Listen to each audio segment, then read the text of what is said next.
Yay.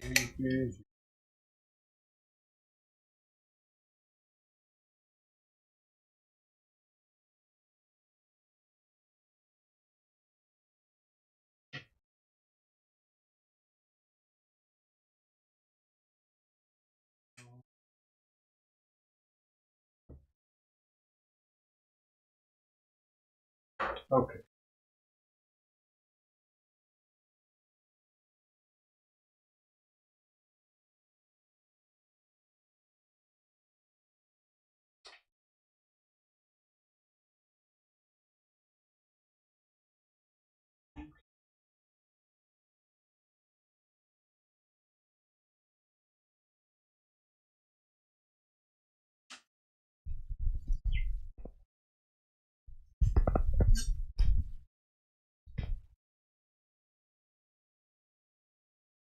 And he's off. Oh.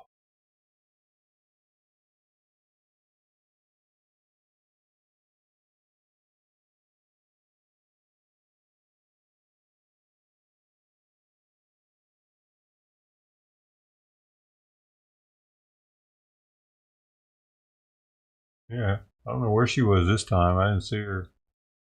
I was looking.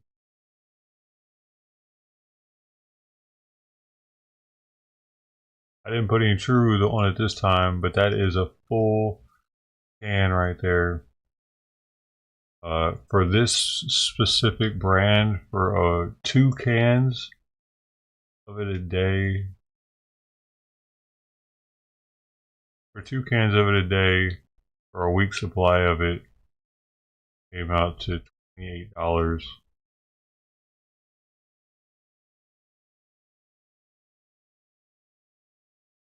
Yep. So now I know what a week's worth of that is if I do 2 cans. Going through, and that's has 0 Simon's food in it this time.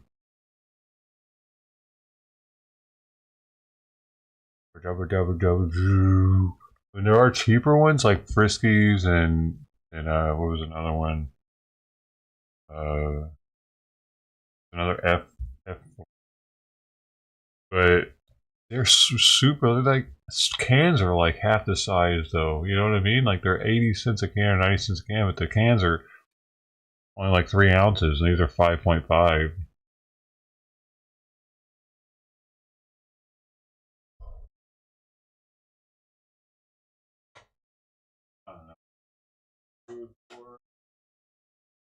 Eats it. Definitely a lot cheaper than the other ones. A whole lot cheaper. I just feel weird giving them dry food because I wouldn't give my own cat dry food like that. Like it's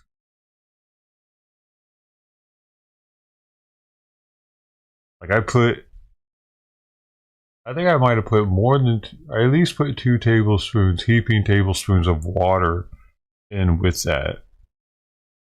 I think that probably makes her day way better because they say that us humans, you know, it's really good for you to start off with like just an 8 ounce glass of water first thing in the morning. And I don't know, it's kind of like my reasoning behind it with her, with the cats. Like they really need water and the first thing.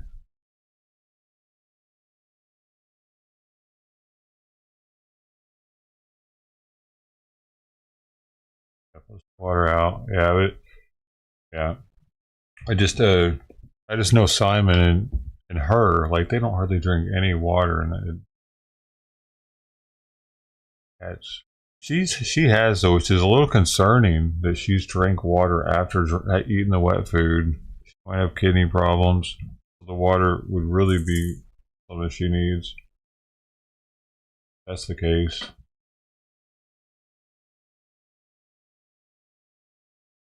That one was a salmon one, but it's got like chicken and turkey in it or something. It's just salmon. It's got salmon as a main ingredient, but it's got all different meats in it.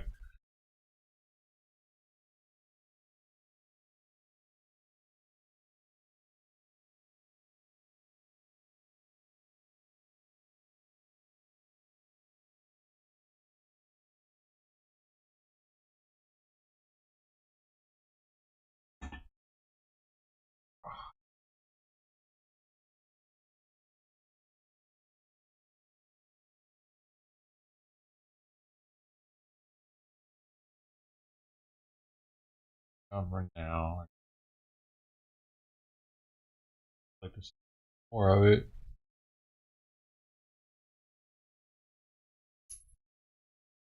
What they're picking up.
Alright, pulled the food up. I think I'm gonna put her food out again with Simon. She only ate half of it.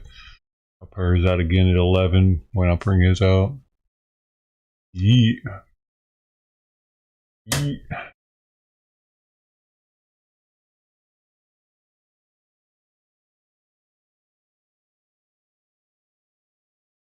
Oh shoot! Should I go put another one out real fast? Dang. Maybe this time I should put a half of a can. That way it lasts a little longer for the returning kitties. I just wanted Mama to be able to get her serving, and then I'm just gonna put half a can out for now. Yeet. Back.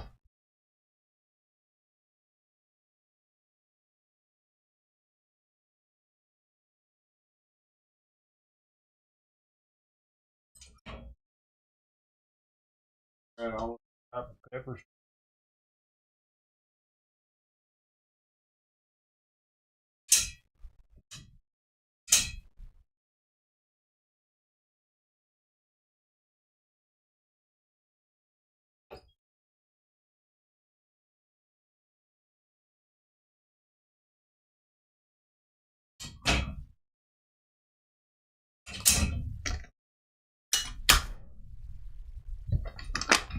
I almost forgot to move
All right.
All right.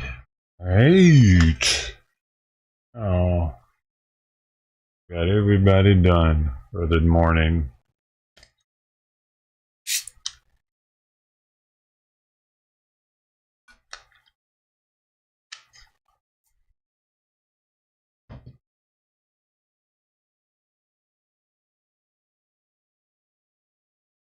All right.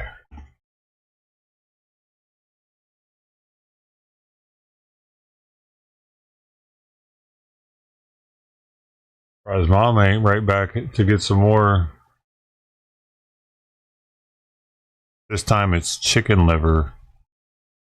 The main ingredient's chicken broth on this one, followed by chicken liver.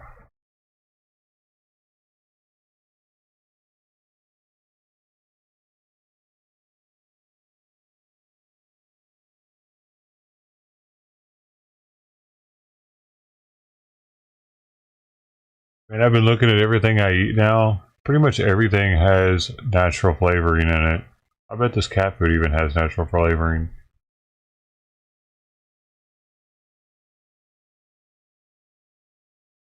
I wonder if Simon's does.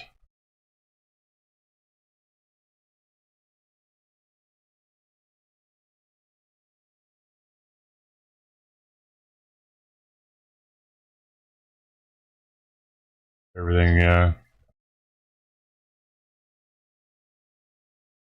Maybe Simon's doesn't. And for $7 a can, Simon shouldn't.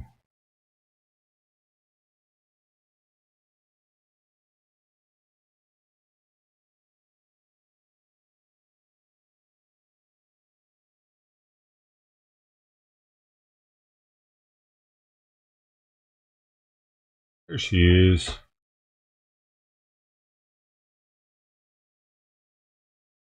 Oh, she doesn't like that one. I don't know. She seems to like the fish ones a little bit more. I was hoping that she wouldn't like this one and she'd like somebody else get to have some, but hey, if she wants it, it's hers. Dude, she's getting freaking fat though. Somebody's feeding her a ton of dry food.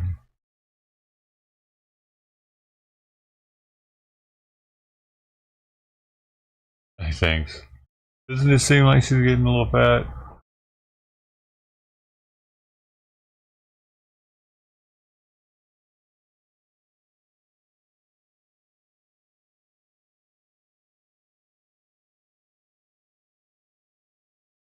Shit.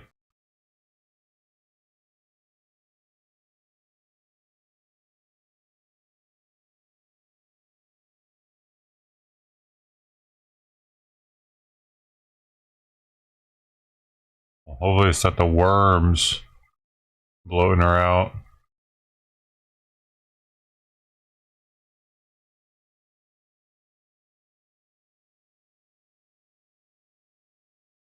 She doesn't like that one as much. See? Going back to the salmon flavored on the right.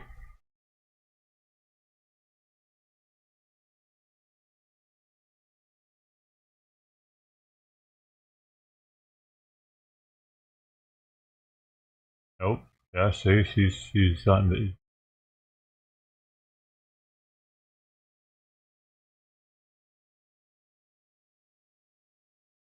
Oh well, that's true. That was a whole can.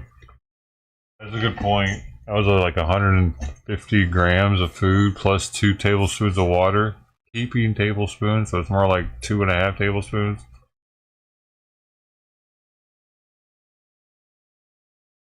I mean, the water alone is enough to fill her up, probably.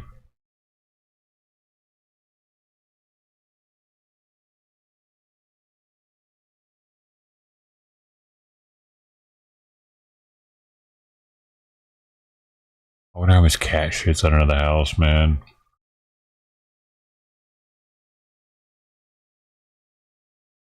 It's a life-size litter box.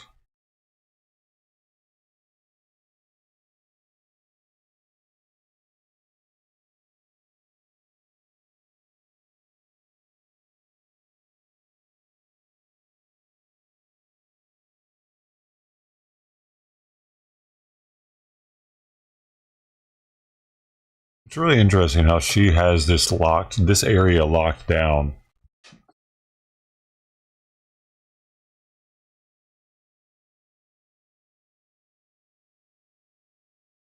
Oh, really? Yeah, my front yard's kind of like that. It smells like cat piss because they dig up into the dirt and use it. They're able to dig past the grass and make it dirt so they can poop there.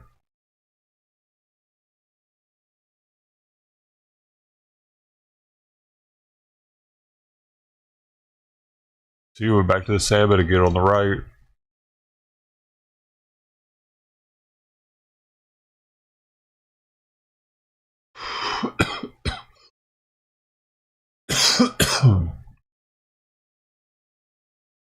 We sure don't see tuxedo come hardly ever. No collar tuxedo. I thought that they would come by more since their collar was there. Maybe somebody marked it.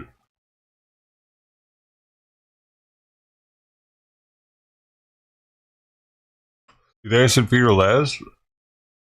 But she's so hungry.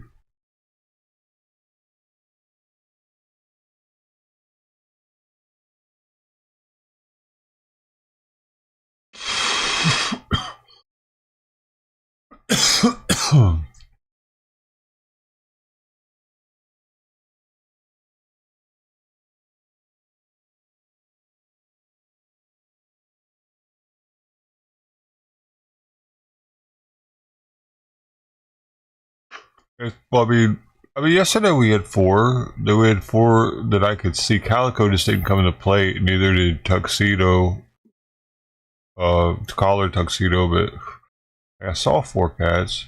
We did have. Didn't Crossback get chased off yesterday? Like the day before.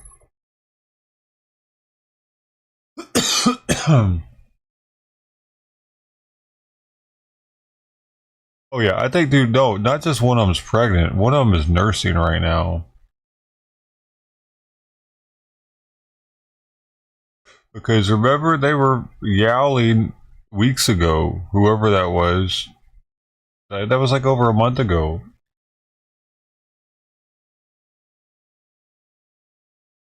Maybe it's, I mean, maybe it's her. Maybe she's pregnant and that's why she's eating so much. Or maybe she's nursing.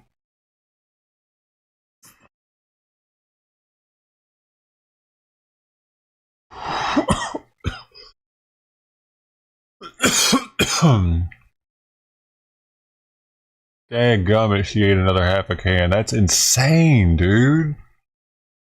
It's like an entire day's worth of food for a 6 to 8 pound cat. It said 1 1/4 cans is a full day. Is she going back under? She wants more. Oh no, maybe not. Oh, she sprayed. She sprayed a little bit there.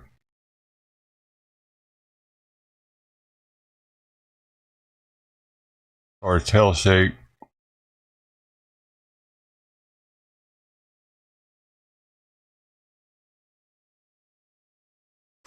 Back in the hole. Dude, what if she actually has kittens out of the house right now? She's been going out of there a lot lately.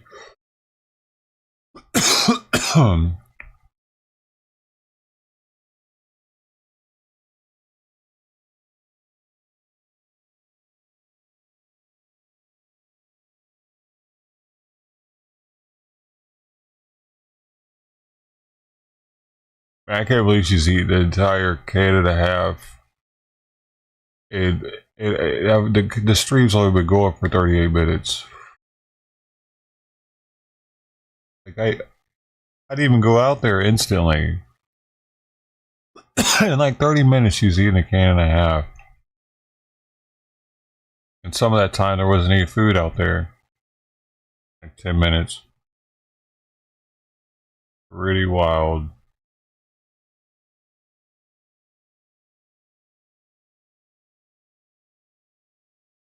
Put the other half can out in a second.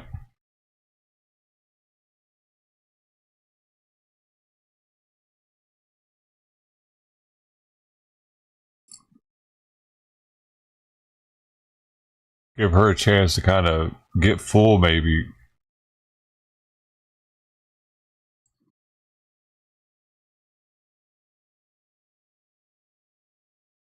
Maybe it takes cats a while to know that they're full too.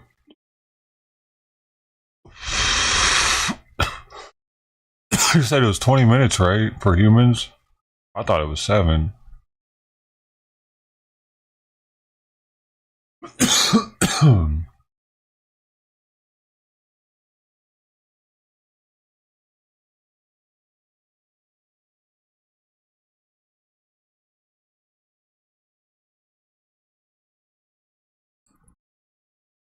Hey, Joker.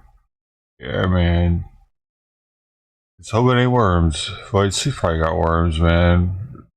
Her appetite might decrease dramatically if I can get some worm medication in her. And I could, easily. I could put one in a treat. Just put it in their food and she'll gobble it up probably.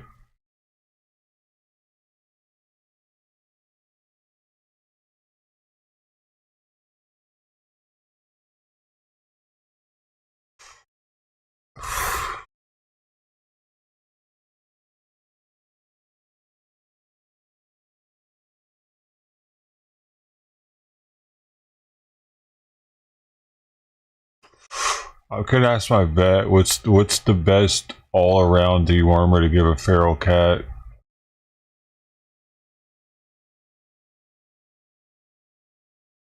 Breading up chicken to fry in the morning, huh? That's interesting. Oh shit. I'm not the only one doing something, huh? Doing a early morning duty. I guess it's not early morning for you. Oh, it was. Give me some. I could probably. I don't think that the dewormer is expensive. And I'm not going to be seeing her for 2 months, and that's a 30-minute one-way drive.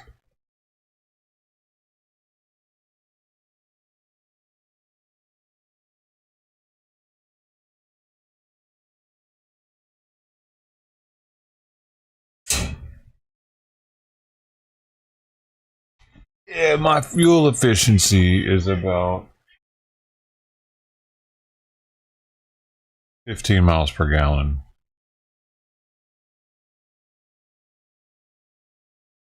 Gas is kind of pricey out here, so I think I might even be able to get it for less than the gas would cost going out there and back.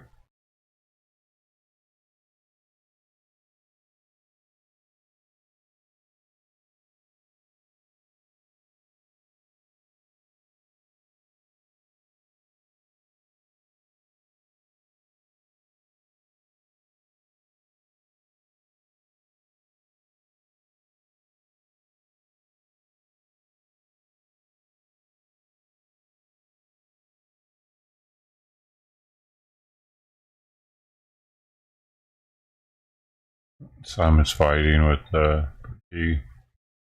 Terrible MPG, yeah. I could get better miles per gallon, but it has a Cobb access port on it. Here's the read. There's a lot of like, all Subaru STIs aren't that bad with fuel economy, and mine wouldn't be either if I were in a state where I could get 93 octane without ethanol in it.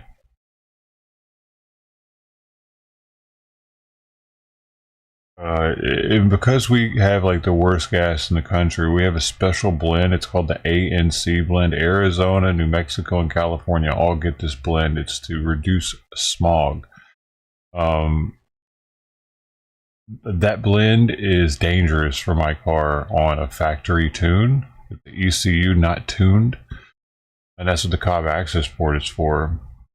I got it the week I got my car. I got it for and a lot of people get them so that they can get more boost out of their car or make it faster. Actually, my main reasoning for getting it. Oh, see, she was expecting another plate to come out, and she was going to eat more. I'm going to put more out after she takes off, and then see if we get another. Because I think she's good for now. A can and a half, Mama. You need to get on doing something. Okay, baby girl. Holy shit! How she eat so much?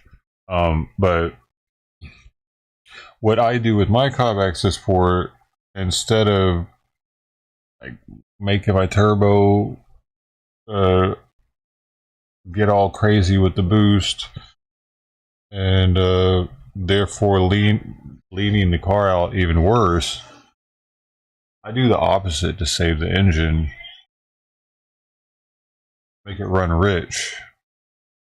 The downside of making a car run rich is you use more gas.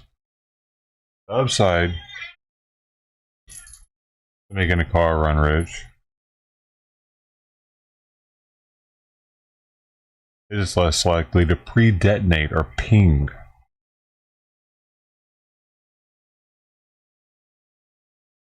That means is the mixture actually detonates before the spark plug has a chance to ignite. And what makes that bad for an engine, especially mine being a boxer engine, opposing cylinders. That's why it sounds all throaty. Well, what's one of the reasons? The equaling tethers also, but because they're opposing cylinders, if it pre-detonates, it really jars really fucking hard to the other side, and it causes the mechanical. It's not smooth anymore. It causes things to like bang real hard against each other, and it can blow piston rings because the pressure isn't happening at the correct time. So therefore the load is increased on the rings because they're not in the, like the piston is in the right position.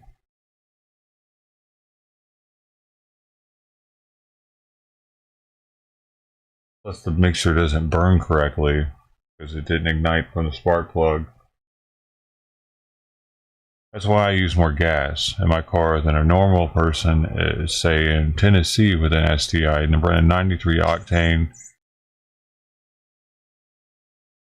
being at sea level makes a difference too. It helps actually a little bit because it allows the atmosphere to push more air into the engine without the turbo having to do it. Each mile is a bar. Like when you see a PSI on someone's turbo gauge, each pound is a bar, if I remember correctly. So going from like 15 pounds of boost to 16 pounds of boost is the equivalent of 1 mile of atmosphere, right? Joker, correct me if I'm wrong. That's right, right? And there's certain times of the year that are boost season, and they would actually kind of help save me gas a little bit because my boost would be working much more efficiently, and that's in the fall and the spring, or the winter, because the colder the air, the denser the air is, and the more of it fits into the cylinder. More air, more stronger ignition, or stronger boom.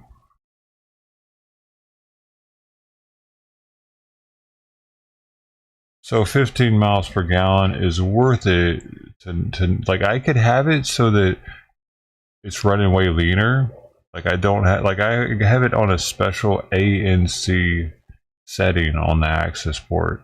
So it not only knows that I'm running 91 octane because I can't get any higher, but also knows that I'm running ANC gas, so it makes it run even richer. I could convert my car over to a flex fuel now. They've changed the laws, or they made a new kit that's carb approved in California. They didn't have it for a long time. It's by the same company, Cobb Access Sport, or Cobb, I should say Cobb. And you can get these for different cars, but usually turbo vehicles probably want them the most. But what a flex fuel would allow me to do is actually run on either or. I could run on corn up to a certain percentage, like 85% ethanol. I think I could end up running, maybe even 100. I'm not sure how it works. And then I could also run gasoline if I had to, but you have to change a bunch of shit like fuel rail, fuel pump, fuel injector. A lot of the fuel system has to be replaced because they have to pump faster, because you're going to use more of it because it's not as efficient as gasoline, but it runs much cooler. It's much better for the engine.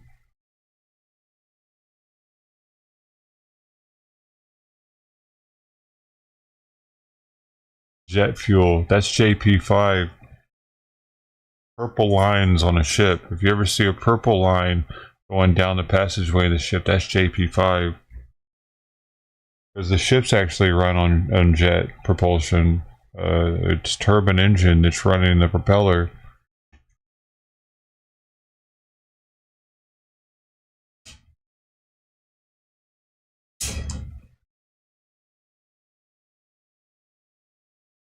Keep your car the way it is. Yeah, for sure. I know. Yeah, you're probably right. Just keep it stock. Because right now the only thing I've done is electrical. Is like, I haven't done anything too crazy.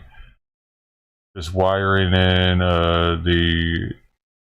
I had to wire in a switch so that my steering wheel buttons would work with my aftermarket head unit. I put in the head unit. I put in the sub amp with zero gauge, and I think I even got zero gauge going all the way back from the fucking battery to the amp because there's some major issues with finding a good ground in that unibody car, aluminum body car.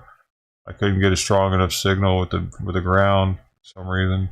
I had to go all the way from the engine bay, and I also have a three-way ground system with a zero gauge.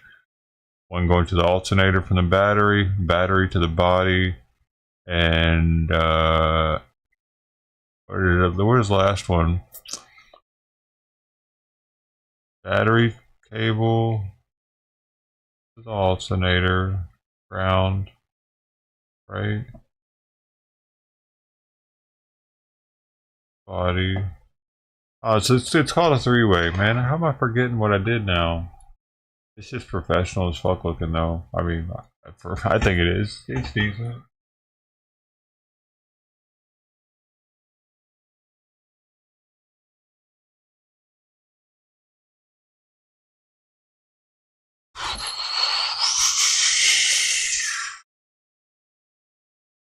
Big three, that's what it's called. Big three upgrade. And dude, I never listen to my amp anymore either. Ever. I never listen to the sub. I'll have it on like jazz or some funk or something. The ground wire connects to the car's battery to its metal chassis, completing a circuit without a ground wire, and car's electrical circuit will not work. Wait, no, wait, that's not what I wanted to read.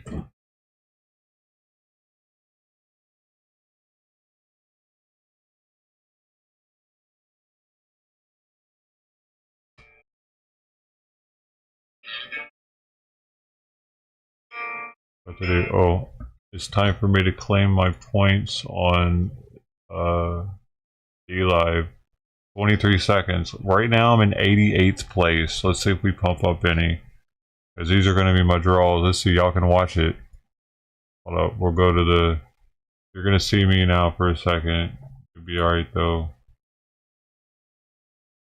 Actually, I can make it so you can't see me.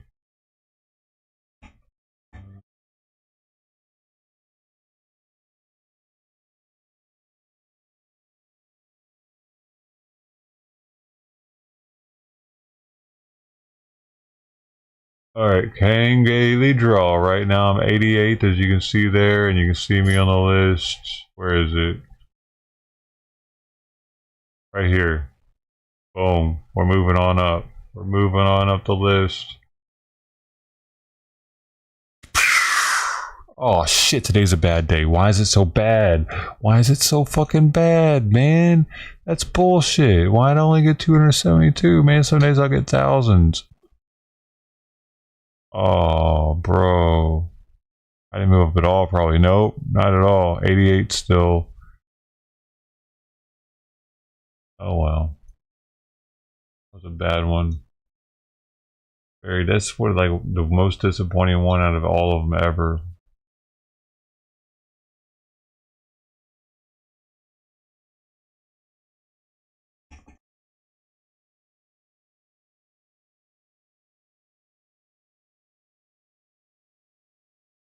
Yeah, I didn't realize that was gonna happen, Joker.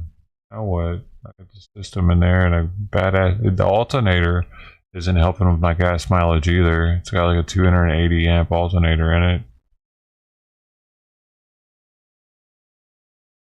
It's like by DC alternator. I can't remember now, dude. But that shit was like it's definitely harder to turn than a regular alternator. I mean, because that's what's going to happen. The way alternator works is by electromagnetism, and you know what I mean, and getting that energy out of the magnets. So,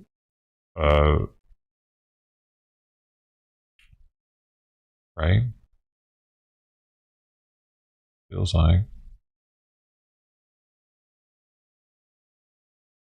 to get more amperage, you have to have bigger magnets, right?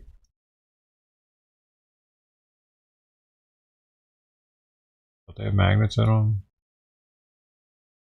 I gotta look now. Well, I never did figure out this big three.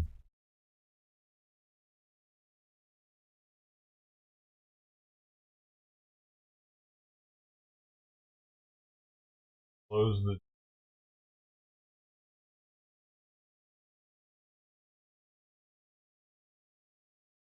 Here we go. The big three: a ground wire from battery to frame, a ground wire from engine to frame. That's the one I was forgetting, and a power wire That's the power wire. That's it. From the alternator to the battery. Okay, yeah, I did it the correct way, dude. The shit would have broken. I did it the way I'm supposed to, bro.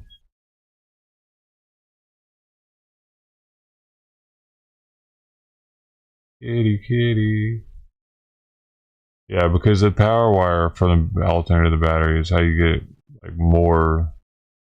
Without doing the big three, my stock electrical wiring wouldn't have been big enough like to handle like that big of an amp. Anyway, I mean that big of an alternator. See, look at this. If you didn't know this, the big three upgrade can not only improve the performance of your audio system, it can also enhance the performance of the entire electrical system for your vehicle, which can lead to improved fuel economy or additional horsepower. In other words, upgrading the big three is almost always a good idea. If you didn't know about that, there you go, boy. It helps your helps everything run better when electricity has less impedance, less resistance, I should say. Right? Where's impedance? Impedance. Let's look it up.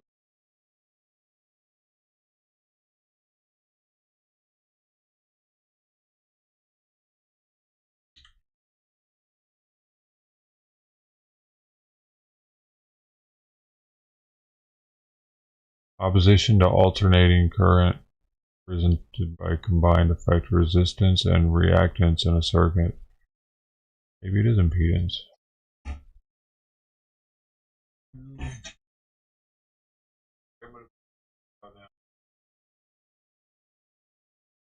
Okay.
There was like some diarrhea on the wall or something that the flies were eating.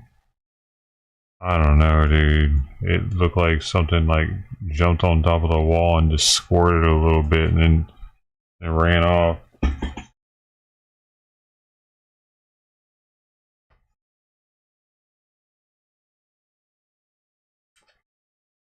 Well, it's not Mama's.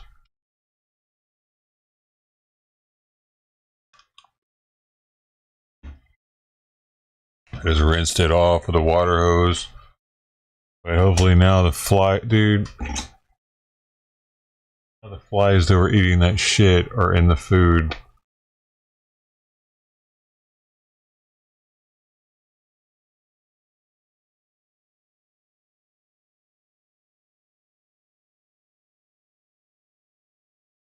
Pretty sure I see flies.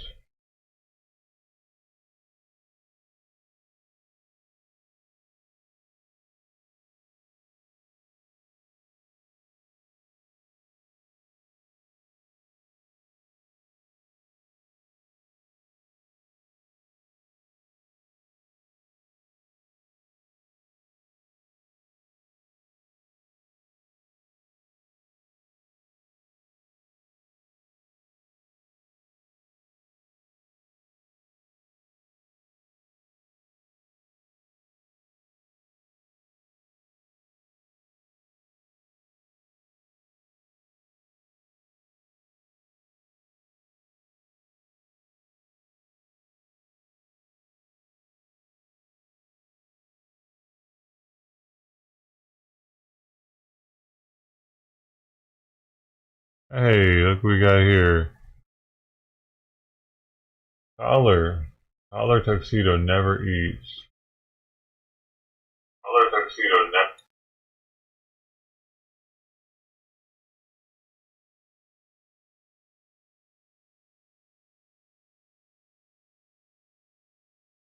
Well, she's eating today, boys. She likes that liver. She likes the chicken liver.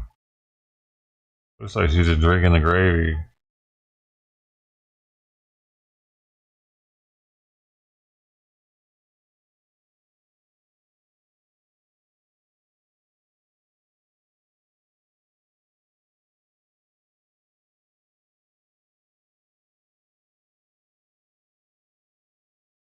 Well, this one maybe I can end up getting the collar off it eventually. It's mean to have a collar on a cat for no reason. I think it is.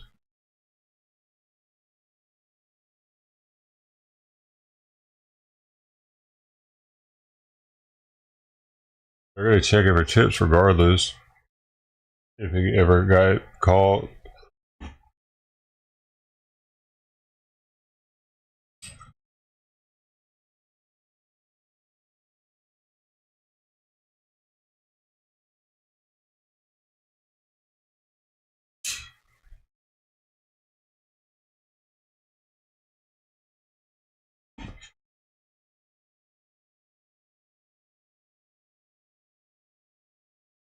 Uh-oh. Uh-oh, is it fighting time already, y'all? You're not gonna win.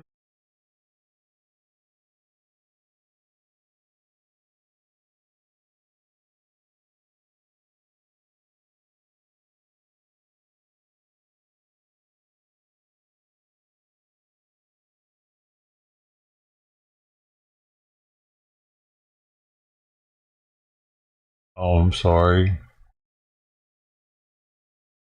That sucks.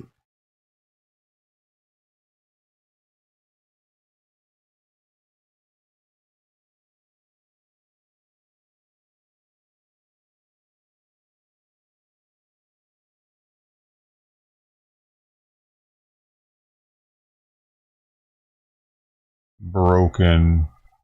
Maybe it's just my channel is broken.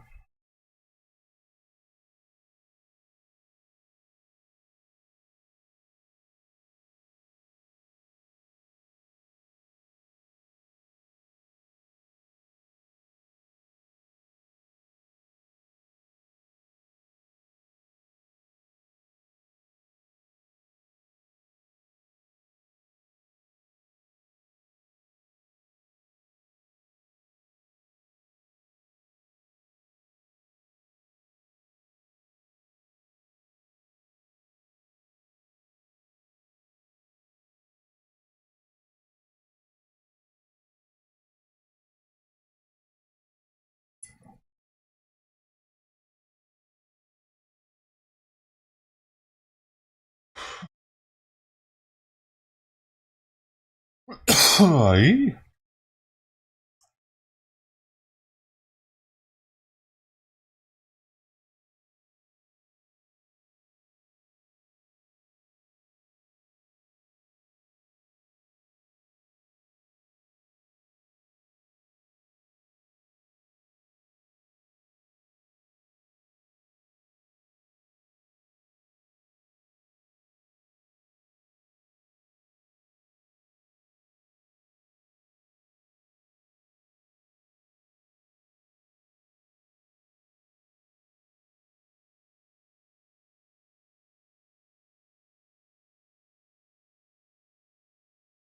Nice. Congrats, the ochre.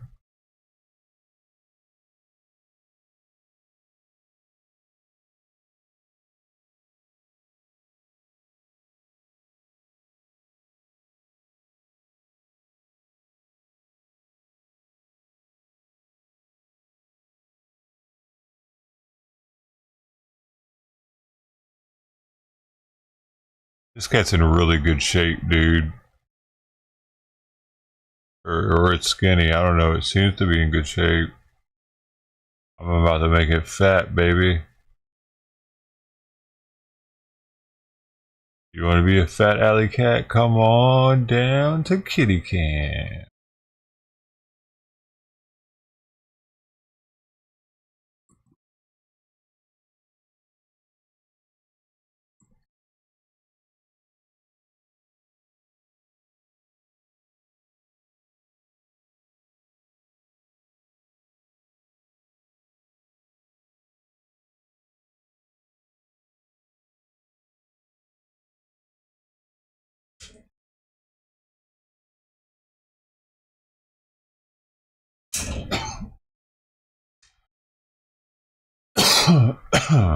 But fat, like semi-healthy.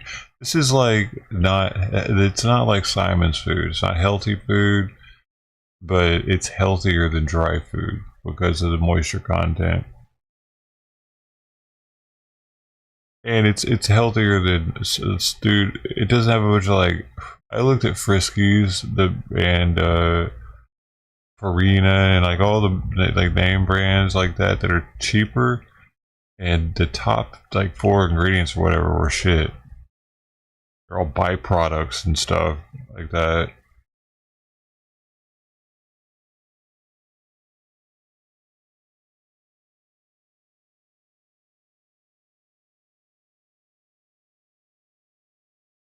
So it's not like I'm just putting out like fucking lard and like, here you go, kitties. Here's your tuna flavored lard.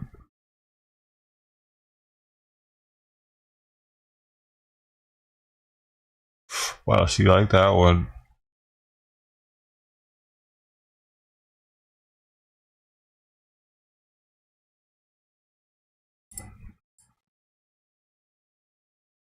A whole half a can for old tuxedo today. Look how spastic she is. I think she's young. That's why I mean, that's why I hope somebody's going to be able to take that collar off of her once she outgrows it.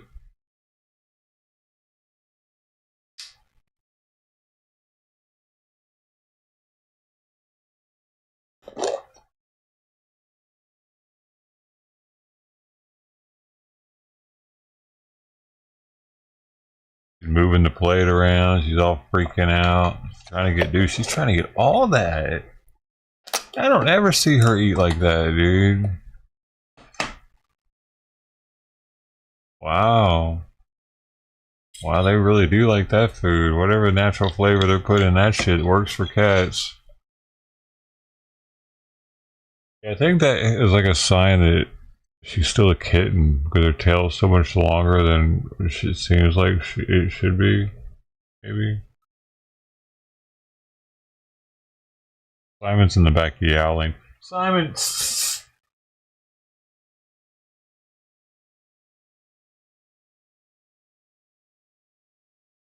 Oh, come here. Get out. Here.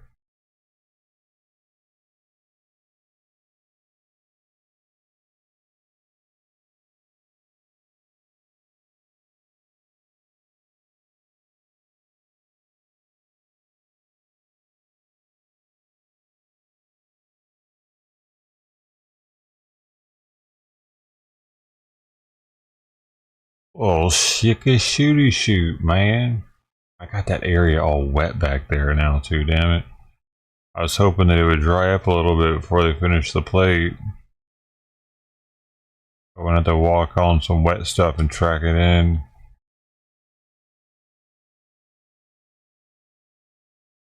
I had to get that, whatever it was. It looked like diarrhea, dude. So, and the reason why I thought it was diarrhea is because there were like 10 flies on it. And I tried to, dude, I didn't want to get too close to sniff it. I tried to smell it a little bit. I couldn't tell though. I didn't smell like anything from the distance I was the one to smell it from. And, but I don't know what else it could have been. Maybe it was bird shit, like brown bird shit. Is that a thing? Bird shat as it was. It might have been like seagull shit. Is seagull shit brown?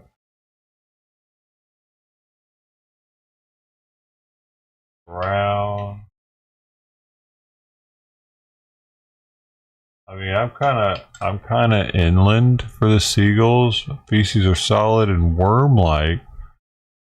These can are the darkest. Feces can change color depending on what the bird has recently eaten. Birds you primarily seed have green feces. A pellet diet produces brown feces. Areas can call feces red, pink, purple. So it was like, it was pretty brown. It was probably a bird. Hopefully, it was a bird. I don't know why a cat would have just pooped a little dollop up there. You know, it's been a bird, bro.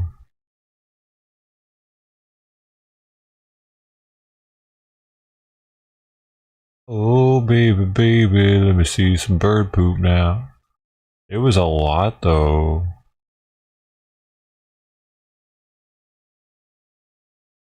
Another.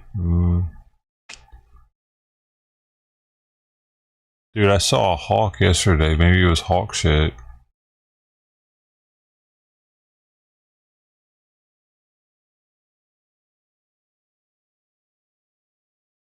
Give me some of that hawk shit, baby. Brown hawk shit. Why aren't any pictures of hawk shit coming up? Do they not have brown shit?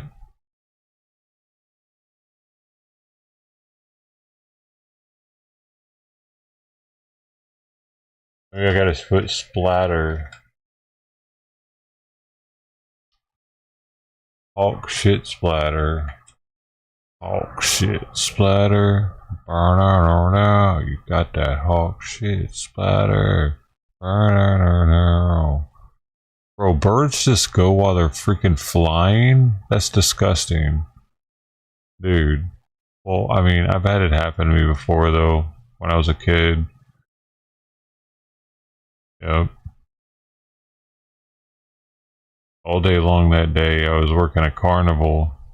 My dad was next door at a car show. He was in it, this car. And next door, there just happened to be this carnival going on. So I was like, oh shit. I'm walking around. There's this carny. He's like, hey kid, you want some more games? How about you blow these balloons up for me?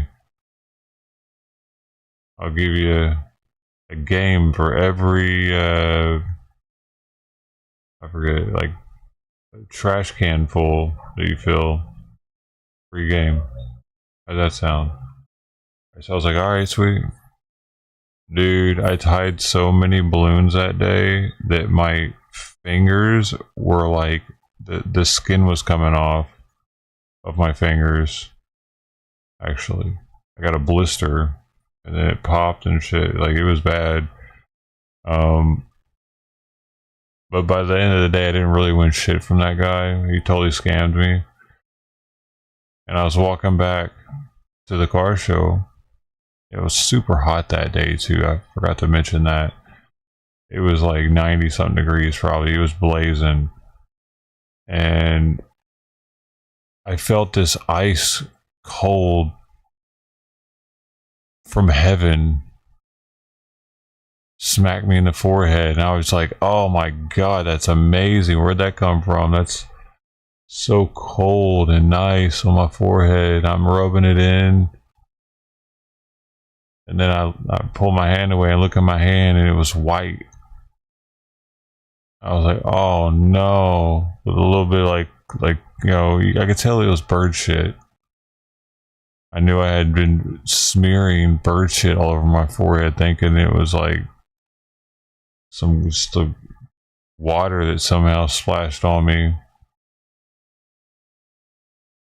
And birds do poop while they're flying.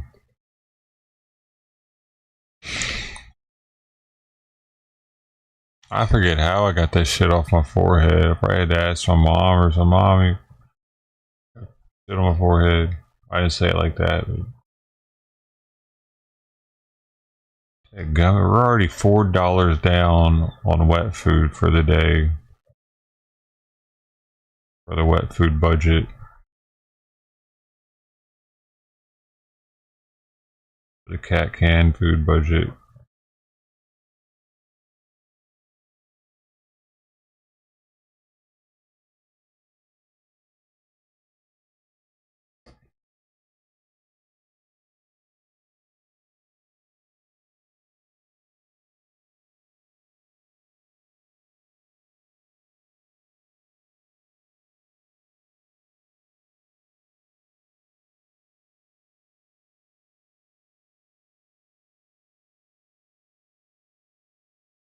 Cats are getting a little crazy, man.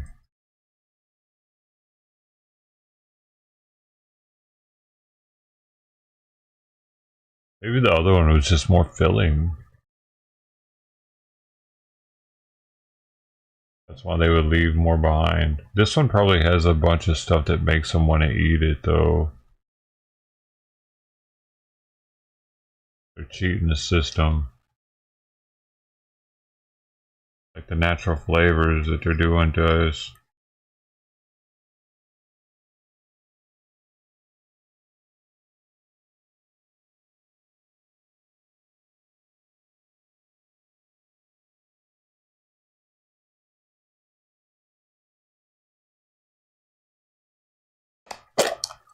Yeah, Firehawk. Firehawk. Boom, boom, boom, boom, boom, boom, boom, boom, boom. Firehawk. Boom, boom, boom, boom, boom, boom. Boom, boom, boom. Boom, boom.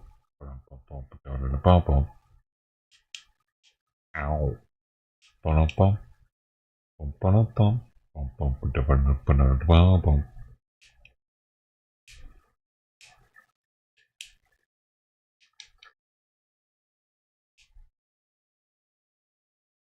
Hey, thank you, Sister T, being here with us.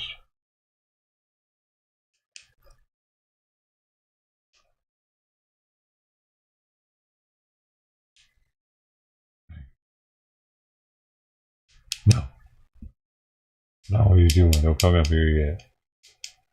He goes, no. She hears that clickety clacking. She's like, what are you doing? What are you doing?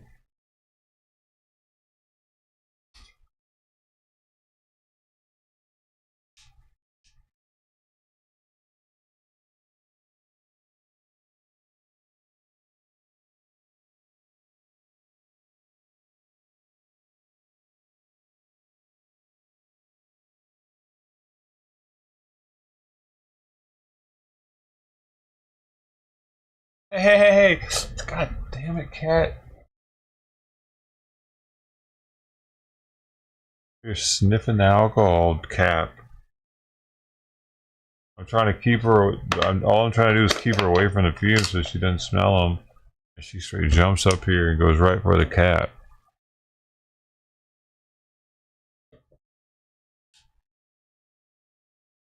Bad for her kidneys. Just smell this.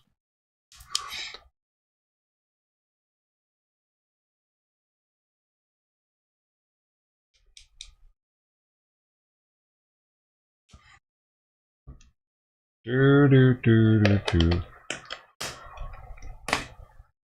Do do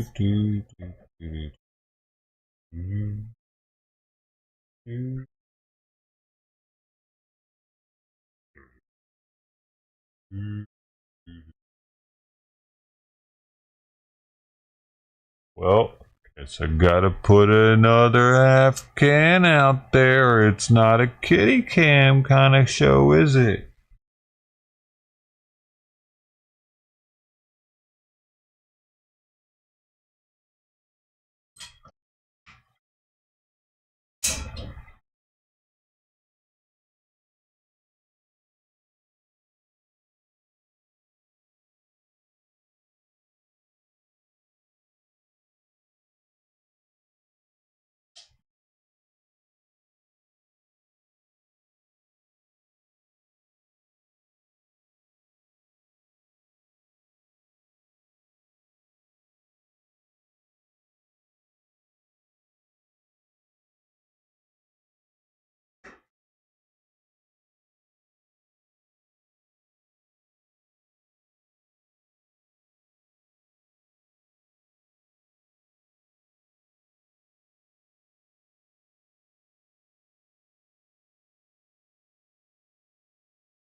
That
one is tuna with gravy. It's a little watered down.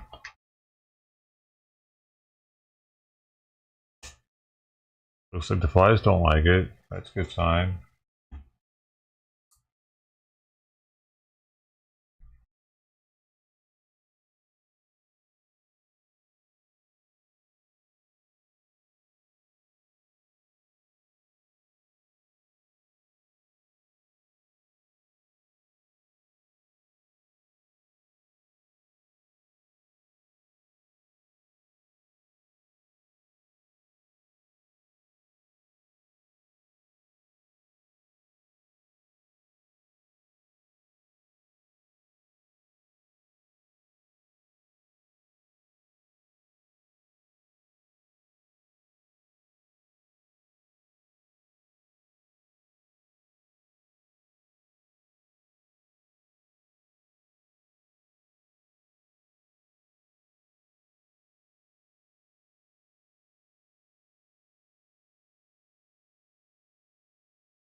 Good morning, everyone. The Source Miller coming back at you with yet another Let's Try. And today on the docket, we're possessed of truly new territory for us today as we try. Yeah, no. got other stuff in it. The main ingredient's actually fish broth. The okonomiyaki, the Japanese street food pancake. A seafood pancake covered in Japanese mayo, eel sauce, and bonito flake. Here, let's see if we can get the... It moves. Ooh, let's try the bonito flake on its own. You gotta give that to my cats. Anyway, let's try our pancake. I know humans ate it. The okonomiyaki is kind of a street food, similar to takoyaki, but in a pancake instead of a ball.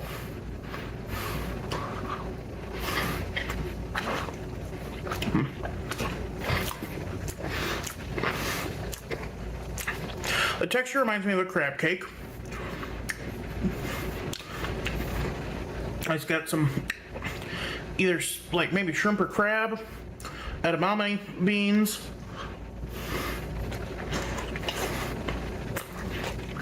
He likes it though. Onions.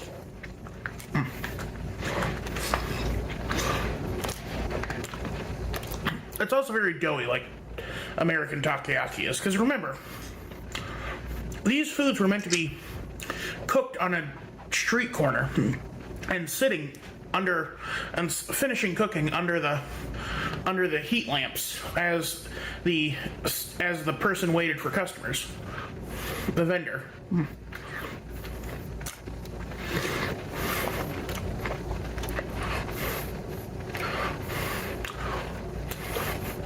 Finishing cooking under the heat lamp? What the hell is he talking about?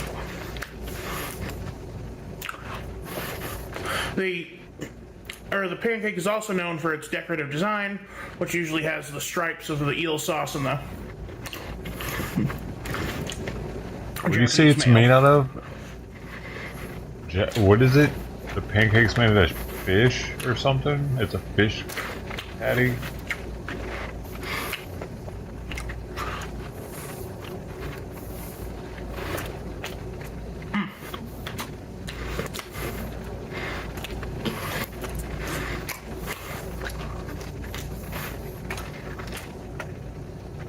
I'm trying to find where the protein is in this so I can see once and for all what kind of meat it is in there.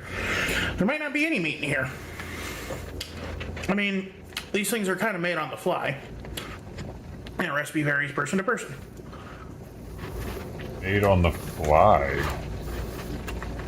You can kind of see the... Anyway, but yeah, because these are made to order in the States instead of just on a street corner.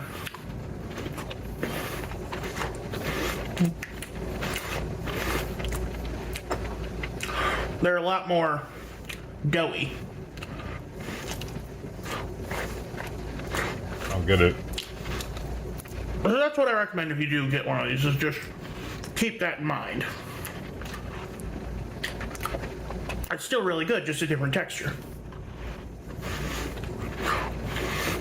That is the place he went to. You're in Iowa, bro.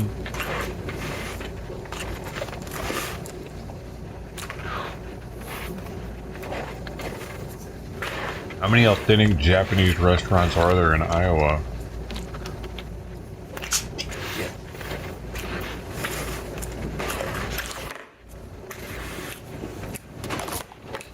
He's in South Dakota now. I got less there. Okay.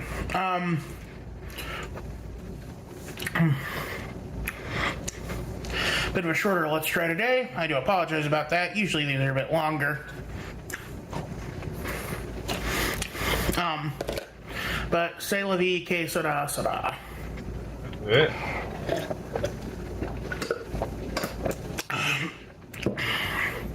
Yeah, I'll go on the Joyce Miller. I'm at, well, okay, you know what? I was actually going to save this for... This is for me, not you guys, but I feel bad. I don't want to leave you... I don't want to leave you empty. So, here. I actually got this for tonight. but I'll have a little bit for you guys right now. For us? Oh, man. Ooh, what is that?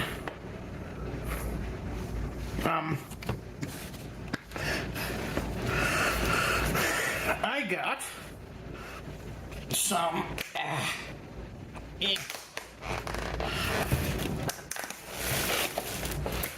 oh no, my bamboo shoots, or my bean sprouts. I got some shrimp pad thai. I thought I was gonna have dessert or something With- pulled out, but Sticky rice. I guess this is a dessert, judging by what the company sauce is, but anyway, so here, let's,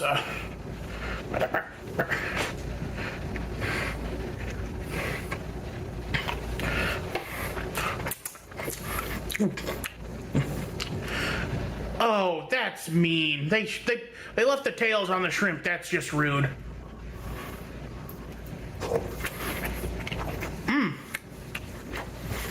you get more shrimp that way, though. Tastes good though. That's very peanutty.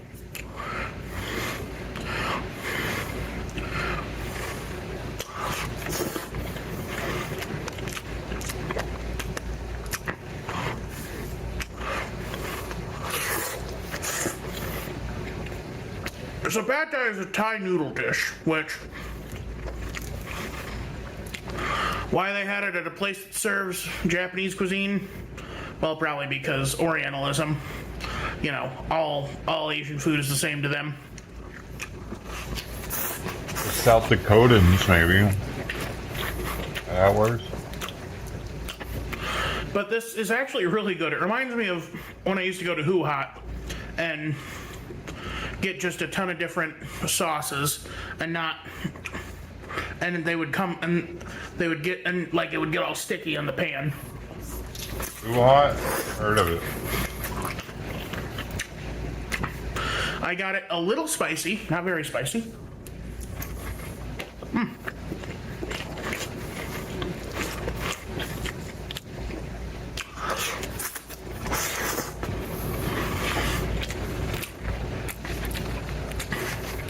I better stop. That is tonight's dinner. I don't want to.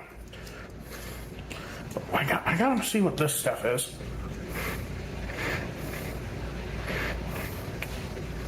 Oh, that's the peanut sauce. That tastes really good. I ordered that to go with the crispy tofu I shared with my mom. So, okay. I should probably tell you guys. When I went, so like, my mom was in town doing laundry because her washer and dryer broke. No, her dryer's broke, not her washer. And I took Clark to go see her to talk.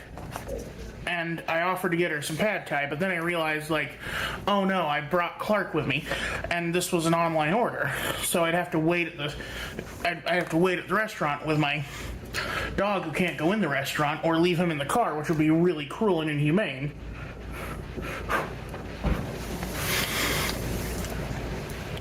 So yeah, that's what. So yeah, we didn't end up getting her anything. No. You're cruel and inhumane to your mom instead? Oh my god. And what is this? Some kind of honey sauce? Pineapple sauce? Lemon. And then what is sticky rice?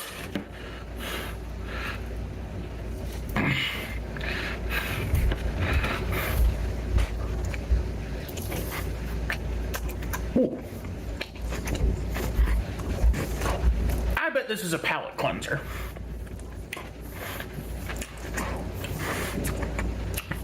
It chews like mochi. I bet this is something you get for when you eat too much spicy stuff.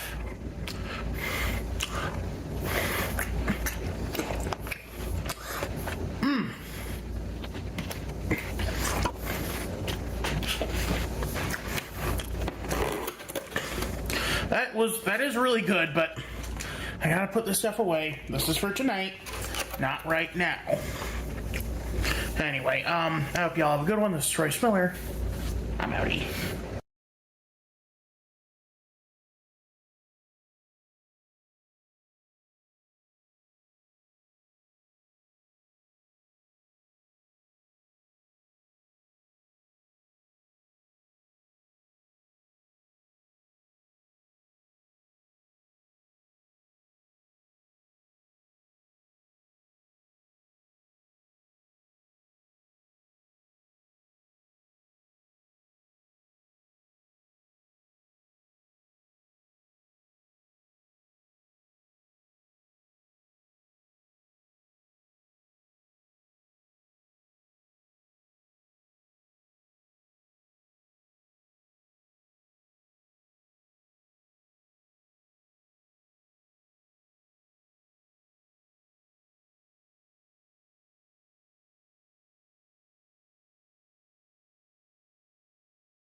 Good morning, everyone. This is Royce Miller coming back at you with yet another frozen pizza review. And today on the docket, we're kicking it, not old school, but we're kicking it stereotypical with Tony's. Now, I almost convinced myself that this was some kind of case of Mandela effect, because I vaguely remember this being a brand of pizza, but I'm like, no, that's too, like, they wouldn't just call a pizza brand Tony's, that's dumb. Well, truth is stranger than fiction, my friends. I literally restarted a recording because I was worried how racist it would sound to be like, oh yeah, that one pizza brand Tony's. Vindication, thy name is Royce. And this is a weird one. Like, normally I don't bring in the pizza box because, like, all this is the instructions. I mean, heck, some pizzas don't even have pizza box anymore. It's just a cardboard or disc under the pizza wrapped in plastic. But no, this one is weird because it's got a children's activity section on the back. Tony's Kitchen Conundrum. Tony is in trouble. Someone has hidden everything he needs to make his delicious pizza. Can you help Tony find all the following items hidden in his kitchen? Cookbook, pepperoni, pizza pan, oven mitt, real mozzarella cheese, pizza cutter, tomato, and a wooden spoon. I'm gonna turn that off for a little bit. Sorry. I need it on when I'm sleeping because, like, again, built like a walrus, I need a cool temp. Also, they totally redesigned Tony, but because I swear he looked more like Pasquale from Chuck E. Cheese, you know, very stereotypical Italian man. But notice how, like, instead of like an exaggerated mustache, well, they kind of keep the mustache. Yeah, okay, they do keep the mustache, but instead of like a big honking mustache, they give him big honking eyebrows. Like, look at that. That is like that's like some Millhouse eyebrow wiggle eyebrows. For those who are aware of GIF culture and know that one of the best eyebrow wiggle GIFs is of Millhouse from The Simpsons. Anyway, is there anything I need? Oh wow, and you can tell who they're directly competing with because it says 25% more pizza than Jack's original. I forget if I've done Jack's. Oh lord, my brain is a sieve. Serving size, 1/4 of a pizza, calories 330. Total fat, 18%. Cholesterol, 9%. Sodium, 28%. Yeah, but that's not for the whole pizza. You know, I would eat that whole thing easily. In frozen products because they were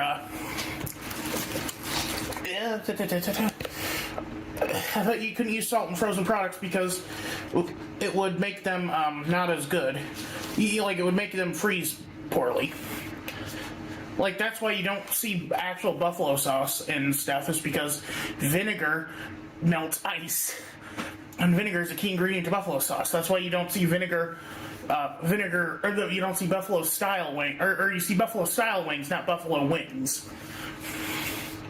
Anyway, here's the pizza. Pizza, pizza, daddy-o.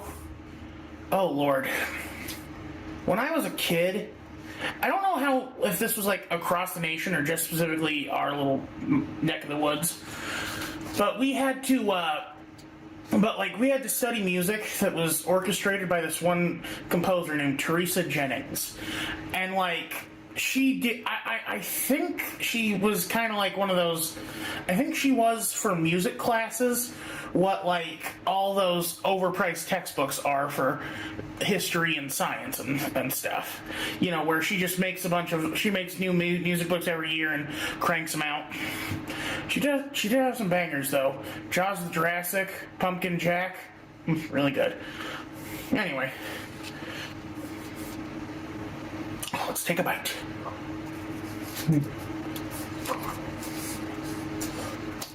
Oh, baby. Immediately one of the poorer crusts. What?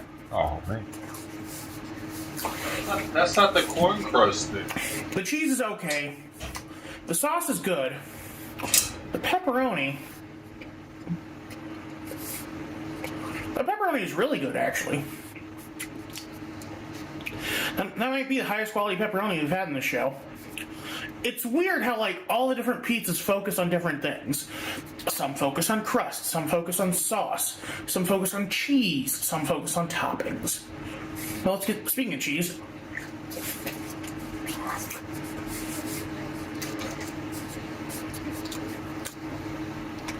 I'm not really seeing that real mozzarella.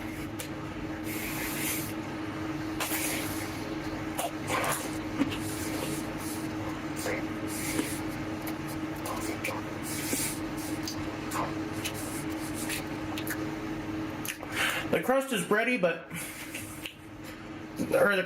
but not good bready.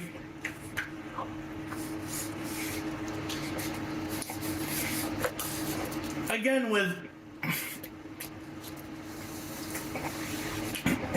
with frozen pizzas, it's better to focus on the thin crust, so you can add more cheese, add more toppings.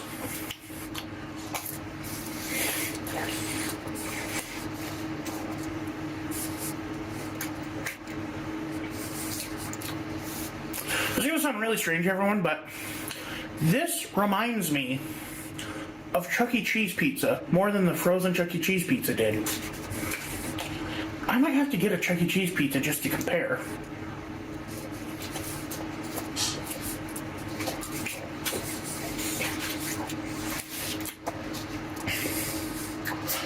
The sauce is of decent quality. The sauce and pepperoni are where this thing's saving graces really are. Again, I've always said I prefer sweeter sauce. This isn't very sweet, but it's got a nice mild tang to it that's, pleasant. It's not acidic. It's not overly sweet, which, oh man, that home run in pizza, that was overly sweet. I can still taste the cherry. It was like someone had dumped maraschino cherry juice in there. Like the syrup.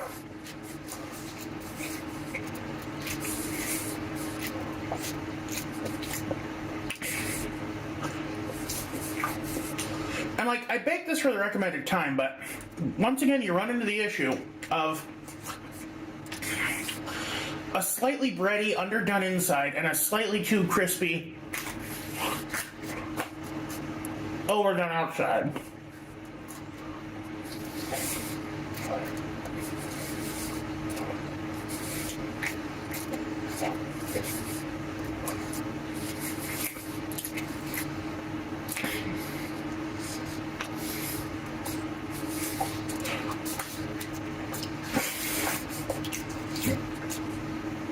Also, I just want to apologize for the video that went up today, Wednesday, April 3rd.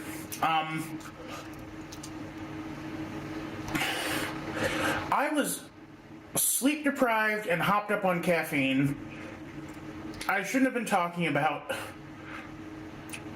weird stuff like that during a video about a meatball sub.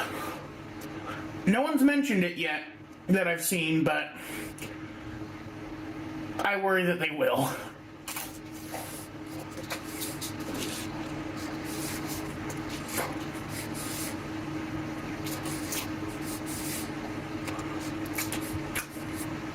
You know, the weird things about me should be normal weird. Stuff that you tell at a glance. I'm fat. I'm a nerd. Not, Royce knows an awful lot about this weird episode of a cartoon show from the 90s that, I don't know. I've never even seen that episode. I was just thinking about it. And I forgot that I went on that rant. Again, I barely remember that day.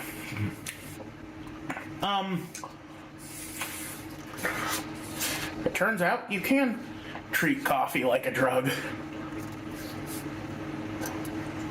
Because if you're tired, when you're hopped up on caffeine, you enter sort of a not like blackout, but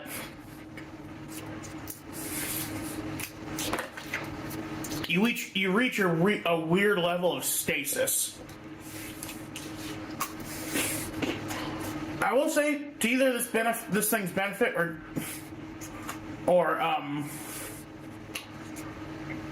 deficit, a bit of a kick. Not overwhelming, but like if you eat enough of the pepperoni, just a bit.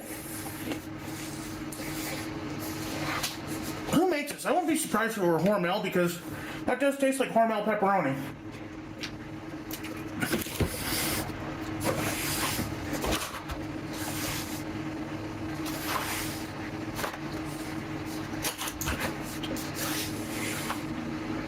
Well, it doesn't really say here.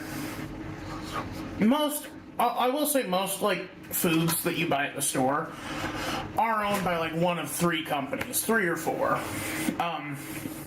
Like it is insane. It's just an Ouroboros of food. You can tell which ones are usually together because they're always doing crossovers, like Mountain Dew and Doritos are both owned by Pepsi. As is Red Lobster. Hence the Dugarita. Weirdly, no one ever does weird Pepsi flavors. I'd love to see Pepsi Holiday Spikes make a comeback. Anyway, okay, I need to grade this. Alright. The crust is definitely the weakest part. I'll give it a 3. It's not the worst I've ever tasted, but it's pretty bad. The sauce is really good. Well, not like really, really good, but like it's definitely palatable. I'll give it a 7. The cheese is sparse but okay. I'll give that a 5.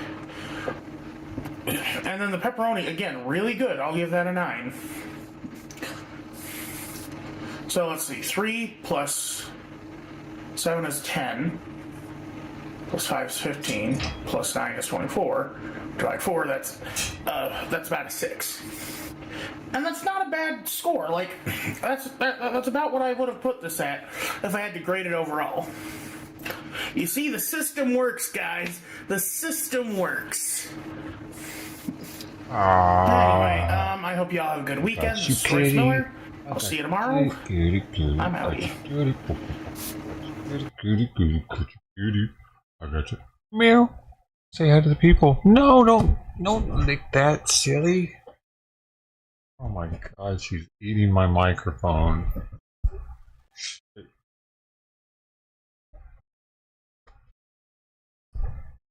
Oh my gosh. Hopefully that's not very bad for her.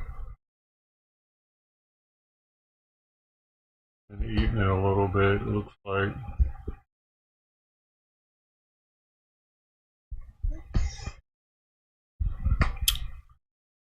All I'm doing is trying to feed you healthy, and you're sitting here eating that.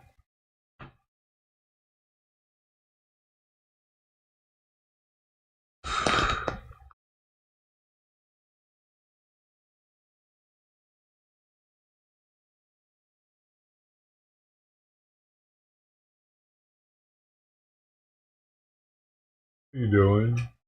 About to try to make a run for it? Feels like she's gonna try to make a jump. Not yet.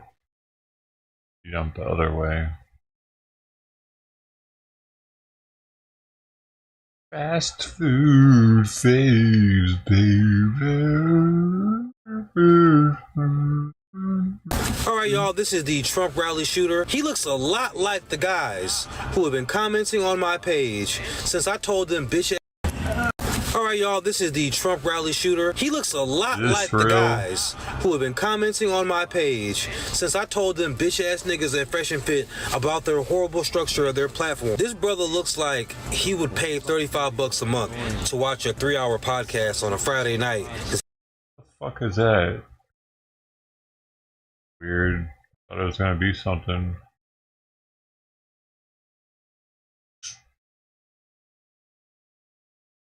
I was just an idiot, I'm sorry.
Stop right now. What are you? On January 19th, 2023, officers were dispatched to an apartment in Ohio following a domestic disturbance report. The complaint filed by Derek Sperling Jr.'s roommate alleged that Derek was screaming, breaking items, and throwing objects off the balcony. Upon arrival, a heartbroken Derek was found in his apartment breaking things. Jeez. He was upset because he believed that his girlfriend was cheating on him. Stupid. Dude. The more videos I see like this, the more I doesn't feel like it's at all worth it to even attempt a relationship with anybody.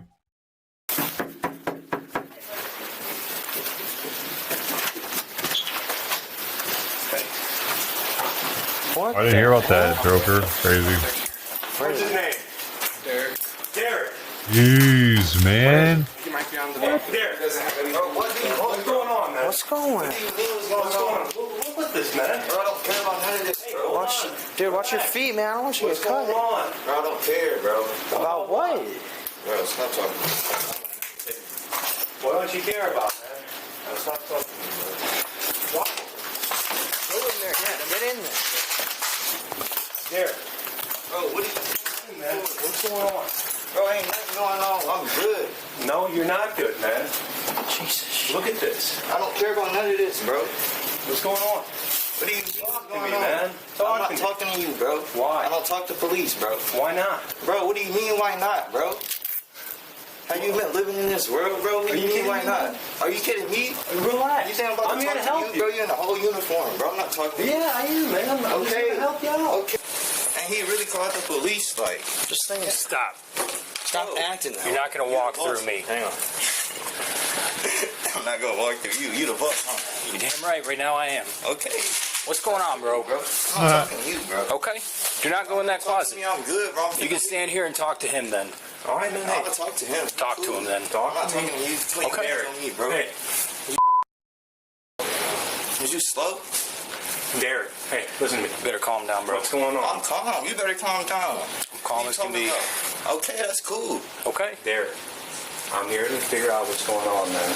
Bro, Look at the apartment, man.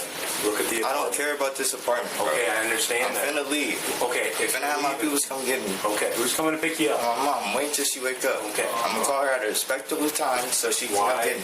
Why is Why did you? My girlfriend, my ex-girlfriend. Dude, hey, I just noticed he had matching shorts on to his shirt with the glitter on it. She with some other dude right now. Okay. She said she's at her sister's house. She left her Apple Watch here. Okay. You can see the messages through her Apple Watch. Seeing all her messages, talking to all these other dudes. Okay. She said she went to the airport to pick up her friend. She went to go pick up some dude from Cleveland. Okay. She telling everybody she stopped sharing her location with me to go to the airport to go get her friend from Cleveland, right? Okay. She got a whole hotel with him. I see the message talking about she want him again, all this other stuff. What do you expect me to do? We supposed to be working on getting back together. She's so sad. She's so emotionally upset. We're supposed to be working on getting back together. What do you mean? So you're not together? So she's seeing somebody else while you're not together? Oh my gosh, this dude's on one. All the time.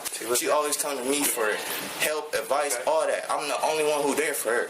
Okay. I mean, I talk to him. Yo, is this what women have to deal with now, though? Is this like the dating pool? Has it gotten like that? It's shitty for them too now? I get it, dude. If that's what's going on, I get it. Yeah. So like, don't act like I'm getting crazy, bro. Don't put your hands on me. Don't walk. Look, listen, man. Bro, stop talking to me. I'm talking. Okay, well, listen. If I'm standing here and you're walking at me, bro, and you're trying to push through me, that's my roommate. I don't know you. Then you could ask me to move. Okay, you don't just push through me. So I can go talk to my roommate. If that's the case, if you give me respect, then I'll give you respect. Move out the way so I can go talk to my roommate. Are you done talking to me? I'm just taking his information here. Hey, he just doesn't want to talk right now. He's scared. Okay. That's all it. He doesn't know, but like he told me what's going on, man, and that my heart hurts for that shit. All right, I'm talking to you, bro. You can get my information. I'll get your information, all right? One of the officers then spoke to Derek's roommate. What happened? Be sure what the hell happened. His girlfriend has been like off and on. Okay. She's over somewhere else because they're supposed to be separated. He got drunk last night. I don't think he ever got not drunk because he found out about shit. Yeah. That's tough. Okay. Makes more sense. Jesus shit. He's drunk? Yeah, she's an actual cop. Yeah. Oh, well, that's not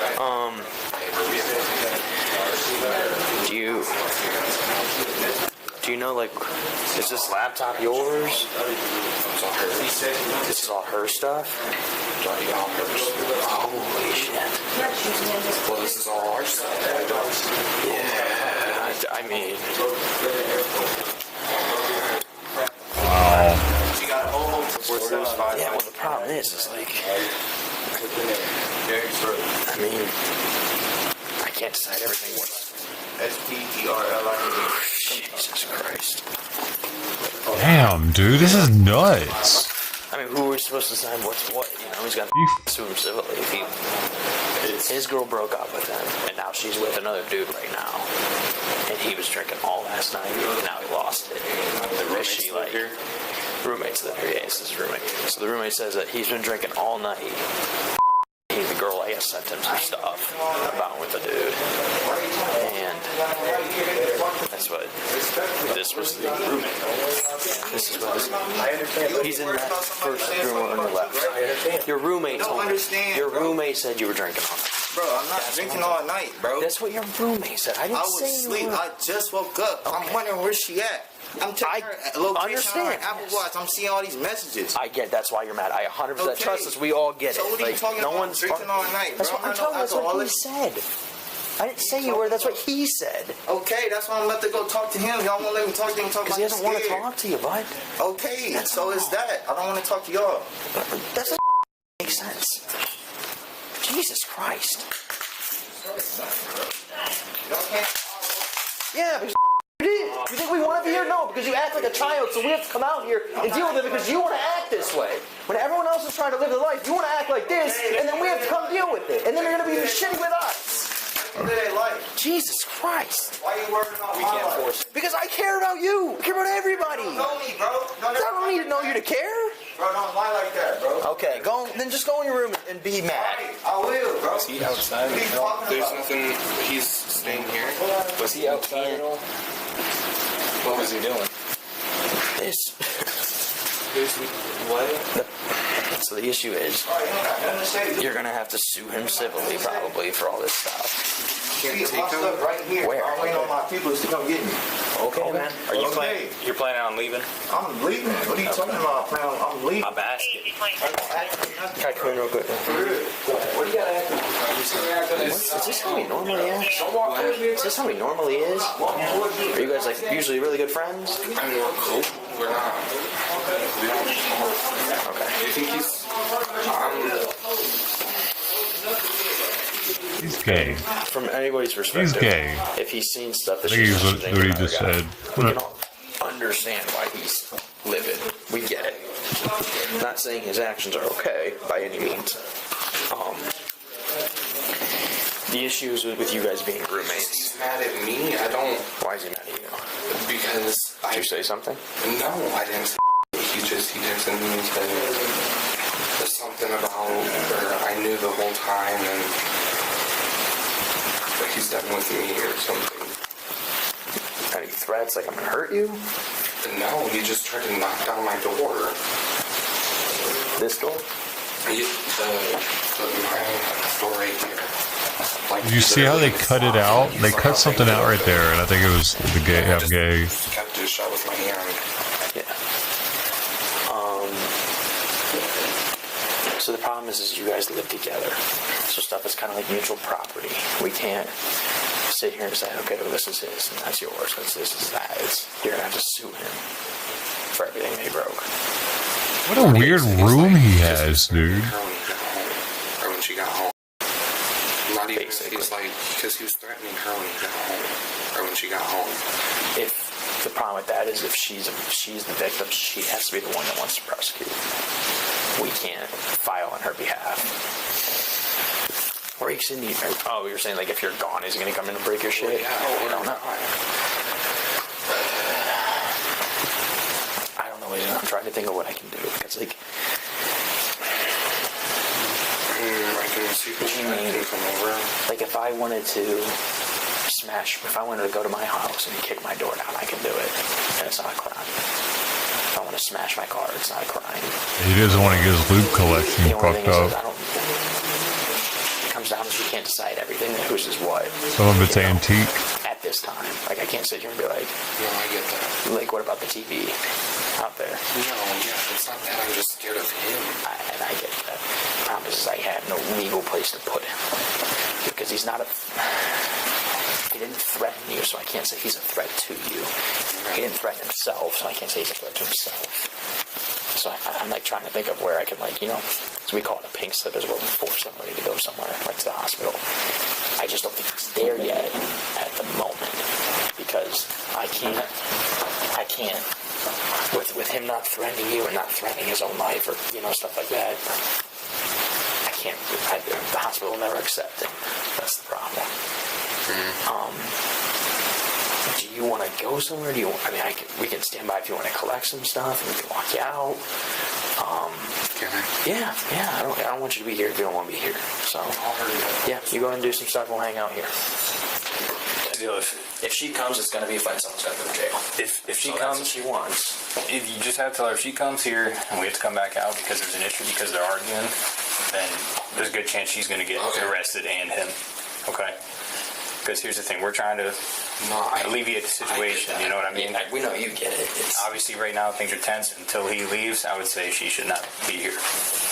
We're not telling her she can't. Yeah, if she lives but here, we're just, if she lives here and wants to come here, she can. But if we come back out, but they're both getting arrested. If there's an issue or some sort of disorderly between them, we got to do something about it.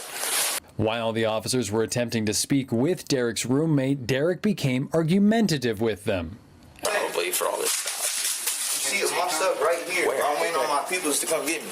Okay, man. Are you Okay. you're planning on leaving? I'm leaving. What are you talking about? I'm leaving. I'm asking. I don't ask me nothing, bro. For real. Go ahead. What do you got to act like this, man? You're sitting here acting like You a put your child. hands on me, bro. Don't walk towards me aggressively. Bro, I'm not walking towards you If aggressively. I'm standing in here, you walk towards me. Bro, you in my apartment, bro. What are you talking Okay. about? Look what you did to your apartment. You're acting like a Okay, freaking then, child it's here. my How apartment. about you grow up? You're an adult. How old are you? I'm old enough to be an adult. Then act like one. Don't sit here and break all your roommate's stuff. Bro, Now he's got to deal with I paid it. for this too. Got to deal with it though. I paid It's for not this just. too. You're not. He in his room. Your His actions are affecting him His stuff as much is as they're good. affecting you. I'm not affecting me, bro. I'm letting all my emotion out. What you talking about? Who's gonna clean this up? You? Bro, she is, bro. She here. I'm making sure she see this, bro. Y'all just cleaning it up? No. So why you worried about who cleaning it up? Because your actions are affecting him. You're Bro, I'm acting not like a worried child. about him, bro. He good. You should be. Bro, I got his info.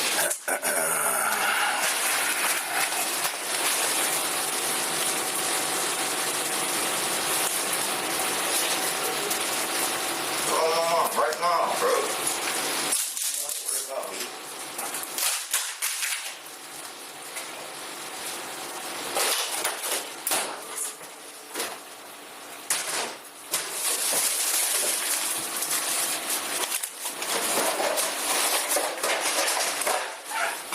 After a while, officers observed Derek throwing items off his balcony once again.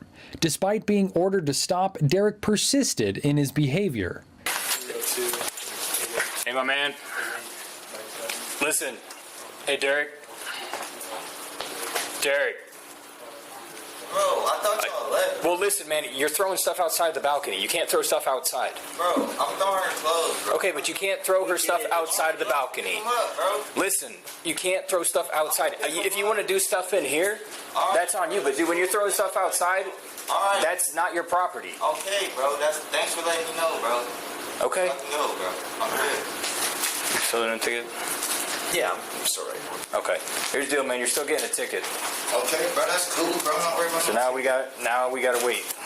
Wait for what? Write out the ticket before we can leave.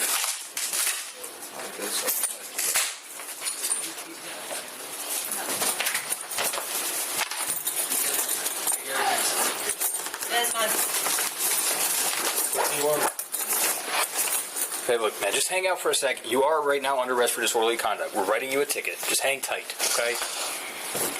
We tried to be cool with you, man. Bro, I thought y'all left, bro. We did, man, but you're throwing stuff out the window. Hello? Bro, can you come get me? Bro, I broke all our stuff, bro. What are you talking about? She the one who out cheating. What are you talking about? You can come get me, bro. For real, the police here, they all in my face, bro. Come get me, bro. For real. Alright.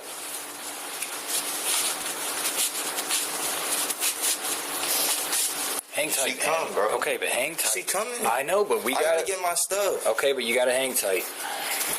How much stuff are you trying to grab?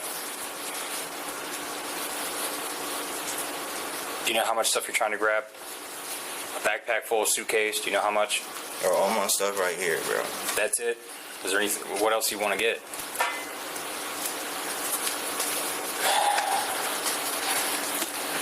You're so good, man. I'm not telling y'all, bro. If you don't tell us, we're going to take you down and arrest you, and we'll actually take you to jail. Do you know what the laws, bro? You have to identify yourself. You're under arrest right now. I identified myself one time, bro. Yeah. That's your fault for not remembering. Listen. Why are you staring at me, bro? Just hanging out, man. Bro, where's the ticket? It don't take this long. It take that long to write a ticket? He's got to write it out, man, by Bro, hand. no, bro. Every time It's not y'all just pull me printed. over, y'all write that in 2 seconds, bro. Y'all just want to be here and investigate. It's different when it's an actual misdemeanor. Bro. It's not just a traffic ticket. Shortly afterward, Derek's girlfriend Malaya Pugh arrived and the situation quickly escalated. Hoodie or something? I'm good, bro. Y'all just got me saying. What's wrong with What's you, wrong with Derek? you, bro? Derek, I swear You swear to God what, bro? I'm gonna kill you. What is wrong with you? What's that called, bro? Ain't that a violation or something? She just said she gonna kill me. That's a threat, bro. Arrest her. Derek, get your shit. I already got my my stuff, bro. You late, bro. You late. Hold on. Stop. Don't listen. Words there. Yelling at me, bro. I can walk. This is my party. You're not going anywhere, man. Just hang tight.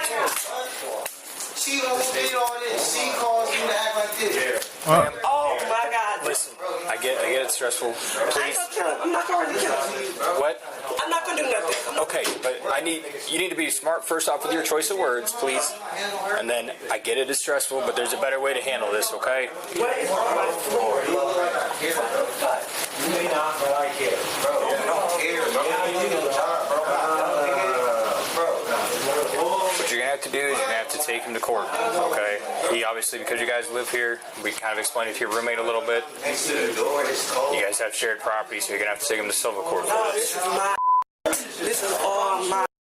This is all my. Hell, man. I'm good. I'm about to leave. Look at your laptop. I'm gonna get all the shit. I'm gonna get all the shit. What you gonna get? You ain't gonna have Derek. Stop. Right now. What are you doing back? Put your hands behind your back. Do not tense up on me. Bro, my relax. arm don't bend like that, bro. Relax. Derek, my arm do not bend, bro. Bro, look at my right arm, bro. Don't bend like that. Bro, my arm do not bend. Stop. Stop. Bro, watch out, bro. Bro, Stop. Derek, relax. my arm do not bend like that, bro. I'm gonna have to back away. Hold on. Stop. I will readjust the Bro, I swear to God, bro. If y'all, bro. Stop I tensing swear to up. God. Stop. Bro, my arm Relax. bend like that, bro. I'm not doing nothing, bro. You're twisting your arm. Bro, my arm do not bend. Stop. Bro, Relax. Bro, I swear to God, Turn around. I'm get mad, bro. Bro, stop. need to readjust. Bro, Do not tense up. bro, I'm not tensing up. We're Bro, oh my God, bro. We are My going arm do not bend, bro. Y'all have to let me turn so I can move my arm. Bro, y'all cannot, bro. I have to do it myself, bro. My arm do not bend that way, bro. I called his mom back. Bro, oh my God, bro. Take these cuffs off me so I can move my arm. Relax. Readjusted. Bro, take these cuffs off me so I can move my arm, bro. Put your arms behind your back and we'll readjust it. Cannot, bro. I physically cannot move my arm, bro. Bro, oh my God, bro. I be telling. He's saying it's Bro, alright. It's like, what's happening? What did I miss? Obviously, she came here, he grabbed the laptop, threw it at her face. But that's an offense, bro. She said she gonna kill me. What? Y'all not arresting? What are you doing? Bro, I can't move my arm behind my back, bro. I see your cuff key, man. I physically cannot move my arm behind my back, bro. Like, what are you doing, bro? Bro, I just readjusting the cuffs, man. But he's still trying to move. I can't move my arm, I'll bro. tell you what. I'm going to put 2 cuffs on, okay? Bro, what are you talking about? I'm going to give you more space, bro. Okay? You sound slow, bro. These cuffs tight as fuck, bro. Dude, I can get my fingers in them. Look, 2 fingers. Bro, you making them tired with your finger in them, bro. What are you doing? Bro, stop talking to me, bro. For real. That's her right. She just stopped. Bro, I don't give a no arrest, bro. Are you on your way? Bro, she on her way. I already talked to my mom. You don't gotta call my mom. Delete her number, bro. You slow. Why are you talking to my mom, bro? Go talk to that nigga you was just with. Unless she presses charges. Yeah, I know. Bro. Does she want to? You still working on the ticket? No, I just have to get clerk since I'm bored. It's not here yet. Y'all see my arm, bro? Are you pressing charges? My back, bro. Dude, Just relax. bro, I'm not doing that again. You need to stay sitting there. Derek, this is Tensing up, pulling against them. this is why I said I'll put 2 cuffs on. It will give you more length, okay? I don't understand, bro.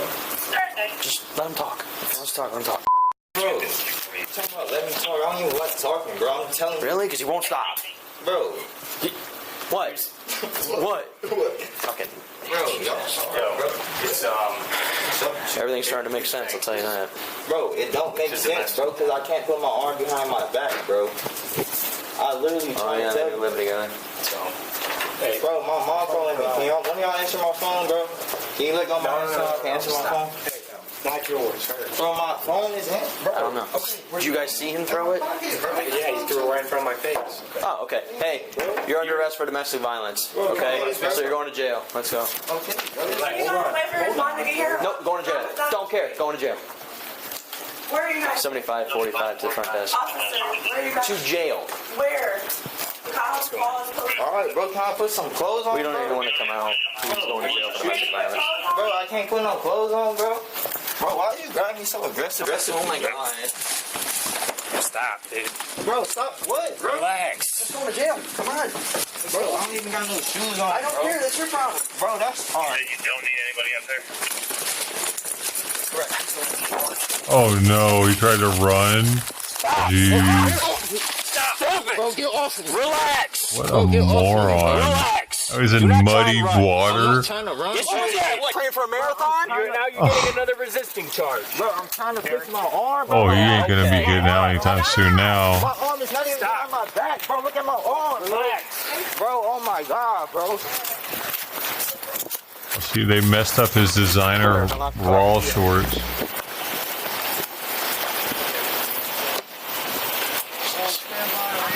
Why are you getting my Pulling away. I'm not, bro. My arm don't. No, for real. What happened to your arm? What's wrong? Bro, Something wrong with it? Yeah. Oh, okay. Well, that makes more sense. Like, for real. All right, then I'll get you a squat. I'm not pulling away, All right, bro. we'll get you a squat.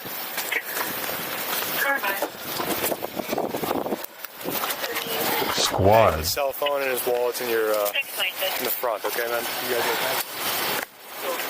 Derek Sperling was charged with domestic violence, failure to comply with a police officer, and disorderly conduct. Oh, you dumbass boy.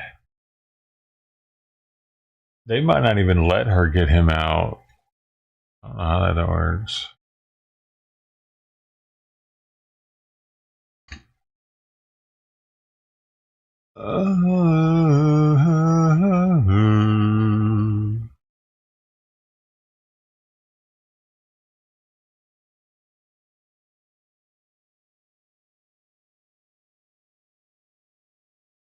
Where are the kitties? Where are the kitties for me?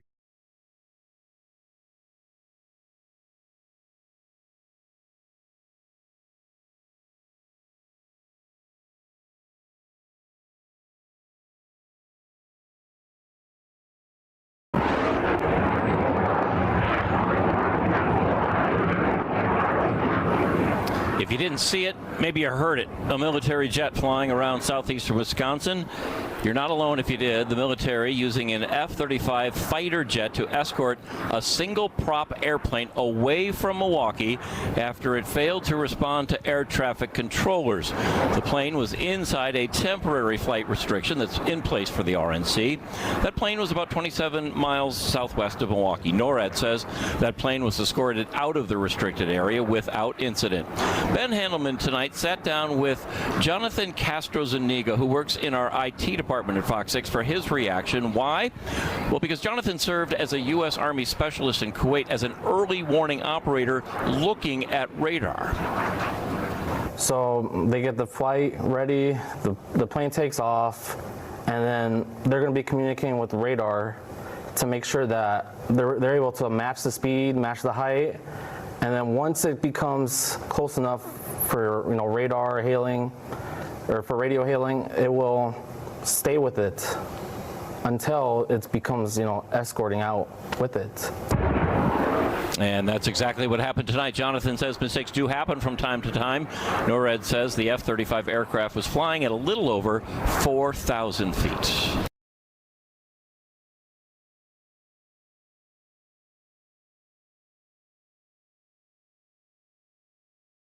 Cuộc sống của người Mỹ này thì chúng ta phải đồng thuận hóa với những cái gì mà cái nơi bản xứ của người ta đang ở, thì chúng ta cùng góp sức vào một bàn tay trong này. Giống như ngày hôm qua đó em cũng chia sẻ đó quý vị, cũng có một gian hàng bánh mì người Việt Nam của chúng ta cũng mở được một gian hàng bánh mì để bán thức ăn tại một cái buổi mà event dành cho Đảng Cộng hòa được tổ chức như vậy, và người Mỹ người Việt của chúng ta cũng nằm trong những cái thương hiệu là bán đồ đồ ăn để mà góp một cái thực phẩm cho nơi mà chúng ta đang ở. Đó là một cái sự mà quảng bá của người Việt của chúng ta, hòa đồng vào cái nhịp sống của người Mỹ này. Cộng thêm là những năm tháng chúng ta đã từng ở đây bao lâu, bao nhiêu năm rồi. Tại sao chúng ta không có hòa nhập được cái cuộc sống của người Mỹ này? Mà lúc nào chúng ta đi đến đâu, người Việt của chúng ta cũng là một trong những có nhiều nơi không thấy người Việt chúng ta ở đâu. Thì đến bây giờ thì chúng ta cũng đã thấy được, người Mỹ cũng đã công nhận được là thấy được người Việt của chúng ta khắp nơi, khắp mọi nơi, dù bất cứ ở đâu, dù bất cứ chỗ nào mà có người Mỹ tổ chức những cái festival, những cái nơi mà tổ chức event, những cái nơi tổ chức những cái sự kiện như vậy, đều có người Việt của chúng ta tham gia. Đó là một điều rất là cần thiết để chúng ta hòa nhập vào cái cuộc sống trong nơi cái đất khách của người này, mà cũng là đó là một cái xứ sở mà của tương lai của người Việt của chúng ta. Của chúng ta nó sẽ đồng thuận hóa với là cái người dân bản xứ, để chúng ta không còn một cái sự kỳ thị về cái người dân chúng ta là dân thiểu số hoặc là dân đông số, mà chúng ta phải đến đây cùng nhau xây dựng một cái đất nước Mỹ này. Đó là cái điều mà chúng ta muốn truyền tải tới cho tất cả mọi người hiện tại bây giờ thôi. Chứ còn mà nếu mà so sánh ra học thức, học vấn để mà đi ra làm những cái công việc này thì người ta có cái sự chuyên môn hơn, chứ không phải như vậy. Nhưng mà ai làm được bây giờ? Nếu mà ai làm thì cứ làm, cứ đâu hết, không có ai chê trách ai hết trơn á. Nhưng mà nếu chúng ta làm được thì cứ làm, còn làm không được thì thôi, tốt hơn hết, để cho người khác làm. Chứ đừng có lên đây mà nói những cái lời lẽ mà bắt đầu hoặc là phân tích hơn thua cái nào. Chúng em không có hơn thua trong cái vấn đề này, mà chúng em muốn truyền tải với cả mọi người là người Việt của chúng ta vẫn đang còn hoạt động và vẫn đồng hành với người Mỹ, đồng hành với người dân bản xứ này để mà làm những cái công việc mà truyền thông như vậy, để chúng ta thấy được cái sự mà tự do. Một cái vấn đề rất là quan trọng thôi, đó là con đường tìm tự do của chúng ta đã đạt đến đâu và đi đến đâu, và chúng ta đã làm được cái gì. Đó là cái điều mà rất là quan trọng để chúng ta sống và làm việc ở trên nước Mỹ này. Đó là một điều mà em muốn chia sẻ với quý vị như vậy thôi. Còn cái sự mà hơn thua hoặc là cái sự mà em không có trình độ bằng người ta đâu, không bằng. Nhưng mà em có sức làm, có sức chịu đựng, dám đi, dám làm, dám nói. Dù mình biết là mình thua thiệt đó, nhưng mà phải nói. Nghe không được cũng phải nghe. Người Việt của chúng ta mà, đâu phải là tiếng nói đây là tiếng nói của mình đâu, đâu phải tiếng nói của cha sanh mẹ đẻ đâu. Nhưng mà thực sự ra quý vị nên nhớ, lúc mà tụi em nói chuyện không có người Mỹ nào mà cười mình hết trơn á. Người ta lại cố gắng, người ta lắng nghe, người ta cố gắng để hiểu cái thứ mình muốn nói gì. Đó là người ta muốn chia sẻ, chứ không phải giống như tự người Việt Nam mình lại đi kỳ thị người Việt của chúng ta để lên đây là nói những cái lời mà châm biếm nhau rồi trình độ tới đâu. Nếu mà anh có trình độ, anh đủ trình độ, anh đi làm đi, anh cứ việc đi làm, không ai nói gì anh hết. Nhưng mà anh có dám làm hay không, cái điều đó mới quan trọng. Chứ đừng có nghĩ nói là tôi lên đây tôi hơn anh tôi mới làm, không phải. Lên đây nói chuyện không có hơn ai hết, nhưng mà tôi dám làm. Đó là điều quan trọng của mỗi người mà ra giữa truyền thông, ra đứng giữa cộng đồng, làm những cái chuyện như vậy thì hãy làm. Còn nếu không làm thôi, tốt hơn im lặng để cho người khác làm, để cho mọi người truyền tải với nhau. Anh thấy vui, anh thích, vui làm, không thích thôi, không có gì phải quan trọng hết.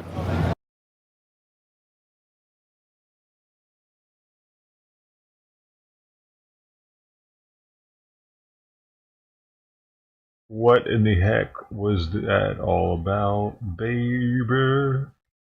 Baby, they were doing something that I couldn't play like I wanted to. I couldn't play like I wanted to. Maybe I can play later on. Found on Slauson Avenue over the median, desperate to get around these busy intersections. He's going right into oncoming lanes of traffic. A wild and reckless pursuit with a baby on board. The speeding driver fleeing deputies at extreme speeds, putting so many others at risk. Reporter Chris Christie right overhead in Air 7 calling it all. Going the wrong way. Oh no! Look at this. He is gunning it, going the wrong direction on Jefferson Boulevard. Look at all of the traffic there is here. He is having to navigate traffic going in both directions, zigzagging across the median here. The driver also live streaming the pursuit from behind the wheel. I'm not gonna kill y'all, I promise. Bro, just let us out the car. as a woman who says she's the infant's mother pleads for him to pull over and surrender. Pull over and put your... They gonna kill me, cuz. Hey, you gotta pull over and put your hands up, bro. My baby's in the car, bro. Bro, just pull over and put your hands up, bro. My baby is in the car. The driver eventually turning down a dead-end street where he tries to back up, but the car is quickly penned in by sheriff's saw another cruisers. car As go several down that deputies street are and seen get rushing caught. forward with guns drawn, taking aim right at the car. Moments later, the driver opens his door, and that's when we can clearly see the tiny infant in his lap. We'll see here. We'll have a really clear view here in a second. That appears to be a small infant in his arms. The baby appearing to be unharmed after being taken along during this wild and dangerous drive. Well, investigators holding a news conference just a short time ago. Eyewitness News reporter Leanne Suter joining us live now with what we have learned. Leanne.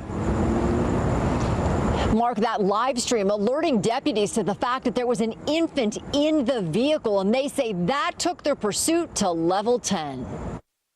Why not 11? When you got my baby in the car, they got guns pointed to the car. They got me in the car, bro. You're not thinking about your baby right now. You finna get our baby too. A desperate plea to escape as a suspect live streams a dangerous pursuit with his 2-month-old baby and the child's mother in the back seat. Hey, you gotta pull over and put your hands up, bro. My baby's in the car, bro. The video now part of the investigation into the heart-pounding pursuit. Right through the red light, around traffic. That ended with deputies rescuing the baby girl. My concern was the baby. She was crying, and I just wanted to comfort her. My motherly instincts kicked in. It all began when authorities tried to stop a robbery suspect in Exposition Park. He was one of 3 men being pursued after a robbery in Beverly Hills. They bailed out of their car. 2 were arrested. The 3rd, investigators say, carjacked his child's mother and continued the pursuit, adding in the live stream. It's our baby, bro. You gotta stop, bro. Not only is this guy driving like a madman, not only does he have his Why did he turn the live car stream and his Gilbert? child's mother, but he's also taking the time to get on his phone and live stream the whole thing. The suspect weaving in and out of traffic, zigzagging his way across the city. Over the median, desperate to get around these busy intersections. The driver finally trapped by a dead end. Sheriff's deputies surrounding the car, guns drawn, everyone on edge, knowing the infant was in the car and at risk. Oftentimes in situations like these, the bad guys use the baby as a shield. And it's a great moment of cowardice that when you witness it, it pumps the brakes on everything. As a father, you just can't put yourself in that position as a good father. So when you see a father do that to their child, it strikes a chord in you that you want to make sure that you do everything in your power to bring this guy to justice. The dangerous driver finally given up, taken into custody. His baby girl rescued unharmed. And that little girl ultimately reunited with her mother, who was not arrested. That driver now facing a long list of charges. Hello, I'm Mark Brown. Get more great ABC7 content by clicking the subscribe button for our YouTube channel. That's Mark Brown right there, buddy. Do you understand? The guy is somebody. His name's Mark Brown.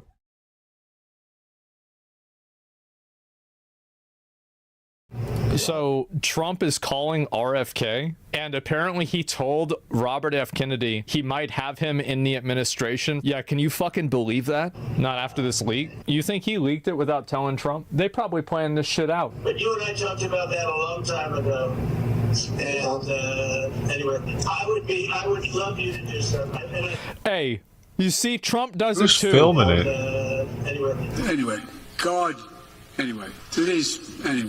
What the fuck are you anywaysing that for? This a phone call, not a speech? That's a good point. You to do something. And I think it'll be so good for you. Yeah. So big for you. And we're gonna win. We're gonna win. You know, we're way ahead of the guy.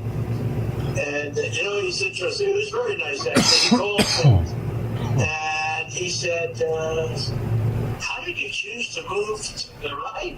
You know, so I guess that's, people said, you know, I was looking straight up. Right?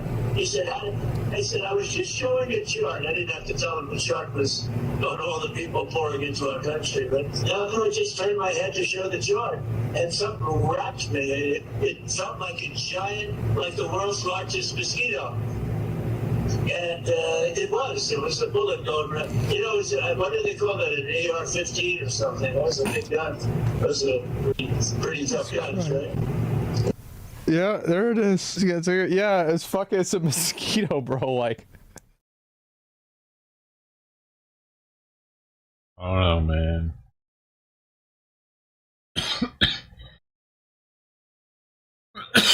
The bullet, though, like, it was so close to his head. I don't know. I doubt that kid was a good enough shot to be able to make that. To make a shot like that, you need to be like military sniper level. Perfect. To not hit him in the head and barely nick his ear like that would be so hard to do. And you can see the bullet in that frame of the one video. So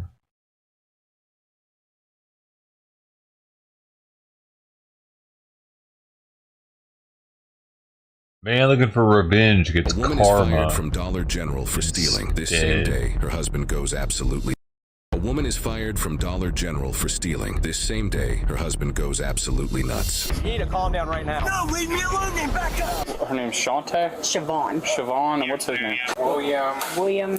You want him trespassed? I want them all. Both of them just trespassed? Yep. You know where they're at? They're in their house behind here. There he is. But this is maybe you guys can help me solve this issue, okay? So there was a situation. There was a deal made, right? They signed an agreement. Now, the person that signed the agreement, don't they get a copy of that? What agreement is it? It don't matter what it's about. Well, it does, because I can't understand an agreement if I don't know what it's about. It don't matter. If we make an agreement, if I come to your house and say, I'll do your roof for $5,000 and we sign a deal, right? Do you get a copy? Do I? You can ask for a copy, yeah. That's what I'm saying. Can you get a copy of it? That's all I'm asking. I would say so, yeah. That's all I asked for. I want a copy of the agreement that my wife signed with him. That way, it's on paper. You know what I'm saying? Because if she don't have it, and something happens and they take her to court, what's the judge gonna say? You got that paper, miss? No? Oh, well then, see what I'm saying? Yeah. I know the law. I've been in prison or whatever, but I know how it works, and that's what I tried to explain to her. I wasn't being disrespectful. Go watch the camera. Okay. I raised my voice, yes I did, but she was in that room and I didn't think she could hear me. So I was talking loud. That's all I was doing. Trying to explain something. Trying to explain this to her. Like, listen, she tries to tell me, well, I don't have to give you a copy. You have nothing to do with it. Yes, I do. Yeah. The agreement covers me too. Don't that put me in it? I have no idea. Can you elaborate on the agreement? Yeah, that's phone call. Dude. Get that out your Okay, first off, I'm not telling you what. It's weird that it was Don't filmed. disrespect me. I don't care if you talk or not. Go ahead and tell him what you got to tell, because I'm not going to deal with this. Listen, I'm not doing nothing. You're trying to say something. I'm done talking to you. Real quick. All right. So they are having us trespass you and your wife. For what? They have the right to do that for anything. No, they don't. We ain't been over. What are you talking? She worked here. This is a private business. She worked here. Shit. You guys called me over here. Guys, listen. I didn't call you. Hell no. Trust me, I didn't do nothing wrong. Hey, listen, I want, then, okay, since we're doing that, I want charges pressed on Dollar General for selling my 8-year-old son spray paint, and he's spray painting my car with it. I want something done about it now. Yes. What do you mean no? Don't tell. Are you serious right now? Yeah. So you're refusing to take action? That's not a crime. It's not? It's against the law. They have to okay it, saying you're 18. Go scan the spray paint, bud. Check it. I want you to, because it tells you have to be 18. Hey, you and your wife's not allowed back here. You'll be arrested on the property. Cool, tough guy. Tough guy. That's your problem. Your pride gets it. Have a good day, buddy. Have a good day. Oh, I will. Can I get your driver's license or anything? No, I'm not. I ain't been charged with nothing. I don't have it. I don't have nothing on me. I didn't do nothing wrong. So we'll just file a warrant for you. We'll just file a warrant for your arrest. And you can't take my shit like that for no reason. We'll just file a warrant for your arrest. For what? For disorderly conduct and obstruction. How? Because we're trying to trespass you. I know the law, okay? And you called me over there for one. And for two, I'm not being disorderly. I'm not arresting you for trespassing. You guys are. What about him? I'm arresting you. I feel threatened by him. I'm going to file charges on you for disorderly conduct and obstruction. Are you serious? Absolutely. If you don't give me your... You're threatening me now? No, I'm telling you what it is. Where's your phone? I want this on. I want it recorded because you're. Stop! No, I'm not. No, you're not arresting me, dude. I didn't do nothing, dude. Then stop! Give me your ID. I don't have it. What's your social? Man, get away from me, man! Don't touch me, no. I I didn't do nothing. Then what's your social? I just said it. You need to calm down right now. No, leave me alone then. Back up. No. Back up, dude. Turn around. No, I'm Turn not. around. I didn't do nothing, man. Go ahead, put your hands behind your back. No, don't but run. listen, I didn't do nothing. Put Stop. your hands behind your back. I didn't do nothing. Stop, guys. On the ground. I told you my social. On the ground. I have my back. Wait, I got a broken back, man. Why are you arresting me? Stop right there. I didn't do nothing. For obstruction? Come on, man. Nope. Please, I got kids. Listen, please, I'll go home. Guys, come on. Come on. Oh my God, please, guys. Listen, please. Please, I didn't do nothing. Please, no, I didn't do anything, guys. Ow, my back is broken. Give me your hands. Quit resisting. I'm not. Quit resisting. I'm not. I got my hands together, man. Come on. Can't breathe. You can breathe, you're talking. Listen, I didn't do nothing wrong, man. Please. Stay back. Come on. They're saying I didn't do anything. I was talking. Dude, anytime one of them says I can't breathe, I always look at the date to see if it was before or after George Floyd. Please, man. All right, we're going to get you up on 3. 1, 2, 3. No. Listen, right, let's walk I didn't do nothing, man. I didn't do. I gave you my social, man. Hold on, please, my back. We're past the point of talking. Listen, bud, I didn't do anything. You called me over there. We got witnesses right here. Ow. Do what? Got witnesses. What'd I do? I didn't do nothing, man. Please, I'm begging you. Look at me. You died. Don't do that. Please, man. Are you serious right now, man? I didn't do anything. Siobhan. Oh, my God. I didn't do nothing. Come on, guys. I don't think he did anything, did he? Please. It seemed like he did if he says it. What's wrong? I got a broken back. It's broken 2 places. You ran pretty good for having a broken back. It don't hurt all the time, man. I promise. Well, get in there. Okay. Listen, please. I'm done talking. Okay, but listen, I told you my social like he has. You didn't. Yeah. Hold on. Let me have a moment. Oh, shit. Here's the deal. All he had to do was listen to us talk. How long you been with him? Long enough. So you know how he is with law enforcement. I can tell how he is. No, he's not. He was nothing but unreasonable right here. I asked for his social. What's he do? He said he gave it. No, he didn't. No, he didn't. Why would I arrest him? That's what I'm asking. He's arrested for obstruction of official business and disorderly conduct. He's hindering us from doing our jobs because we're trying to get his DS, which is his social, so we can trespass him and then come trespass you from the Dollar General. How are you trespassing me? Because they want you trespassed. It's a private property entity. I ain't even been up here. I signed papers and left. It doesn't matter. Don't matter. Well, I want copies of my papers before I. Your dad's okay. What's your social? Go on. Go on. I'll get him out. Hey, would you guys mind filling out a written statement? I just saw him arguing with you asked for social and Correct. So you don't mind giving me a statement? Okay. My brother's coming to stay. I have to clean the room out of the building. What's your name? William? Yeah, he just ran my I have no further comments to you. I'm gonna read your Miranda here in a second. Listen, I do not want to hear anything. Okay. Everything's on body camera. I'll give you a Fuck, business card. dude. It'll have the report number on it. Everything was captured on body camera. Okay. I'm not gonna sit here and explain what happened. Just watch it. Okay. Your husband, correct? Fiance. Fiance? Okay. So this is what happened. I'll give you the rundown. Okay. He was waiting for us out here. Upon talking to him, it was his scene. He decided he was going to talk over everybody. I couldn't get a word out. He was flipping out about an agreement. I said, what are you talking about? He goes, it don't matter. I'm not telling you. I said, how are we supposed to help you? And he goes, forget about it, tough guy, blah, blah, blah. And then we needed to get his social into the call because we're trespassing him and you. Yeah. Asked him for his social, flips out right here, and I said, stop running, give us your social, and he takes off running. After he was told if he decided to not give us his social that he would be arrested for disorderly conduct and obstruction. Obstruction of official business is when you hinder me from doing my job. Him running and not giving me his social is hindering me from doing my job. Disorderly conduct, he is on public property, being a public annoyance and acting out. Okay. All right? Yeah. Thank you. You get her social? Is there anything I can help you with? You want a business card? Yeah, I do. Okay. And I want copies of those papers I signed. Okay. I'm not allowed on the property. That's not between us. It's between you and Dollar General. But I'm not allowed up there. How am I supposed to get it? Get a lawyer. You'll get it. So another thing, I don't know if we've done this or not yet, but you are no longer allowed on any Dollar General properties at all. Okay. In the How long will world. it take before he's booked in? Depends on how busy the jail is. He'll be able to get a phone call when he gets booked in. Maybe I'll call you. You write the number down? For who? Mine. It's a new phone. He probably don't have it. It's like memorized. He has no numbers memorized. I promise you that. I'm gonna read a Miranda real quick. I will. I'm gonna read your Miranda rights. Please, I didn't listen. Try to say something, buddy. Please, I'm begging on You have the right to remain silent. Anything you say can be held against you in a court of law. You have the right to talk to a lawyer. You can decide at any time to exercise these rights and not answer any of my questions or make any statements. Can I ask you one question, though? You can ask everything you want, but I'm not answering. Sir, please. Nope. Hey. Do you need a mech to check you out or no? He already said no. Okay. Please. All right. Don't do this. Please. My brother's coming, man. Like, and he's going to be on You good? All right, man. Nope, we're good. Yep, you're good. Have a good day, man.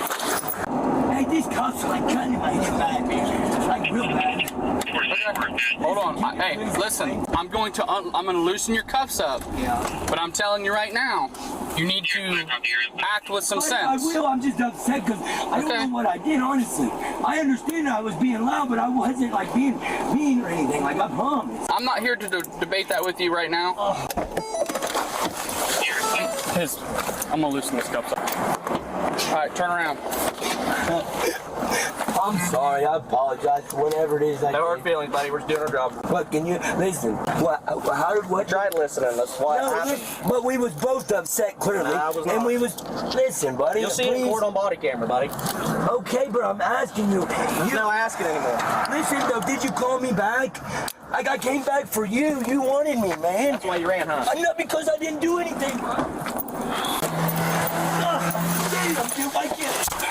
Holy you're really taking me to jail for something I didn't do, man. You want your window cracked? What? Do you want your window cracked? Are you hot? I get some water or something. Okay. Oh my God. I'll crack your window. When we get to the jail, I'll give you some water, man. Hey, William. Real quick question, man. All right, so we're getting ready to go in here. Anything past the big door that we're about to go in is going to be considered conveyance. Okay? Is there anything we're going to find in or on you? I'm not high. I'm not saying you're high. That's what I feel like you're saying. No, I asked this to everybody. Okay. That's all. It's something I have to ask everybody. Thank you. William was charged with disorderly conduct and obstructing official business. He is innocent until proven guilty in a court of law. Damn, man. I should just went home.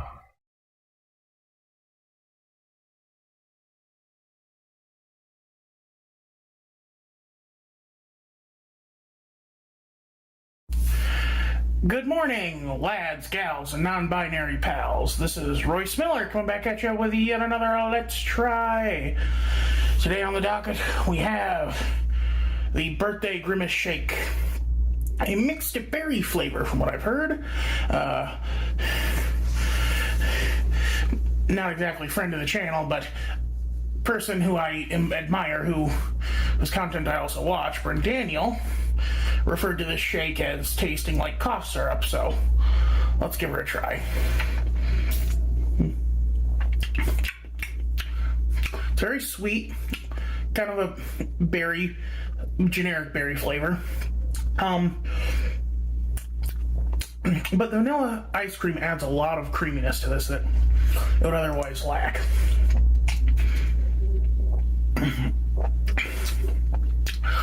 It kind of tastes like just like strawberry milk. He's going through that thing. I will say though, like I had a long drive home and with sweltering heat, so this is really melted, and I actually like a melted shake, so. Jeez, why so you can chug it? That is good. It's halfway gone already. I will say, it didn't look the most pleasant in the advertisements. Like, I don't want to be like, oh, taking the lid off. Bodily fluids.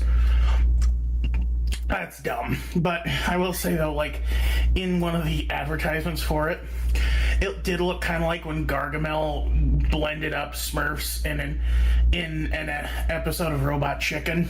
I saw that one. Hilarious. Oh, this is delicious. Forgot about Robot Chicken. I mean, like, It's not exactly, like, would it be better if it were like ube or taro root or something more exotic? And then mixed berry? Maybe, but it's McDonald's. You don't go to McDonald's. Oh, let's see what he was talking about with that. I can find it real fast.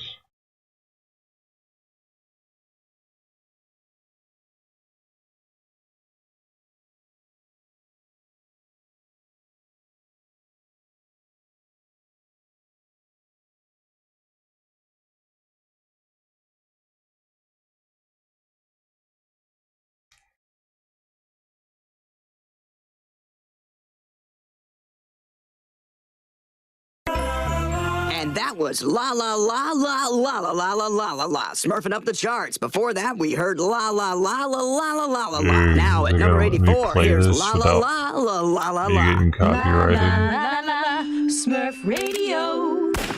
Oh my dude. Gargamel, it's only 4 minutes. They're gonna probably get me for it. But be careful. The hell? Oh, he's eating Smurfs? Oh shit. Okay, it's kinda gross. What the heck, bro? Gargamel, why is he a tranny? What's going on, bro? Adult Swim was crazy back in the day. And Gargles Jr. That's Smurflings! Oh no, that's a gypsy moth! You've killed us all. What? We've lost every Smurfberry within a 50-mile radius, Farmer Smurf. How could this happen? We're a medieval farming community with no access to modern pesticides who made the brilliant choice to subsist on a single crop. Yeah, we're all gonna starve. We'll die of hunger long before that happens. Oh, dopey Smurf, I shall miss your banter most of all. Gargamel! It's Smurfed you 30 years, but you finally found us. Yes, on Google Earth, your village now stands out like a wart on a shaved ball Is this bag. new? But good news, I have a whole greenhouse full of Smurfberry plants. And why is that? When I was 7 with years. you, I was planning to create a strain of poison Smurfberries, but that meant going back to get my master's in botany, and then I got sidetracked with a semester of drama club to try and impress this girl named Nadia, which of course, you know, that went... Yeah, all right, yeah, but I will give those life-giving Smurfberries to the winner of my Gargamel. Smurf Hunger Games. He was British. Smurf would ever hurt another Smurf for food. Hey everybody, we're doing this. So, I'm gonna Smurf 12 names from a hat. Gosh, I wonder where we're ever gonna find a hat. All right, Ironic Smurf just volunteered. He and 11 more will then Smurf to the death. And Gargamel will film the entire competition for some unknown reason. Yeah, probably so we can jack off to it later. Well, I might. Let the games begin. Ooh, this looks promising. Dying's easy. Comedy's hard. Dying's harder than I thought. Smurfing together, Scaredy. If there ever was a time to grow a third dimension as a character, this is it. Don't go out like a punk. Ah! I shot myself in the dick! No! That is the definition of going out like a punk. Ah! What Crazy, the Smurf is Vanity dude. always admiring in that mirror? Our faces are identical. Beautiful.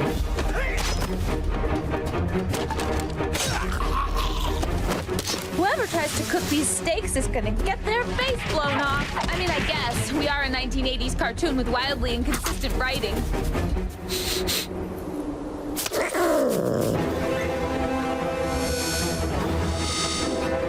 Holy smurfing ass crackers! How is Gargamel Bro. paying for all this stuff? Oh, definitely gonna jack off to that. Give me some privacy. Do you know how long it's been since I've had any sexual gratification? I'm 70 years old, bald, fat, and I only own one outfit. This robe used to be a floral print, for God's sake. Papa, we need to modernize. We should turn some of these Smurfberries into preserves to avoid a future shortage. Oh, how cute. Why don't you smurf along and roll a hoop with a stick or whatever? Actually, bitch, I think it's time for a new Papa Smurf. Smurf what now? Who's your papa?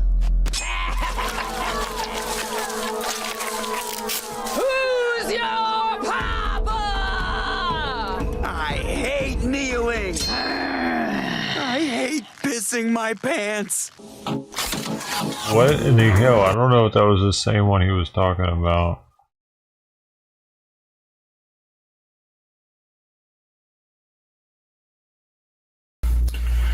Exotic new flavors. You go to McDonald's for consistency. You know what a Big Mac tastes like. You know what a French fry tastes like. You know what a McNugget tastes like. And this is excellent for that kind of thing.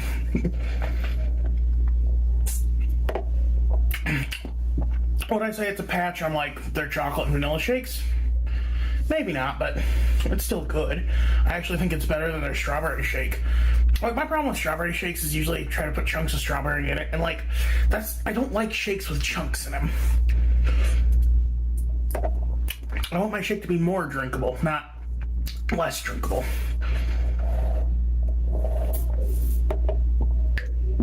I don't want to chew ice cream. I have very sensitive teeth. The soda didn't help with that. Phosphoric acid, right? Eats at the enamel.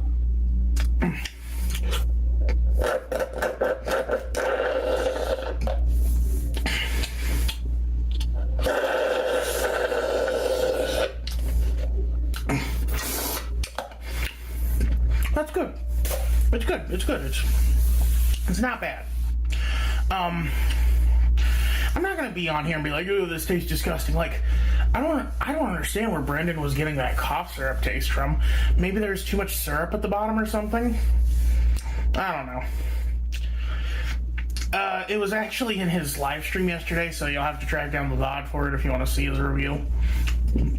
He may post it to his channel, who knows. Anyway, that's not the only thing that came with the meal, because it is in fact a meal. We got ourselves a lovely large fry and the Big Mac. Now, I ordered this without onions, but not without pickles, because I figured, there's already pickles in the Big Mac sauce, may as well. Well, this one it actually looks a little bigger than the Big Macs I'm used to. Big Mac's I swear, probably Big my Macs are favorite. smaller. My favorite McDonald's sandwich. More is the pity for them.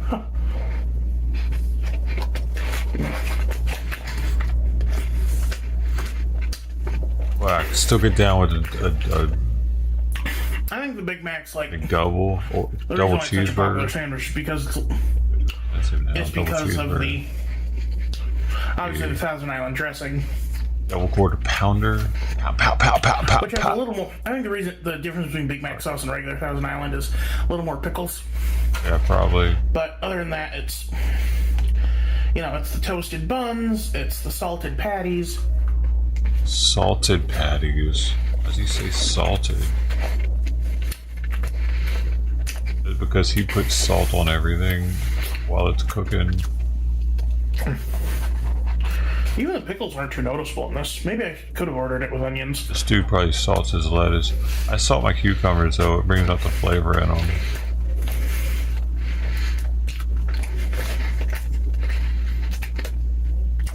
And if I'm having like lettuce with just pepper, I might put a little salt on it. Poop.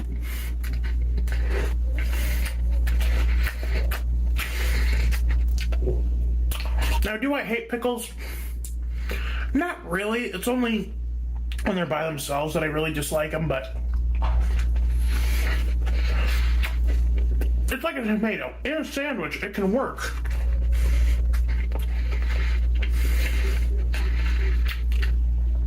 Who was I thinking of that had really good pickles? Arby's. Arby's has... No, not Arby's. I went somewhere that had like a really good cheeseburger with pickles on it.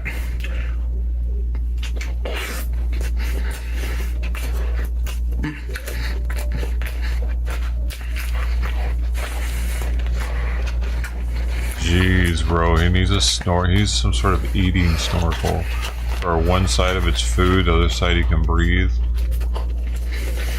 Good way you can do both at the same time somehow.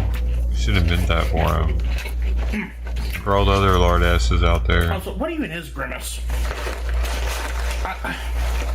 From what I understand, he's either like the embodiment of hunger or like a That's a stomach or something. supersized ride.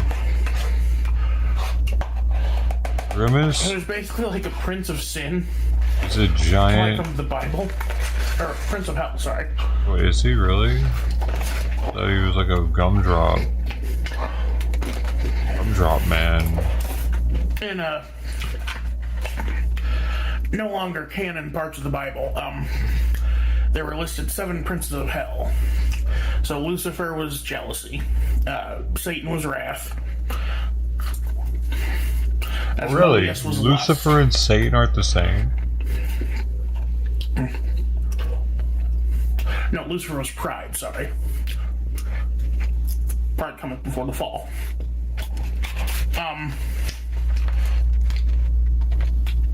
Embodiment of a milkshake. Taste bud, wait. Beelzebub was Embodiment of a milkshake? That doesn't make sense, it's purple. Or a taste bud. A taste bud? Gluttony. That's fucking weird, bro. And then for Sloth, they had a taste bud, people are saying. Who could... An enormous taste bud. His whole thing was that he was lazy because he made machines to make his life easier. And it's like... But his oranges are linked to milkshakes. Scientific progress. And he's lazy.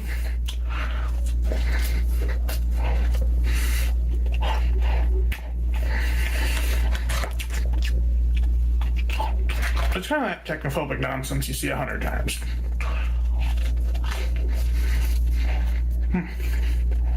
Sorry that I'm eating this fast. This is my meal. I haven't had food since... when did I leave town? Like 6? Anyway,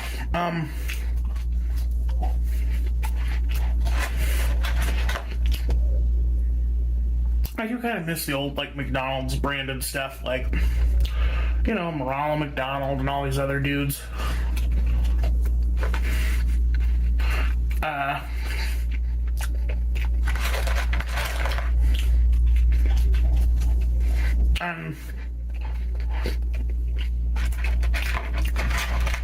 I know a lot of people are like, oh, clowns are scary. No, clowns are not scary. If you're scared of clowns, you're weird. I actually like clowns.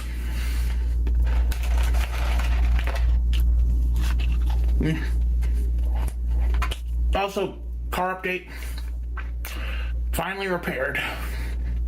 I will...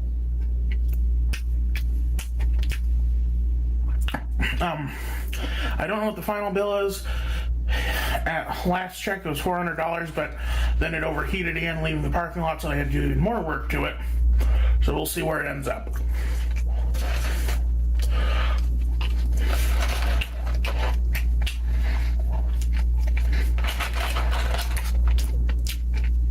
I'm just glad I have my car again.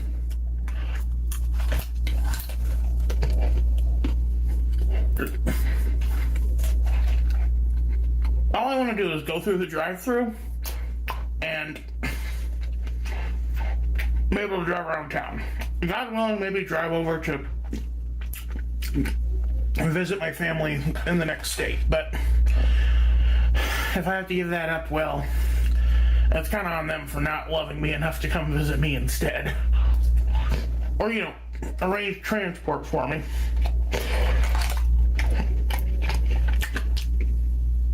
I can only do so much. I've been the one driving there for the past 10 years.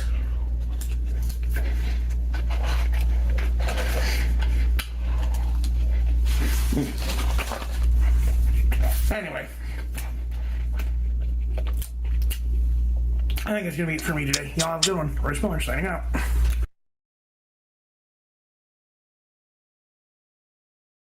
Royce Miller. Signing out now. Royce Miller is signing out. How they doing that, I don't know. He's got fingers, he's not a hoe. Hey, hey, hey.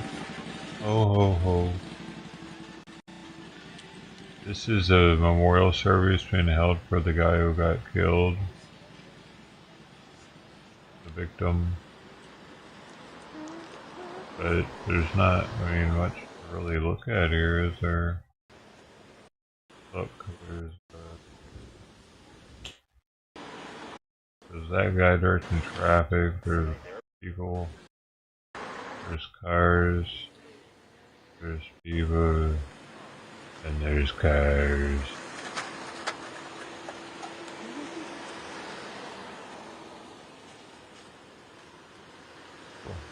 Alright, what else is happening?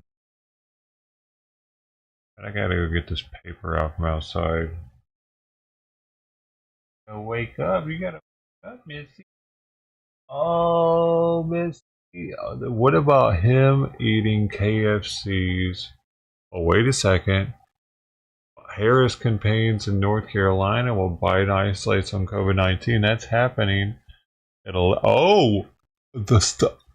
Interesting. So that's happening now. She's campaigning and she's taking his campaigning spots now. This just got very interesting. Huh.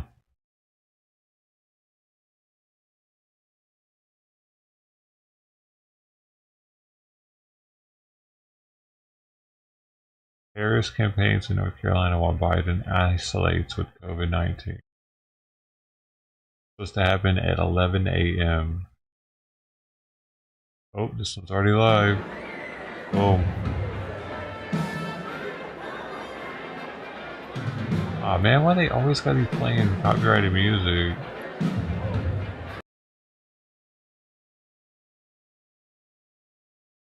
Kitty, kitty, I gotta get my paper. He's so cute. Come here.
Left the gate open. He walked right out on me. What was the guy talking about? Make sure that Joe Biden and Kamala Harris can finish the job. They get to know that she and Joe. Who's this guy? Hello, Fayetteville!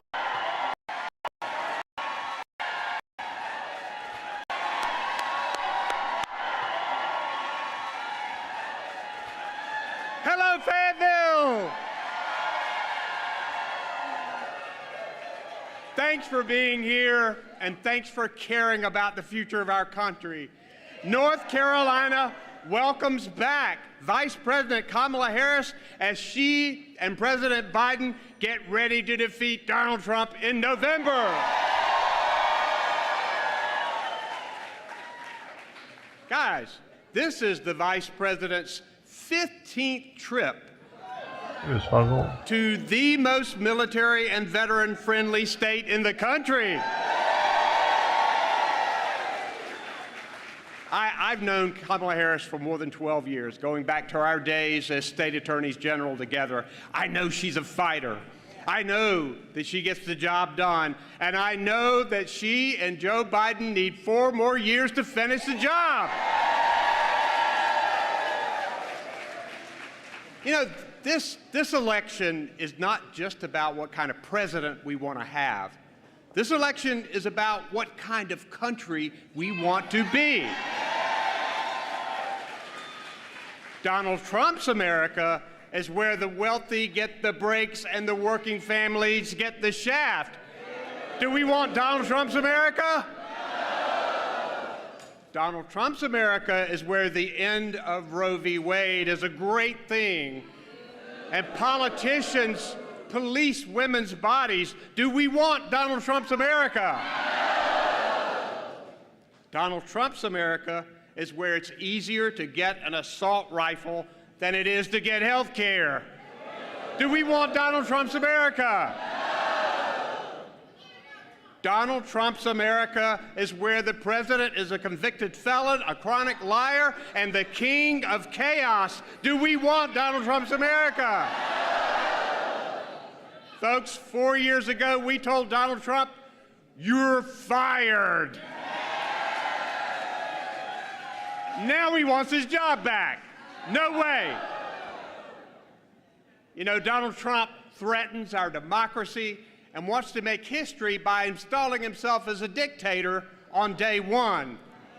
But Joe Biden and Kamala Harris will defend our democracy, and they'd rather make history with their extraordinary accomplishments for the American people. They actually passed a bipartisan infrastructure bill that Donald Trump only bragged about that he would do, but never did. Joe Biden increased health care coverage while Donald Trump tried to take it away. Joe Biden lowered the cost of prescription drugs and health care premiums. And in North Carolina, he helped us finally expand Medicaid. Now we have more than 500,000 North Carolinians enrolled in health insurance. But you know what? Donald Trump would snatch those health insurance cards right out of people's hands. We cannot let that happen. Joe Biden and Kamala Harris are doing everything they can to protect and restore abortion rights, because we ought to leave medicine to the doctors and the decisions to the women. But Donald Trump, he's not going to stop with overturning Roe v. Wade. He's already promised to do more if he gets the chance. And if you don't believe it, just look up Project 2025. My fellow North Carolinians, can we defeat Donald Trump at the ballot box? Can we defeat Donald Trump right here in North Carolina and deny him the presidency? Of course we can. And we must. So, here's your assignment. We're in a school. For the next 110 days, we have to be on the doors, on the phones, on social media, on top of our game to stop Donald Trump's dark vision of America and make sure that Joe Biden and Kamala Harris can finish the job they started. Thank you, Fayetteville. Let's turn North Carolina blue for Biden. Thank you, thank you.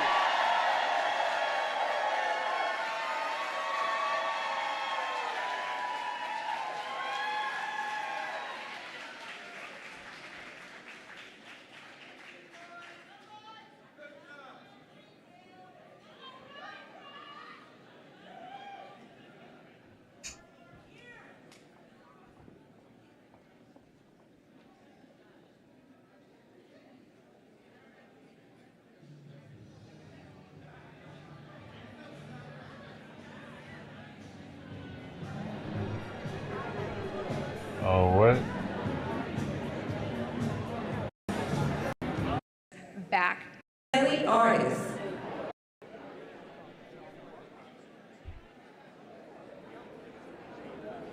Please welcome Kelly Artis.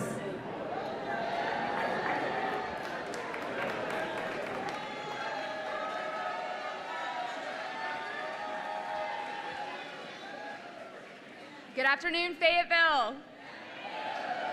My name is Kelly Artis. My husband just commemorated 20 years in the United States Army. And our family is stationed here at Fort Liberty, and we are so proud to call North Carolina home. Today, I am honored to welcome Vice President Harris back to our great state. As a military spouse, I'm no stranger to sacrifice. Don't get me wrong, we love our country, and my husband is proud to serve. At the same time, deployments, relocations, and the realities of the lifestyle present families like mine with unique challenges. Joe Biden is a military father. He understands us. He lost a son because of a service-related illness. He understands the sacrifices families go through because he's lived it. Joe Biden and Kamala Harris believe that we have a sacred obligation to prepare, equip, and care for our troops, veterans, and their families. They are fighting to ensure that we don't have to sacrifice our stability to give our loved ones the support they need. Last year, President Biden came to Fort Liberty to announce historic steps to increase the economic security of military and veteran spouses, caregivers, and survivors. This administration's actions have helped create more opportunities for people like me to get secure, well-paid jobs. They've removed barriers to access affordable housing and the child care that we need. And across the board, they're fighting to lower costs for families and protect our freedoms. President Biden and Vice President Harris have delivered for families and changed the lives of military spouses and all of North Carolina communities for the better. I know, given another term, they'll keep fighting for us. The path to the White House runs through North Carolina. It's our turn to deliver for President Biden and Vice President Harris and send them back to the White House for 4 more years. Now, please join me in welcoming our guest of honor back to North Carolina, the first woman Vice President of the United States, Kamala Harris.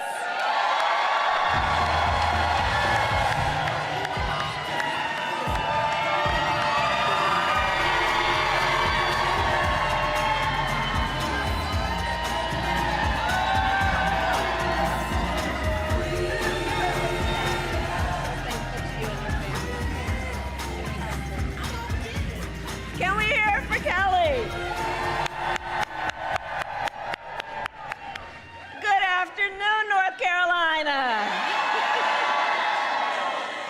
Oh, it's good to be back. It's good to be back. And I want to thank Kelly for your work and for your family and all that you have given to our country in service. And it is so good to be back with so many incredible leaders. including my dear friend Roy Cooper. You know, Roy and I served together when I was Attorney General of California, and he was Attorney General of North Carolina. I've known him for almost 2 decades, and he is an extraordinary leader. And I want to also thank the extraordinary leaders who are our service members and their families who are here with us this afternoon. Thank you all. You know, one of my greatest honors as Vice President is to meet with our service members around the world. I have met with our service members from NATO's eastern flank to the Korean DMZ, and from Arizona to Florida. And I will tell you what everybody here knows, all our service members possess an extraordinary skill, discipline, dedication, and love of country. And I know their families serve with equal dedication, and I thank you also. And I say everywhere I go around the world, we are so proud that the United States military is the greatest fighting force the world has ever seen. Which is why President Biden and I are proud to have passed the PAC Act, the largest expansion of health care and benefits for veterans and military families and survivors, the largest benefit in decades. So thank you again, everyone here, and in particular our military members and your families, for the service and the dedication that you have shown. So today, we are 110 days out from the election. And while many of us have been involved with these elections for every 4 years practically, nearly every time we will say, this is the one. Well, this here is the one. The most existential, consequential, and important election of our lifetime. And there is so much at stake. Last night was the latest example. So some of you may have heard Donald Trump's running mate deliver remarks at the Republican National Convention. He talked about his life story about growing up in Southwest Ohio, and it was compelling. It's a compelling story. And it was not the full story. Frankly, what is very telling is what he did not talk about on that stage. He did not talk about Project 2025, their 900-page blueprint for a second Trump term. He did not talk about it because their plans are extreme and they are divisive. In recent days, they've been trying to portray themselves as the party of unity. But here's the thing. If you claim to stand for unity, you need to do more than just use the word.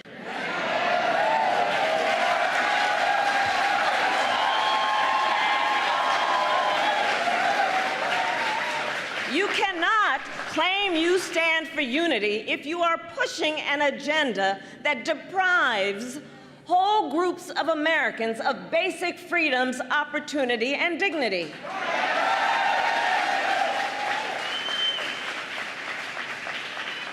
You cannot claim you stand for unity if you are intent on taking reproductive freedoms from the people of America and the women of America. Trying to ban abortion nationwide as they do and restrict access to IVF and contraception as their plan calls for. You cannot claim to be for unity if you try to overturn a free and fair election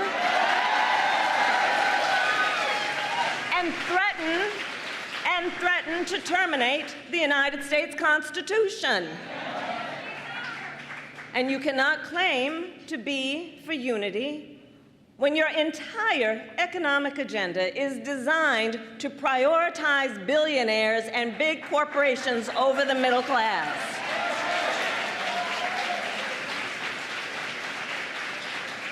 We're too busy watching what you're doing to hear what you're saying. And let us unpack that last point about the economy. This race can be boiled down to a single question. Who fights for you? Now, we know whose side our President Joe Biden is on.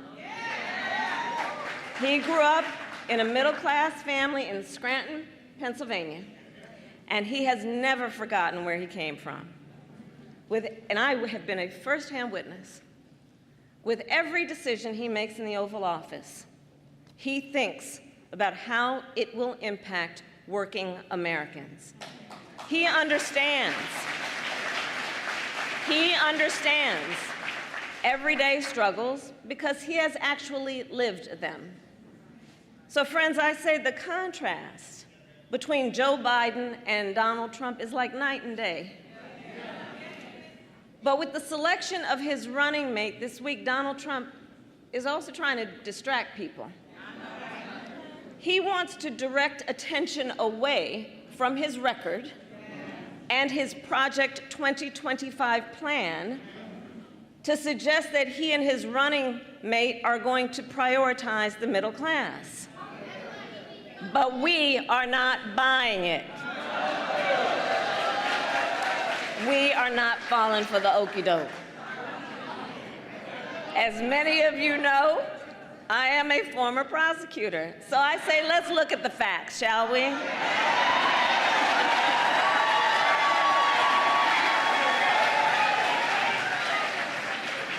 So Donald Trump tries to claim he brought back American manufacturing. The fact is, under Donald Trump, America lost tens of thousands of manufacturing jobs. And more than 1,000 factories closed under his watch. The facts. Meanwhile, President Joe Biden and I have created nearly 800,000 new manufacturing jobs. So much so it's been described as a manufacturing boom. Last night, we heard claims that Donald Trump is for fighting for our seniors. Well, how the heck can you claim you fight for seniors when you intend to cut Social Security and Medicare? Which we all know is a lifeline for so many of our seniors. Let me be very clear. President Joe Biden and I will always protect Social Security, and we will always protect Medicare.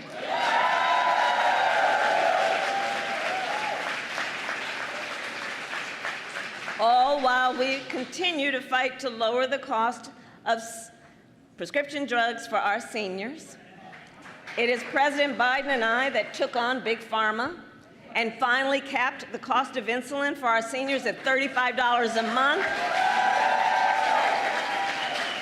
Who here has a family member with diabetes to know what that means? Right. But Donald Trump and his running mate intend to get rid of our $35 cap on insulin. They will side with Big Pharma and let them make prescription drugs more expensive. Not only that, on the issue of health care, they intend to get rid of the Affordable Care Act. Donald Trump and his allies tried more than 60 times to end the Affordable Care Act, 60 times, to give insurance companies back the power to deny people with pre-existing conditions. Y'all remember what that was like? Children with asthma, women who had survived breast cancer, grandparents with diabetes. President Biden and I, on the other hand, have made the Affordable Care Act more strong. Because you see, we believe health care should be a right and not just a privilege of those who can afford it.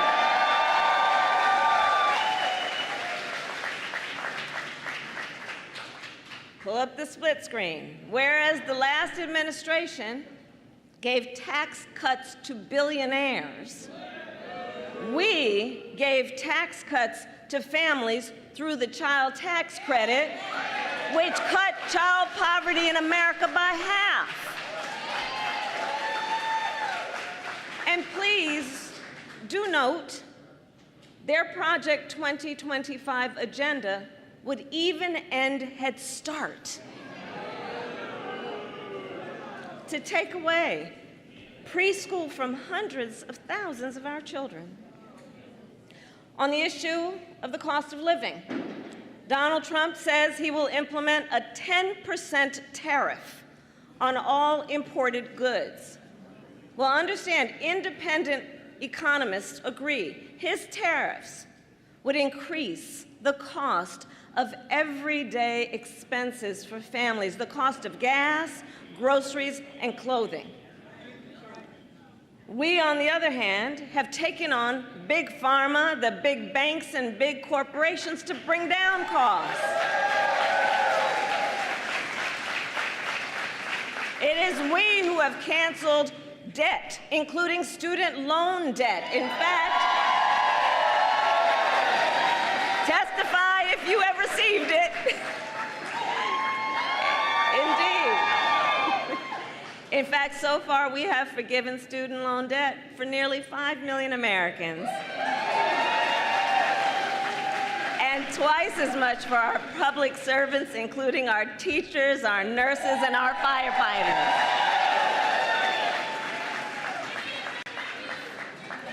You're welcome.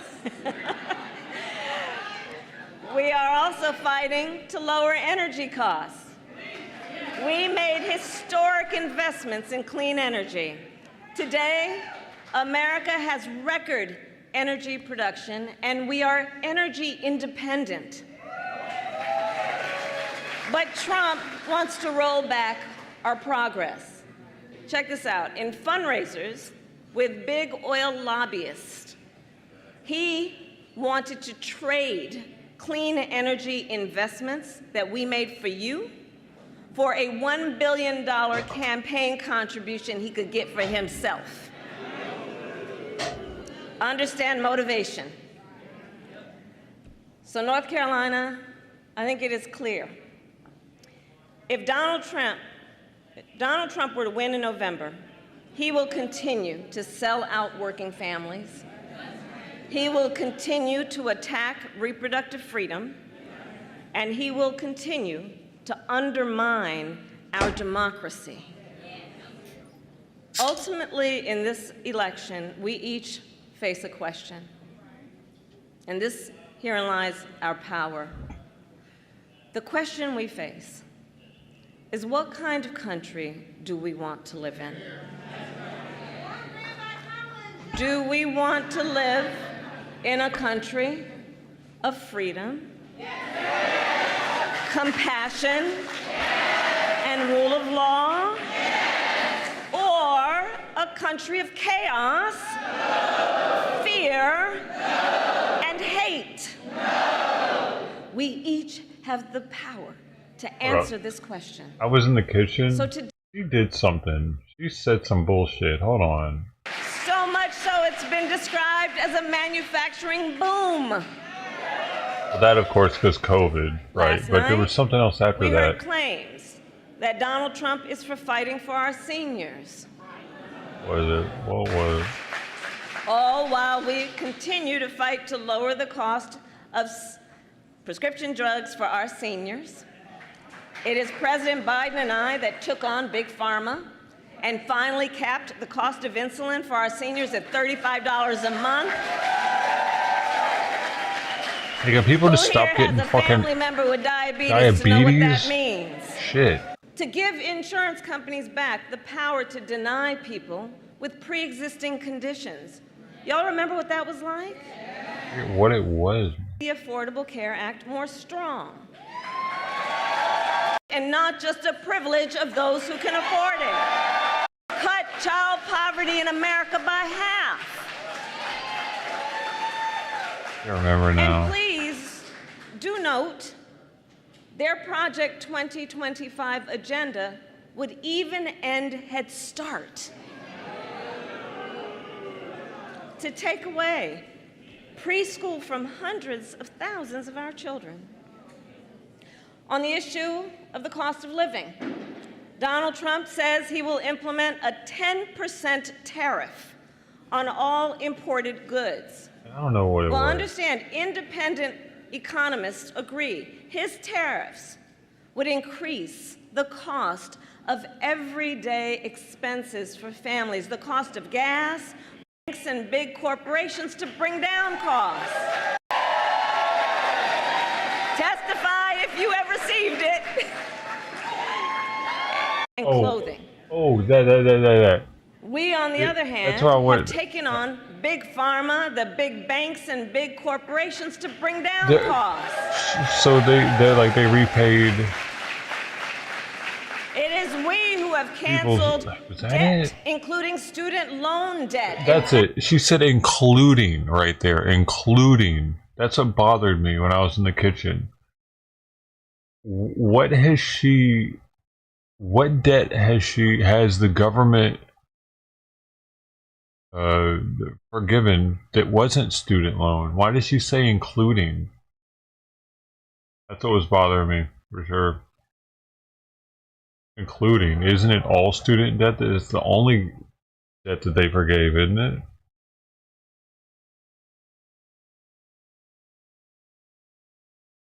They have to be a college person to take advantage. They didn't help me with any of my debt. Received it. Indeed. I didn't get a debt reduction. In fact, so far we have forgiven student loan debt for nearly 5 million Americans. And twice as much for our public servants, including our teachers, our nurses, and our firefighters.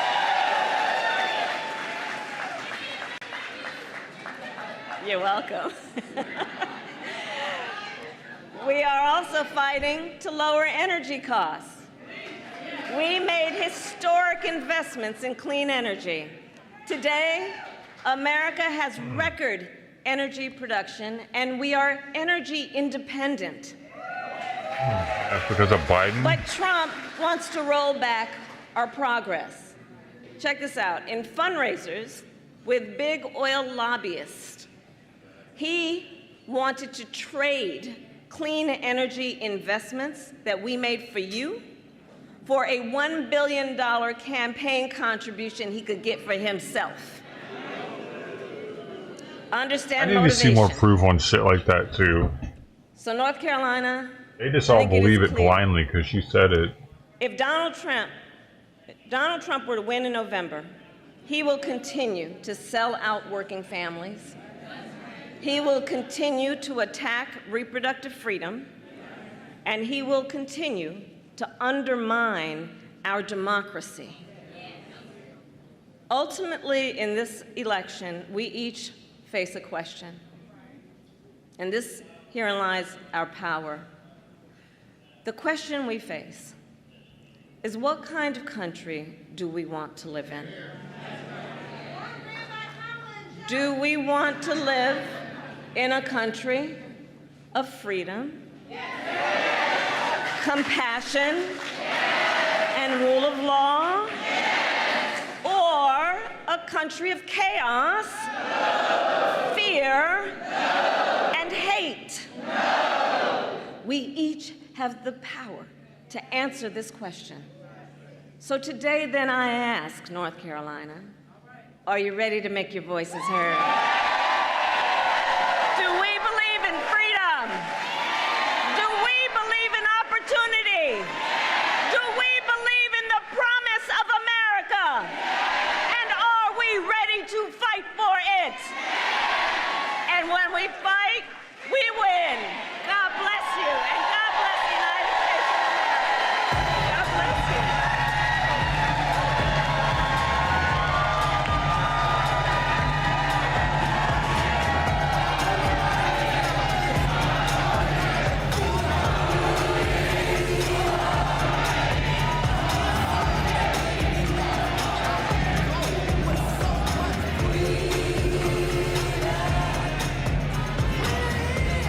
Oh, a new study shows that hearing aids are linked to longer life. Each year. All right, new for you this morning. Researchers find that adults with hearing loss who regularly use hearing aids, they have a 24% lower risk of early death. This is compared to those who never wear them. All the more reason to wear your hearing aid. Get your hearing checked. Local hearing aids specialist Carrie Bowen has witnessed it firsthand, how these devices change people's lives for the better. As much as a 12 to 15% change in each year if that person is not wearing their hearing aids in a consistent manner.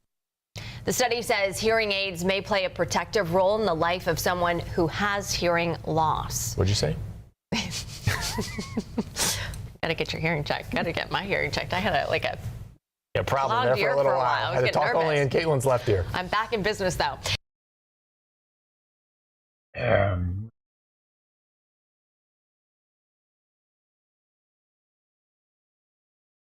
It is Pride Week, and a popular coffee shop is decorating their donuts to celebrate. We gave our donuts away. Our Heather Lake is there with all the details from the kitchen.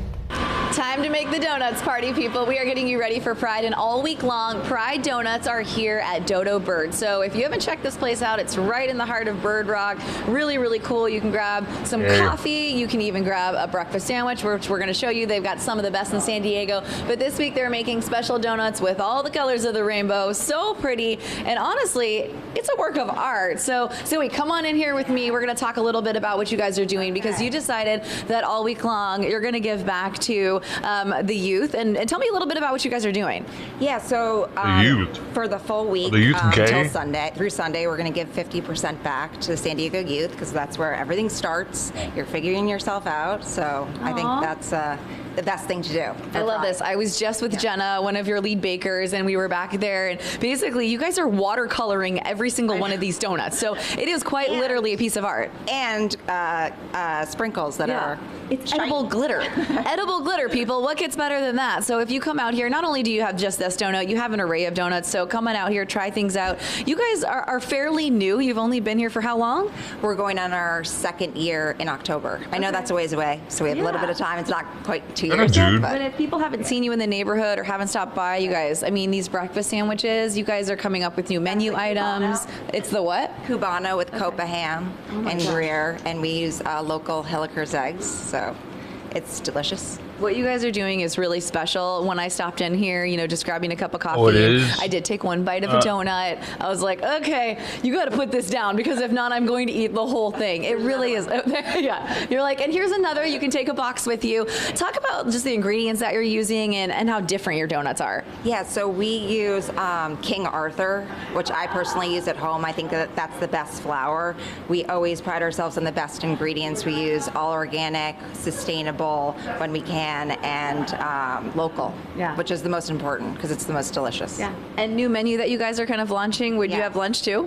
Yes, Chinese chicken salad, Caesar salad, a burger, and it's all organic. Okay. I love what you're doing. Not only that, can I bounce out here really quick and show everyone this cute little living room that you have going on here? I mean, this is how I want my living room to look. I'm just not as good at decorating. If you want more information on what they're doing out here at Dodo Birds, they will be selling these donuts all week long to celebrate Pride, and you can go to our website. Just click on the Scene On tab there for more information. That's going to do it for us in Bird Rock. I will send it back to you guys in the studio for now.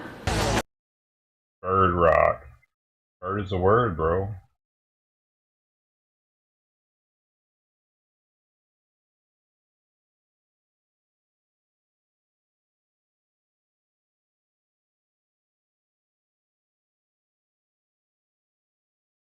Oh my god. This guy's talking about pins again. What do you want for a big pin? If you could pick a profile or an off the page or whatever. Those pins. That's all you want. Splash profiles show up. Yeah, but you don't have enough bulk yet for those. Yeah, it's trying to be realistic. Yeah, they don't pop up often enough, and you don't have enough bulk for that. I don't think they are gonna pop up again. Probably get Tarzan out of your book though. Would you want him? Or no?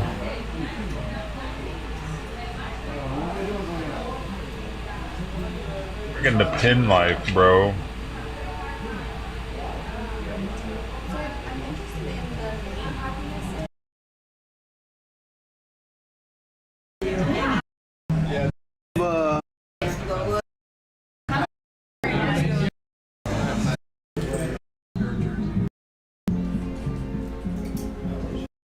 tell us that they could. Oh no, it's the same one, but this needs not.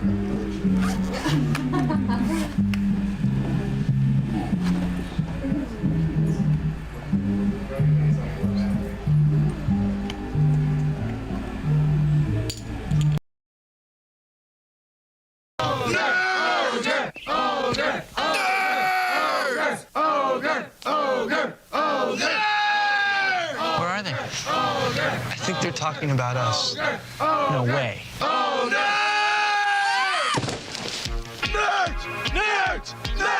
Come on, Lewis, let's go.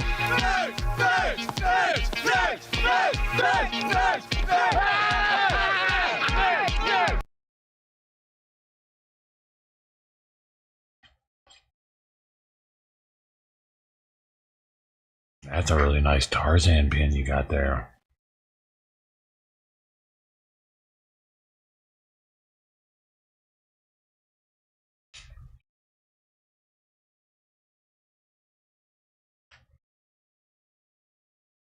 Really nice.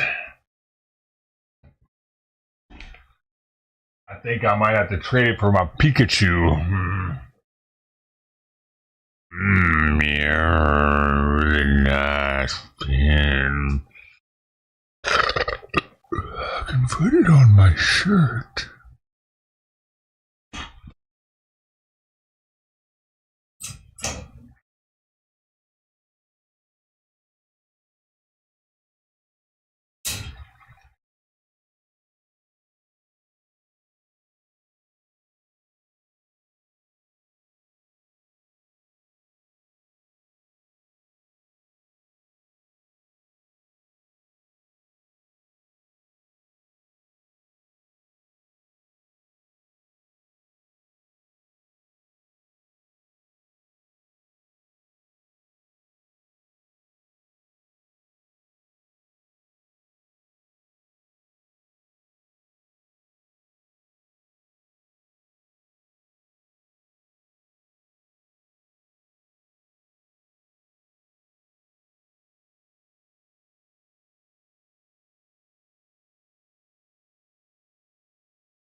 Hey, we have a customer.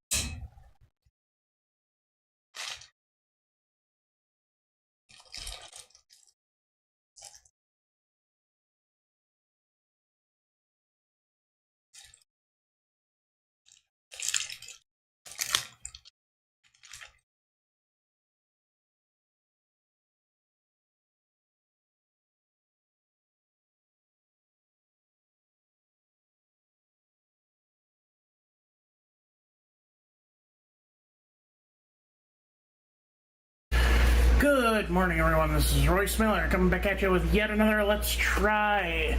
And if you can believe it, it is Friday. Today on the docket we have Taco John's.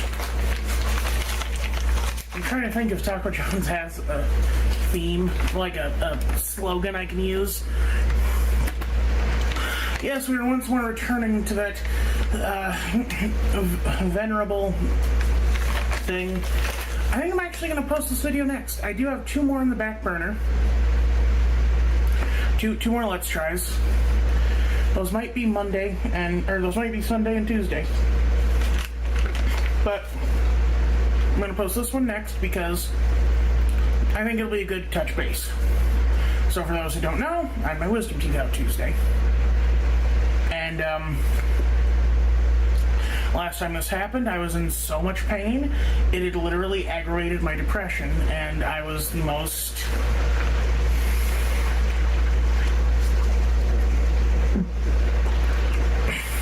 How can I say this without it ringing alarm bells for people? But like, it almost drove me insane. Let's put it like that.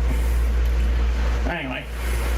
This time, though, I managed to negotiate some tramadol off the dock, and I've been taking that whenever I go to bed. And then the regimen of a couple aspirin and a couple Tylenol also helps a lot. Anyway, so why am I eating solid food so soon?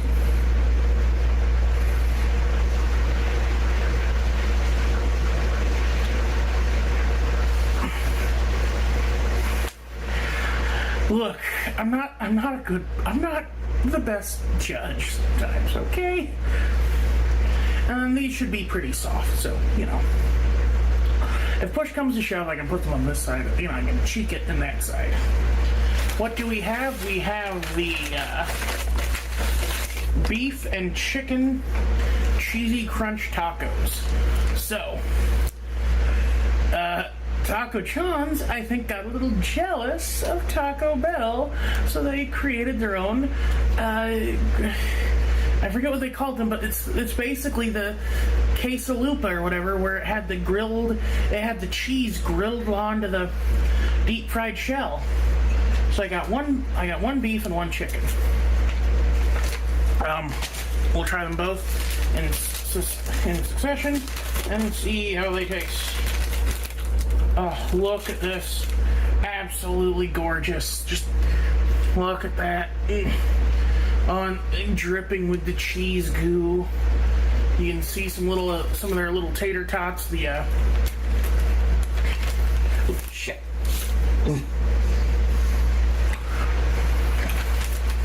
The potato olays in there. Let's try it.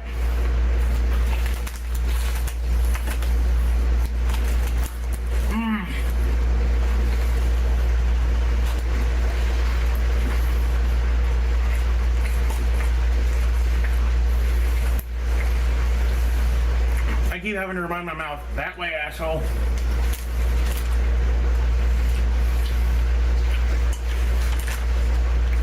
His mouth is an asshole. It's salty, it's crunchy, it's cheesy. Like, Taco John's doesn't have a lot of unique things, but this is one of them. Like, it is the improved version of the Taco Bell crunchy cheese chalupa.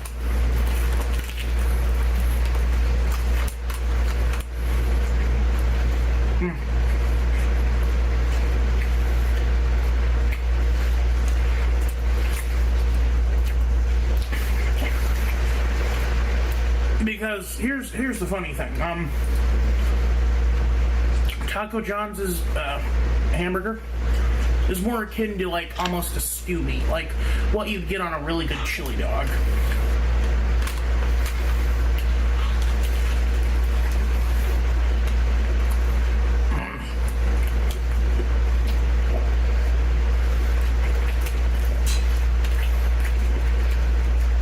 It is also very salty.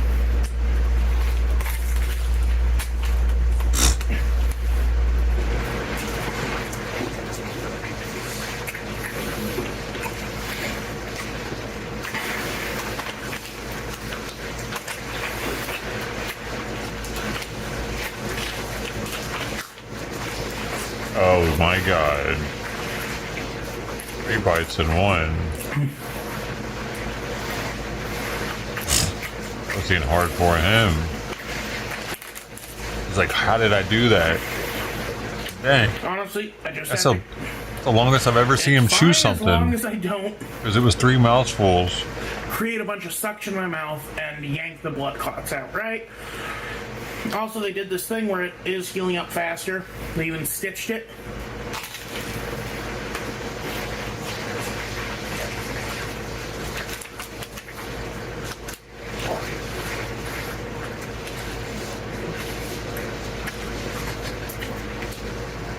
Honestly, the most painful thing about my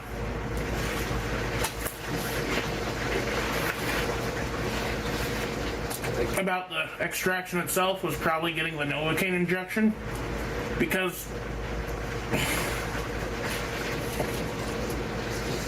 they stick this long metal needle into your gums for an extended period of time, and the rub-on stuff they use to prep your mouth for it doesn't work too well. Also, it was great flavored.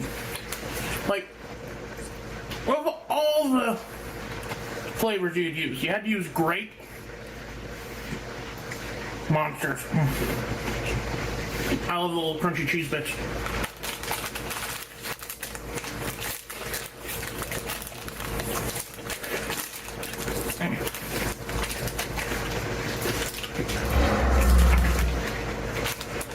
I've had some good food from Taco John's.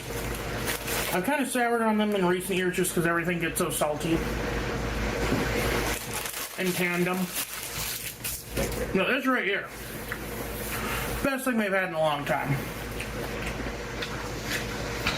Even better than their classic fish tacos, which I do love. Try the other one. So this one is chicken, and it is of a slightly different caliber. Oh my gosh. It's got bacon on it. Also, the lady, when I pulled up to the drive-thru and ordered the two things, she's like, okay. And I was like, I'm sorry. It's part of my job. Like, if you don't want me ordering the whatever new fast food item you have, don't serve it at breakfast time. He sees it as his job. So this is their grilled chicken, their tomato. Fast food now. I've never had their grilled chicken before, so this is going to be a double thing. Holy shit.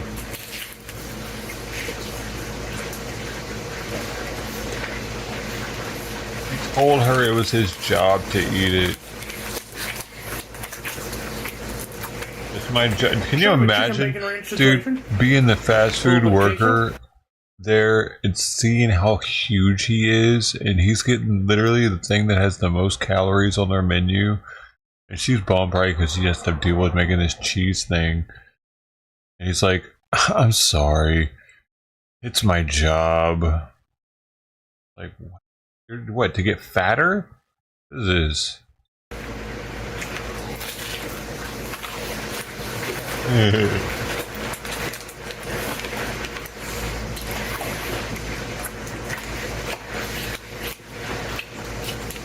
Not quite as salty since it uses the grilled chicken instead of the taco meat. Although the bacon does add quite a bit of sodium.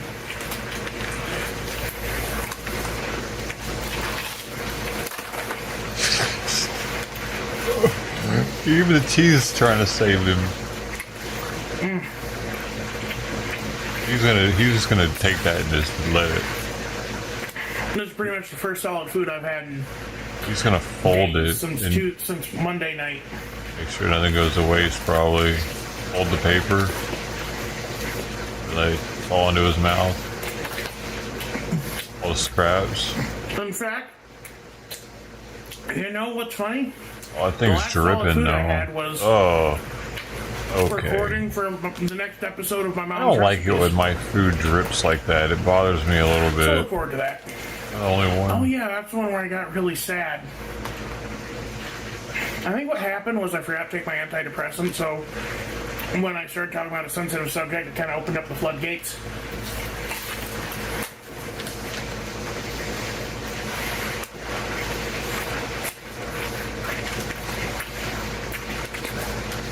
You know, some people out there, they tell you that you don't need antidepressants to live a happy life. But I was such a much more miserable person before I was on antidepressants.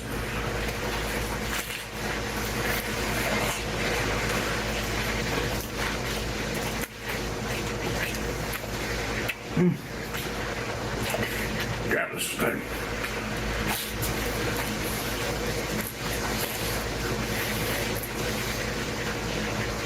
Also, wonderful news, that wasn't ranch, that was sour cream.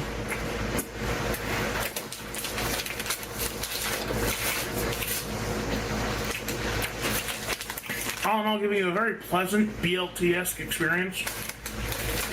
Almost like you got a really good turkey club. with a cheddar cheese bun. Oh, I knew that wasn't going to waste.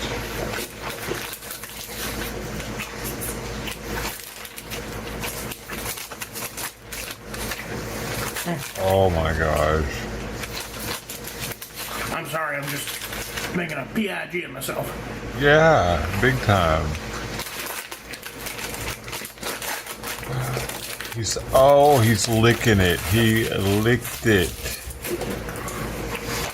What the fuck, bro? You gotta get don't let any tenth of a calorie go. So, where are we at on the 2K special? Well, look, it's not going to be next week, unfortunately. It's not that I don't want to, it's that I can't afford it.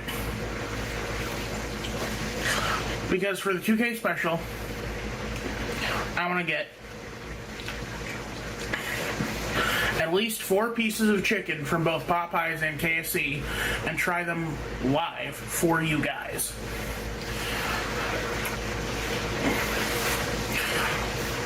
Excuse me.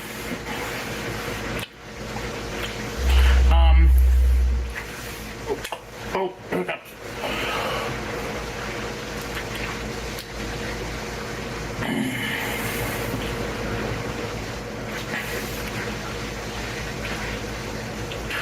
And what else is there?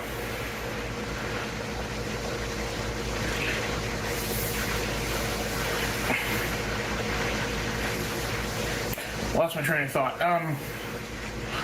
Okay, so I want to try 4 pieces of Popeye's chicken. I think they only have one kind of chicken.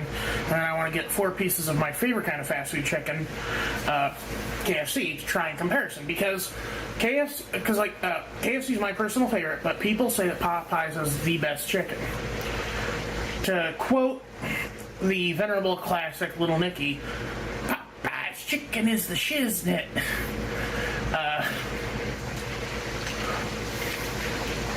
Other than that, I have a couple of videos recorded related to some of the Halloween stuff that's starting to come out. I hear that the new edition of Voodoo is coming out soon, or it has already come out, so I may try that eventually.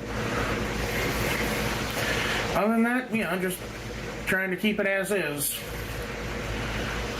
Anyway, I hope you all have a good weekend. This is Royce Miller. I'm outie. Look forward to a very special edition of Fast Food Faves tomorrow. Bye-bye.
Were you home when this incident happened? Was she home or no? You're definitely home? Because I don't want to catch you in a lie. No. Did you hear a snap? Did you hear a pop? I'm suffering. What did you do? By the head and smashed into the second time. At 5:30 p.m. on March 14th, 2011, staff at St. Luke's Hospital in Jacksonville, Florida were faced with a harrowing situation. 2-year-old David Galarraga arrived at their facility limp and unresponsive. He required immediate and specialized care. But But his mother's explanation about what happened left hospital staff with more questions than answers. Were his injuries the result of a terrible accident, or was there a more disturbing story behind David's condition? Police were called as a precaution and began interviewing the family to better understand what happened. Soon, a troubling case filled with lies and half-truths would unfold, one so unfathomable that it would launch a landmark case in Florida's criminal justice system. I never heard about it. As the toddler received medical aid, police brought his mother, Bianella Susanna, and his elder brother, 12-year-old Christian Fernandez, to the station to dig deeper into what really happened to 2-year-old David. The following footage has mostly never been seen before. Because David and Christian were minors, the police station has made redactions to the footage.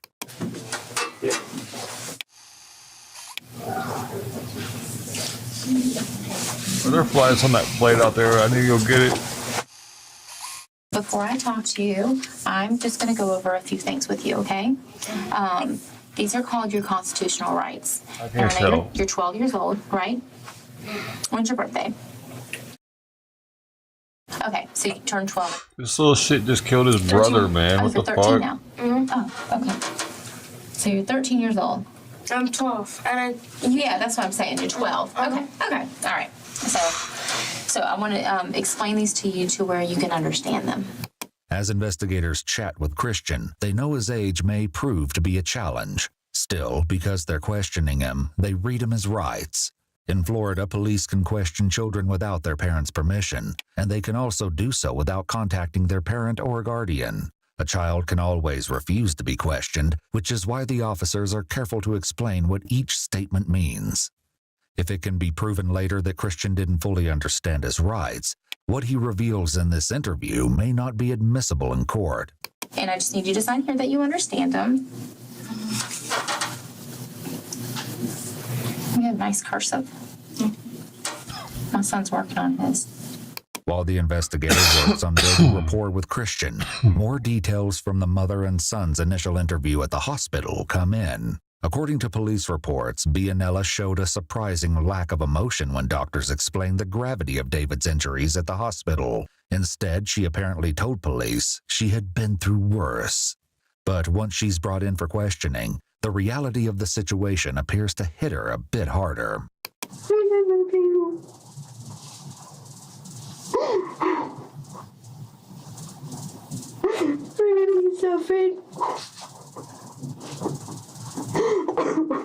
As police question Bianella, they soon realize that something might be missing from her story, but nothing would prepare them for the appalling information she was holding back. So, tell me a little bit about tonight. I understand that, were you home when this incident happened?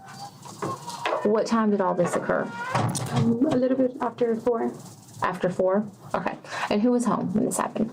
Everybody was home. How long after did you know about the incident? When he called me. Okay, when he called you? On the phone? No, in the house. Okay. According to Bianella, Christian ran into the room for help after David fell from the top of his bunk bed. When Bianella rushed to his side, she found David unresponsive. So, when did you immediately run in there? Mm-hmm. And what'd you say? He did so and put some ice on stuff. Okay. When police took a closer look at the family's 2-bedroom apartment, they found a grisly scene. In the bedroom shared by the 3 eldest children, they discovered a blood stain on the carpet next to a school backpack, along with more blood and vomit throughout the bedroom. Baby wipes and a diaper were found on the bottom bunk bed, along with red stains on blankets, pillows, and the floor. Additional stains were found on the cabinet and shower curtain in the bathroom. David's injuries don't look good, and the more information the police can give the doctors, the better. This means they must rely heavily on the only witness, Christian. And tonight, you guys were in your room, just you and David? Was your other brother and sister in there? Mm-hmm. So all y'all? No, I think it was just me and him too. Just y'all two? Mm-hmm. Okay. What was your mom doing when this happened? I don't know. Okay. Maybe I'm driving. Was she home or no? I'm not sure where she was. Tell me a little bit about tonight. I understand that, were you home when this incident happened? While Bianella originally claimed that she was in the kitchen during David's fall, Christian's version of events didn't even place her in the apartment. He then recalled what happened in the moments after David fell, explaining that he laid his brother on the bottom bunk while he tried to get help. And I called my mom. And what'd you tell her? That he got hit with that ladder climbing up. However, this is once again a different story, making it unclear what actually happened to David. Initially, Bianella told investigators at the hospital that Christian was flipping through TV channels with David just before the incident occurred. In this brief moment of distraction, David climbed to the top of Christian's 5'2" bunk bed ladder, but the ladder suddenly shifted out of place, causing David to fall to the floor and hit his head. And then what did she do when she came home? She cleaned him, and then she went to the hospital. I cleaned him and changed his clothes. Was she crying? Mm-hmm. So what time do you think you called her? Like almost like 8 minutes after. And how long did it take her to get home? A couple of minutes. In light of this new information, detectives press Bianella to see if she changes her story to match the one Christian is now telling. And you were home? Okay. You were definitely home? Because I don't want to catch you in a lie. Because there's no reason to lie about something that you don't need to lie about. I'm going to ask you again. Were you home when this occurred? Well, I had gone to the bank. Okay. Were you home when this occurred? No. Okay. So you weren't in the kitchen when this happened? No. Okay. So you screwed up when you said he called me. He called you on the phone. And you were at the bank? Who was with you? I was by myself. Sure enough, Bianella backpedals. She had in fact left her 12-year-old son alone and in charge of his 3 siblings. As a single mother of 4 children, she often relied on her eldest Christian to help keep the household running smoothly. So he called you, and how long did it take you to get home? I went right away. I went to the ATM, and then afterwards I went back home. When Bianella returned home, she found the same scene she described to investigators earlier, her 2-year-old boy unconscious. But this time, Christian reveals another shocking element that stuns the detectives. So you said that she got on the computer before she went to the hospital? No, she was on the phone and the computer. Okay. Do you know what she was looking up? No. Okay. Maybe like the hospital to go. Oh, okay. So how long were you guys at home before you left to go to the hospital? About 40 minutes. 40 minutes? Police are stunned. Instead of calling 911 or rushing her unconscious child to the hospital, Bianella decided to wait it out and see what happened. Once 2-year-old David did arrive at the hospital, his condition was so bleak that he was airlifted to another for specialized care. All it took was one look at David for the medical staff to know something wasn't right about this bunk bed story. I didn't away because after my husband passed away, like they assigned me to a caseworker, and the caseworker comes and monitors everything, right? And I'm like, okay, I already have a caseworker. If they think that I'm doing something bad to one, I have 3 other ones that depend on me, and I don't want them taken away from me. Bianella was only 11 years old when she became pregnant with Christian. According to court documents, her mother allegedly struggled with substance use. After Christian was born, the 3 reportedly moved in and out of strangers' homes and hotels before settling in a trailer with no electricity or running water. When Christian was just 2, authorities found him wandering naked through a parking lot in the early hours of the morning while his grandmother was supposedly in charge of him. She was charged with child neglect after they found her in a nearby hotel room, allegedly intoxicated. Inside, investigators found cocaine and Christian's baby bottle, which was infested with worms. Bianella and Christian then entered foster care together when she was only 15 years old, and where Christian was allegedly assaulted by 2 boys. Eventually at 18, Bianella married Luis Galarraga Blanco, and together they had 3 children, including David. She'd recently lost her husband, but the police had yet to uncover the sinister circumstances surrounding his untimely death. These family dynamics aside, the present situation was dire. David's life was hanging by a thread, and his mother had chosen to wait rather than seek help for him. Police continue to turn up the heat on Bianella, hopeful that she might slip up. So when you got home, you saw knocked out, as you said, right? Knocked out in the bed. On the bottom bunk? On the bottom bed. Did you see anything knocked over in the room or any blood anywhere? I saw a little bit of blood on the floor. Okay, where on the floor? Let's say like the stairs were here, and the blood was like on okay. So kind of in front of the stairs. Mm-hmm. Okay. Did that worry you? It did worry me, but it worried me more the fact that, you know, they're going to think that I did it. So you got on the computer? Mm-hmm. For what? To check, like, you know, what causes unconsciousness and how long is somebody supposed to stay unconscious, and if they, you know, if they could just wake up from that. I just don't understand. I understand you have a problem with DCF. You're thinking that they're going to take your kids away, but I don't understand why you didn't call 911. Safety's first. I know safety's first, but like I read online that unconsciousness happens when your brain shifts from position from a head injury.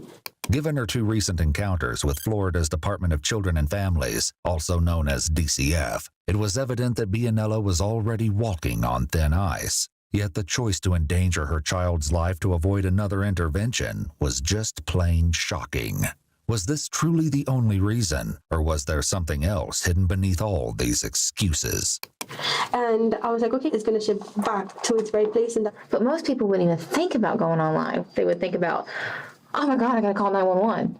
And then, you know, 911's going to kind of direct you what to do on the phone until rescue gets there. You know, I came up here with nothing. I rented an apartment and, you know, I have a roof over their head, and I feed them and I take care of them. Very good. You know, better than if I was with my ex-husband. Well, let's talk about very good. When David arrived at the hospital, a head injury wasn't his only injury. His left leg was also set in a blue cast that extended from his hip all the way down to his foot. In January, broken leg, right? And how did that happen? According to a January DCF report, Bianella explained she was inside her apartment when Christian came bursting through the front door, holding David in his arms. She said the boys had just been playing together at the apartment playground, right outside her front door. Oh, I wasn't there. I was inside the house. Who was there? All the children. Everybody else was there. Did they play unsupervised? Well, I open the window and I look at them. But you're not watching them? But I'm not out there. So you're not watching them? You just have the window open, so if someone screams, you can hear them? Yeah. The whole time? Yeah. So then if you watched them the whole time, you would see what happened? Well, I wasn't with my eyes on them the whole time, but That's what I'm saying. You don't watch them the whole time. Mm-hmm. Bianella had said that David broke his leg when he accidentally fell from the monkey bars, but there was one small problem with her story. The apartment playground had no monkey bars. When police go through the DCF reports, they also find several other inconsistencies. First, Bianella tells investigators the story about David's fall from the monkey bars. Then, perhaps to avoid being caught in a lie, she recalled the incident as a fall from the jungle gym. Bianella's sister later told police another story. This one was that 2-year-old David was jumping from swing to swing when he fell and broke his leg. In any case, things aren't looking good for Bianella, and it only got worse when Christian revealed an entirely different version of events. You said before, in January, he got hurt, right? Mm-hmm. And he had broken his leg, little David. Mm-hmm. And how did he break his leg in January? By yoga. Yoga? Mm-hmm. And what room were you guys in? In our room. Were y'all watching that on TV or something? No. Where'd you see that at? In a book. And where? In a book. In a book. You still have that book? No. Who else was in the room when that happened? Me and him. Just y'all two? Mm-hmm. Where was your mom at? I think she was taking my brother to school. Not only does Christian's story not align with his mother's, but once again, Bianella was nowhere to be found when the injury took place. And did someone from Department of Children and Families contact you?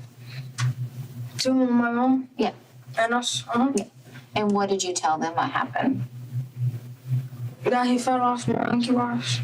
Christian has once again allegedly lied for his mother. Now the detective has no choice but to confront Bianella about the playground stories and how David actually broke his leg. But that's not really what happened, is it? What do you mean? I'm asking you. I need you to be honest, because you're only going to hurt yourself in the long run. Okay, that's not what happened, is it?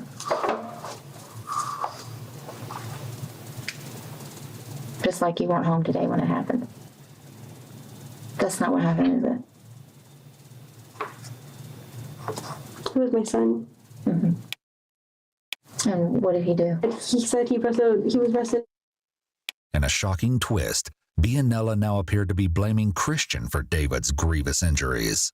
She then explained that initially she wasn't convinced David's leg injury was serious, and at first the detectives let her play that story out, but they know something about the timeline of this injury that Bianella hasn't mentioned yet.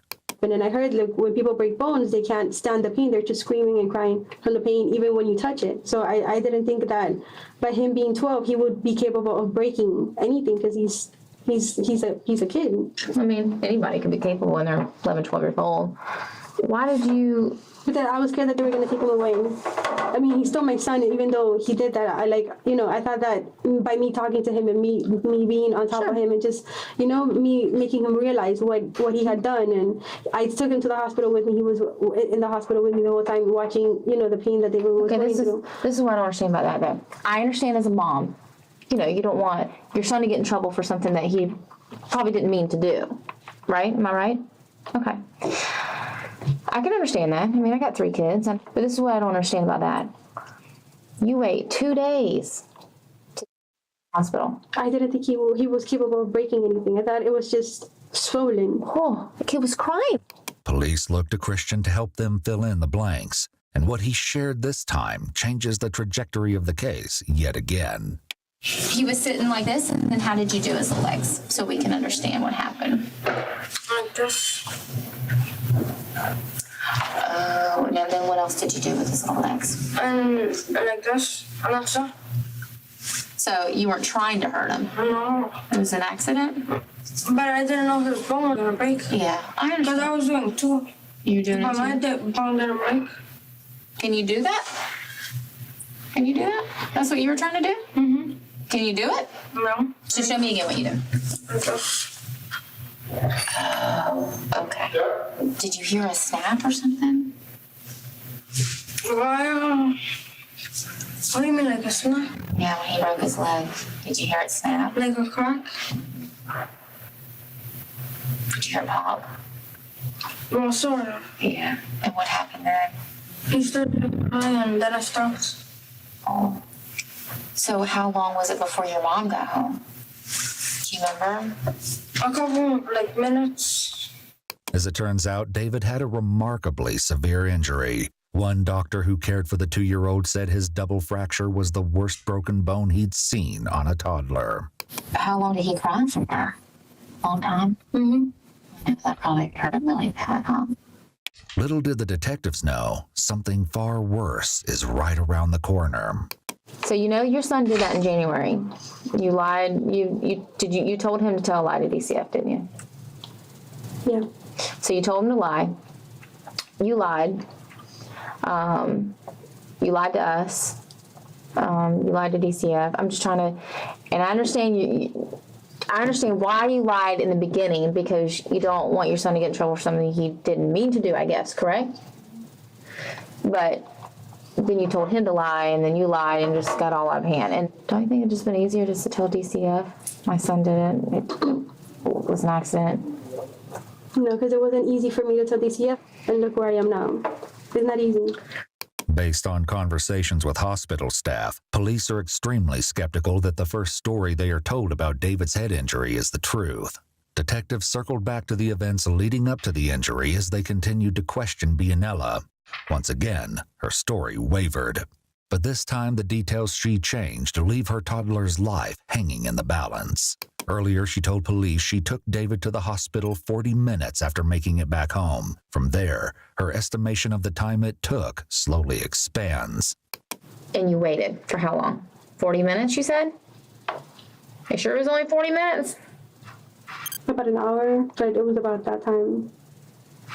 Okay, because, I mean, what time did they get the call? 6. Okay. Next, she says it's 1 hour, and then it's closer to 2. It was also eventually revealed that while David was unconscious and fighting for his life, instead of calling 911, Bianella told authorities she called a pediatrician once, but gave up when she was put on hold. Her interrogation ended soon after, but the most damning of evidence was yet to be revealed. Christian was seemingly honest about the events behind David's broken leg, so detectives are hopeful he'll be forthcoming a second time. Tell me what happened.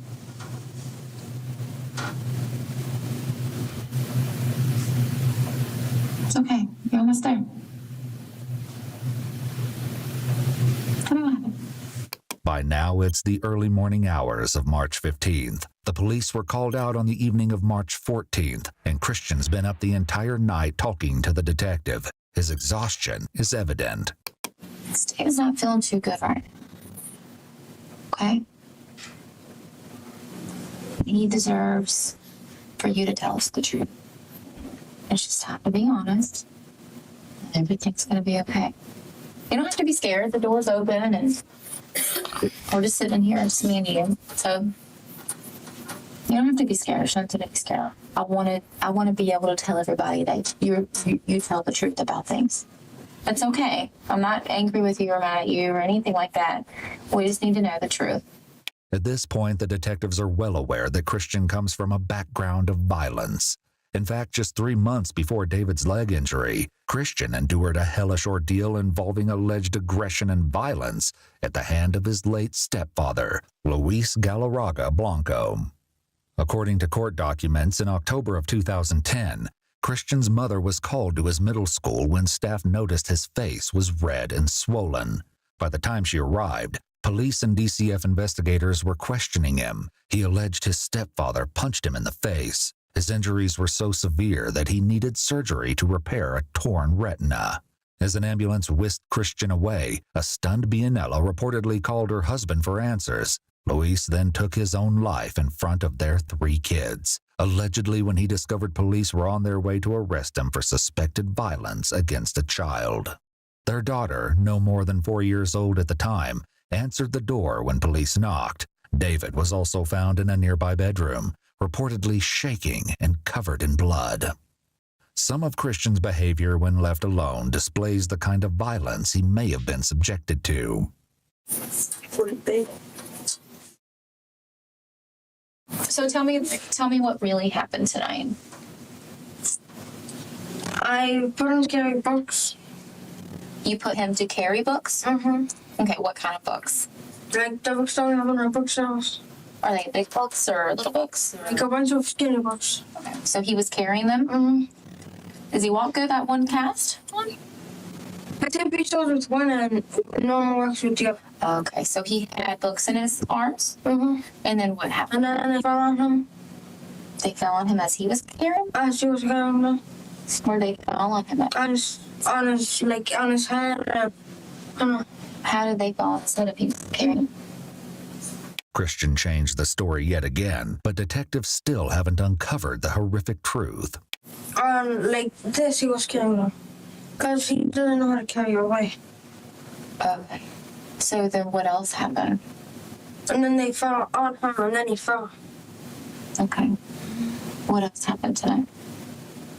Because remember we said, so he had his arms up like this with the books? Mm-hmm. And then the books fell? Mm-hmm. And what did you see the books fall on? On his face and part of his head. Okay. Well, this side of his head is really injured up with a lot of bruising and swelling. Mm-hmm. So, and his nose is really swelled up. So, it had something else happened tonight besides just books falling. So tell me about what else happened at college. After that happened, I wasn't with him anymore. Okay, so he never fell off the bunk bed? Mm-hmm. No, okay. So he never hit his head on the bed? No. So, did you do anything for him to make him hit his head? What do you mean? Like, I pushed him? Yeah. Did you push him tonight? To the bed? No. Did you do anything for his head to hit anything tonight? Well, we were just carrying books, and then it fell on him. Right. And what else happened? And then I took all the books away from him, and then he was sleeping. Well, he didn't get those head injuries just from books. That's not the truth, Christian, is it? It's okay. I just need to know the truth. You know, I know it's hard to tell the truth because you know, I know you said earlier it's hard to tell the truth. Is that what your mom's going to tell me? That's not what your mom's going to tell me, is it? Yeah. Okay. He's got really bad head injury. So if you could tell me how he got that, it would be really helpful for him. And for us. And then the truth will be known, and you don't have to worry about hiding that inside anymore. What are you scared of? I'm just scared of telling me. I know, I can see it.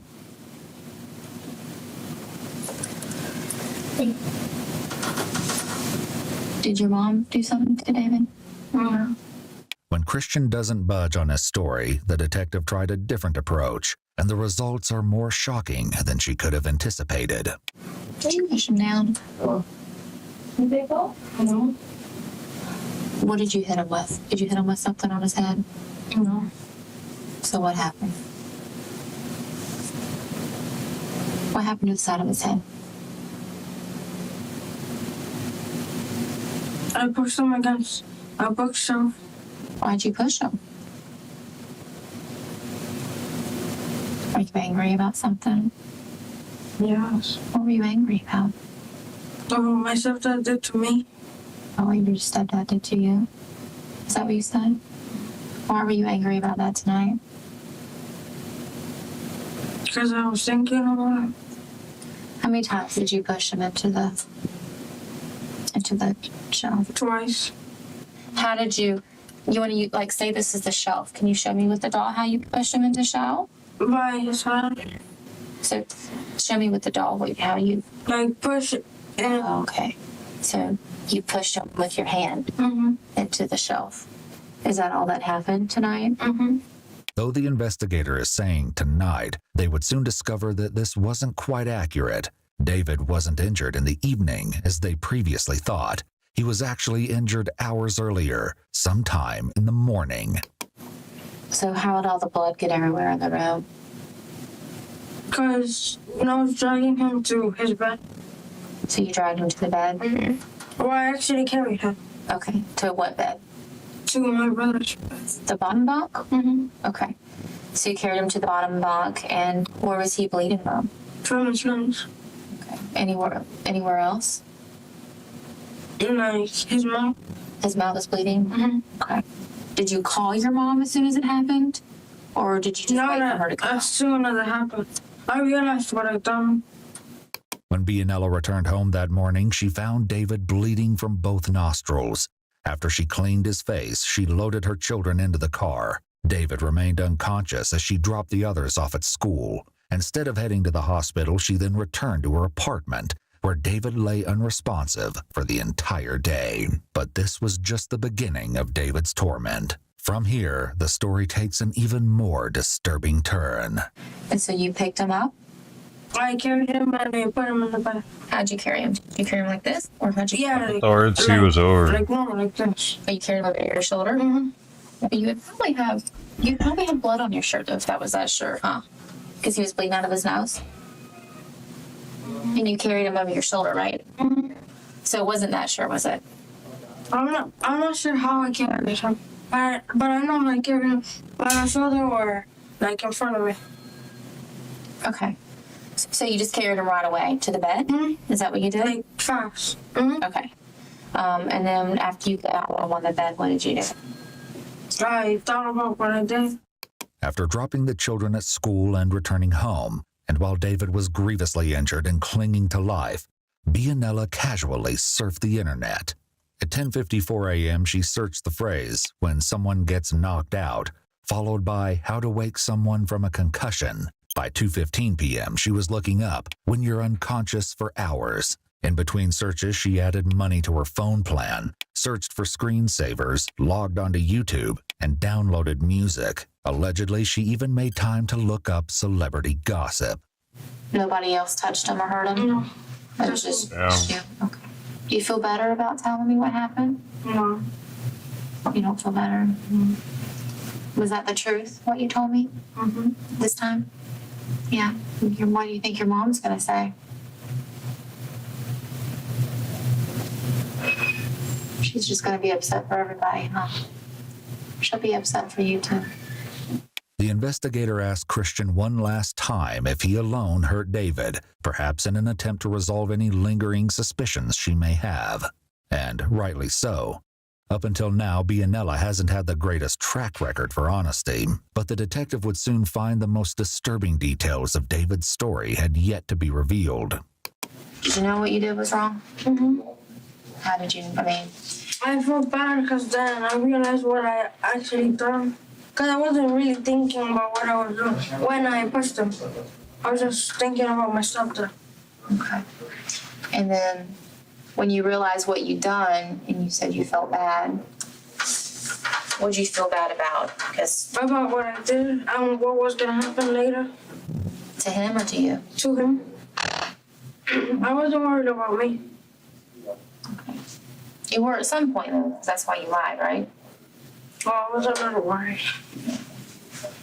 Did your mom tell you to say anything different when? I like to, but she didn't know it was me that did it. Right.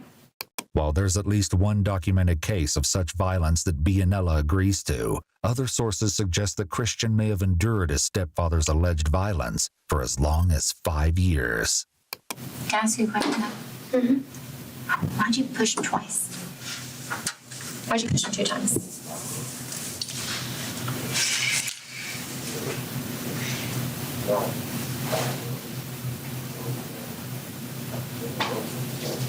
Don't know. I don't know. I don't even know why I pushed him from the start. Authorities are left to confront Bianella with the awful truth. This wasn't an accident. Christian did it. What do you? How did he do it? He got mad at her and he took her by the head and smacked twice into the bookshelf. Did he cry? Yeah. First time. And then you pushed him again. Mm-hmm. I gotta stop crying. And he said the first time he hit it, he was crying, and the second time he did it, out and unconscious. And that's when he carried to the bed, and that's when he knew that he did something really bad. And he said he lied to you about it. So I know you didn't know. I know you didn't know. Anything else you want to tell me about tonight? Or is that all I need to tell the doctors? If he hasn't woken up? He's still sleeping. His brain started swelling. Like bigger or smaller? Bigger. Bigger? Mm-hmm. Hey, Mom? So it touches his brain? Yes. I guess when his head hit the shell, it caused some swelling, I think. Without knowing it, Christian makes an important revelation about his ability to comprehend what's happening. The average 12-year-old would likely understand the concept of swelling, but Christian asked the detective to explain what it means. This request is a potential red flag for Christian being cognitively behind his peers. And the doctor say if he was gonna make it? They said that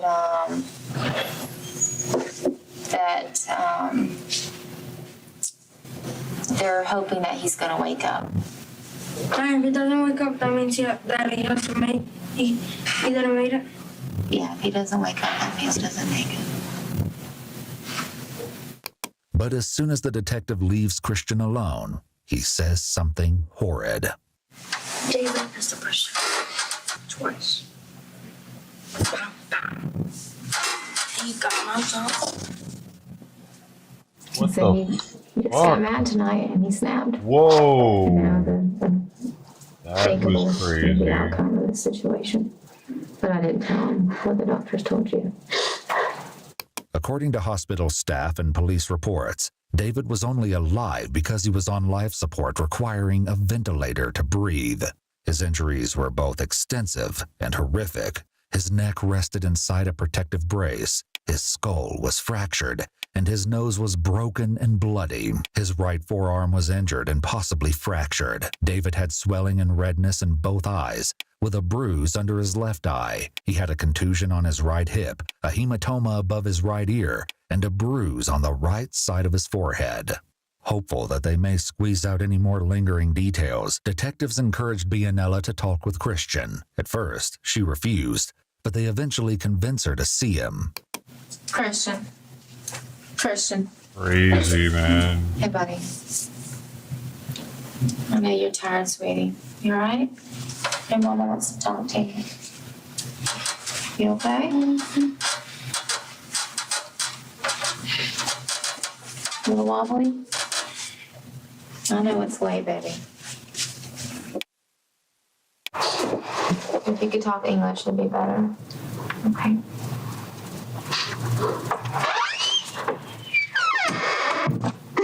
What did you do?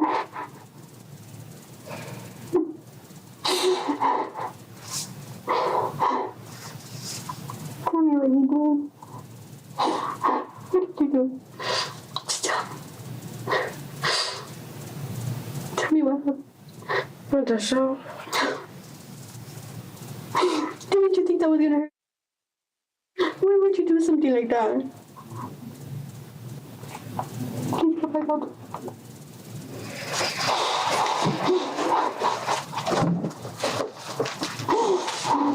After Bianella sent her son away, police find one final bombshell to unearth. Bianella's search records show that finally at 3:07 p.m., hours after the head injury, she looked up the hospital where she would later bring David. After she picked her other 3 children up from school, presumably with David in tow, she returned to her apartment once again. David didn't arrive at the hospital until 5:30 p.m., a full 8 hours after his devastating injury. To make matters worse, police were unable to confirm that she was ever at a Wachovia ATM that morning during the incident. Reports indicate no record of any account activity. Overwhelmed by the events of the night, his mother's reaction, and perhaps after fully realizing the consequences of his actions, Christian finally begins to crack.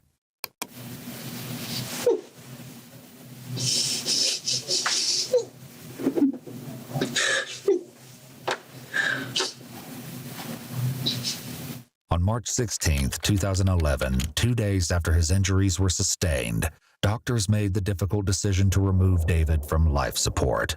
His injuries were far too severe for him to ever recover. After conducting an autopsy, it was ruled his death was a homicide caused by blunt force trauma to the head. Even more devastating is the fact that if Bianella sought medical attention for David at the time of the incident, he might still be alive today. Christian was arrested immediately after his questioning. It's time to go, buddy. I need you to stand up. I gotta put these on you. So I gotta put these on you. Come on, stand up, buddy. Huh? Stand up for me. Put your hand back behind your back. Turn around that way. There you go. There you go.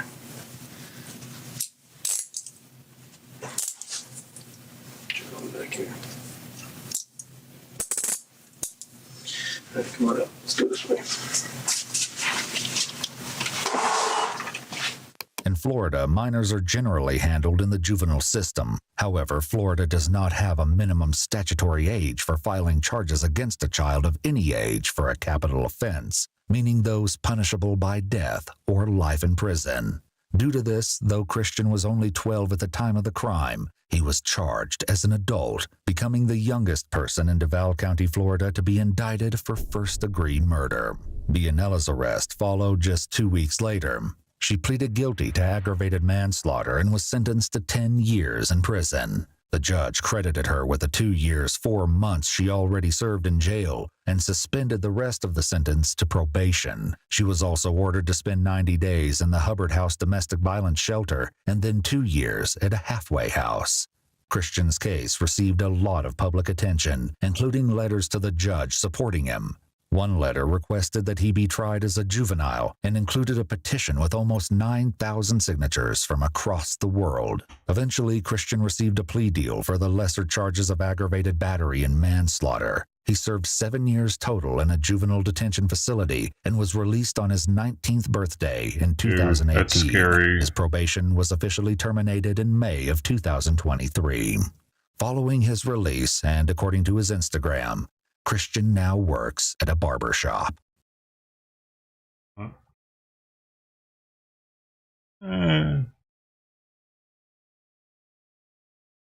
Ready to get a straight razor shave, boy. Welcome to my barber shop. Welcome to my barber shop.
Thursday. The historic Venetian Gothic landmark built in 1893, the Chicago Athletic Association, was almost lost to plans of demolition in 1997. But with the help of a couple of Chicagoans, including John Pritzker, it was reimagined as a hotel drawing in the new generation. Yeah, the hotel's rooftop restaurant is named for the matriarch of the Pritzker Hotel clan, where you can see breathtaking views and even an original Andy Warhol of Cindy at Cindy's rooftop. Worth the trip, whether you're a tourist or a regular. If you're hosting visitors from out of town, you want to bring them to Cindy's rooftop if you want to impress. Are you impressed yet? Cindy's rooftop is located on the 13th floor of the Chicago Athletic Association Hotel, which is right across from Millennium Park. So we have a gorgeous terrace that's open pretty much the entire year. We like to keep it open because we do have one of the most beautiful views of Millennium Park in the city. We're really proud of what we've done here with this space. We do have an original Warhol of Cindy in our library, which is probably our most intimate and quiet area of this space. The insides we face in a glass atrium. Original Things are world. very socially focused. We did a lot this year to make our tables a little bit more intimate, so you can come and bring your family here, have a nice time, and sample local and exciting produce. We are open 7 days a week. We do lunch and dinner Monday through Friday, and then Saturday and Sunday we have brunch. Our menu features wild and locally sourced ingredients. We try to keep things really fresh. We have some of the freshest seafood in the city, and we try to source from local farmers and vendors as often as we can. Farmers don't fingers. We try to stick to locally Why would sourced your ingredients, guests want to go there? What are you exciting talking spirits, about? things Look at people that foamy haven't tried drink. before. A lot of our inspiration comes from our team, the pro bartenders. It's a collaboration. Every time we do a menu switch, we pull inspiration from things they're working on, from guest feedback that they hear on a daily basis, and try to incorporate that alongside Chef Kalina's menu, and just make something really seasonal, approachable, but still something you can ask questions and learn more about. The Queen D is named after Deisha Grayson. She is our director of purchasing and look at that. receiving. Looks like Utopia's. She is the reason why the entire Tastes hotel better. is able to function. And we wanted to honor her with this beverage. So the base spirit for that is a custom blend from Bacta. Look at that. So Bacta is basically this wine massive in it? library or archive of allocated spirits, historic spirits, Shroom. all kinds of really cool stuff. It's a blend of 70% rye whiskey, 30% Calvados, which is an apple pear brandy, and then 10% Armagnac. So that's all blended together for this very special, smoky, gorgeous, it's its own thing. So that's the base there, and then we put some really nice Oloroso sherry with that, some creme de banana, and some 15-year-old Jamaican rum from Appleton. So that is stirred up and served in a Nick and Nora glass, no garnish needed. It's really, really delicious. It tastes like some of the most expensive sherry you could ever have, with like a little hint of funkiness that comes from that custom blend. Another drink on our reserve list is the Pink Cadillac. It was inspired by the Cadillac Margarita, which basically is that top shelf margarita that you can get at any hotel around the world. We wanted to make it extra Cindy special by using a Rosa Reposado from Comos.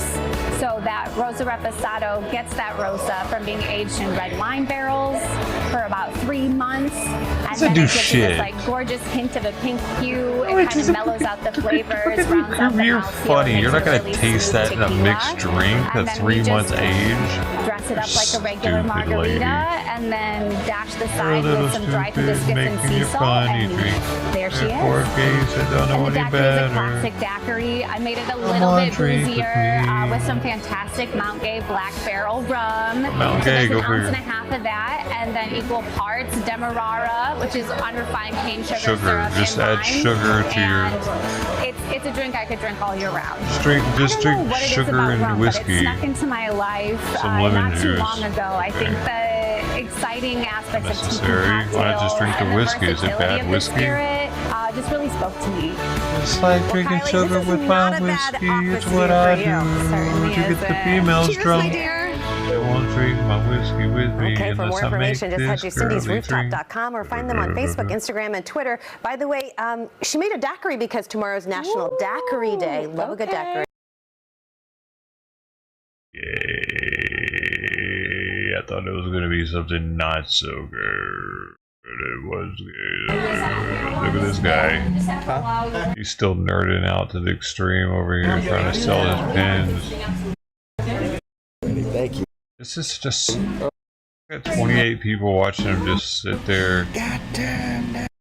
You guys tomorrow, I hope. To kind of carve out Oh the my god, space. people really love them pins, don't they? I won't keep taking a sip. This guy going. Otherwise, you know, too much. Thank you.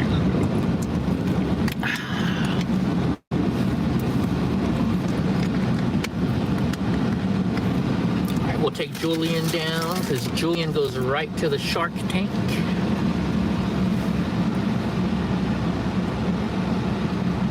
And I think this parkway will take me too. Infinite swirl.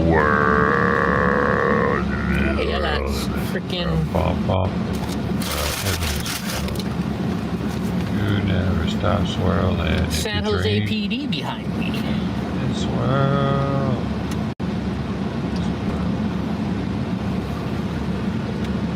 What's up, Angry? What's going on, bro? I'm gonna go. Shit, I'm gonna get on the freeway, I think, instead. But I can't right here. I just don't want that San Jose police officer coming behind me. We'll just go cruising, Julian. I'll show you guys the where the Sharks play.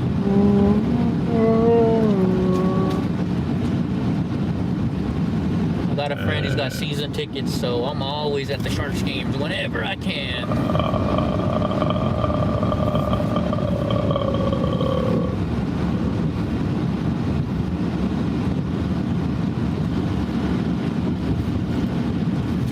Take Julian.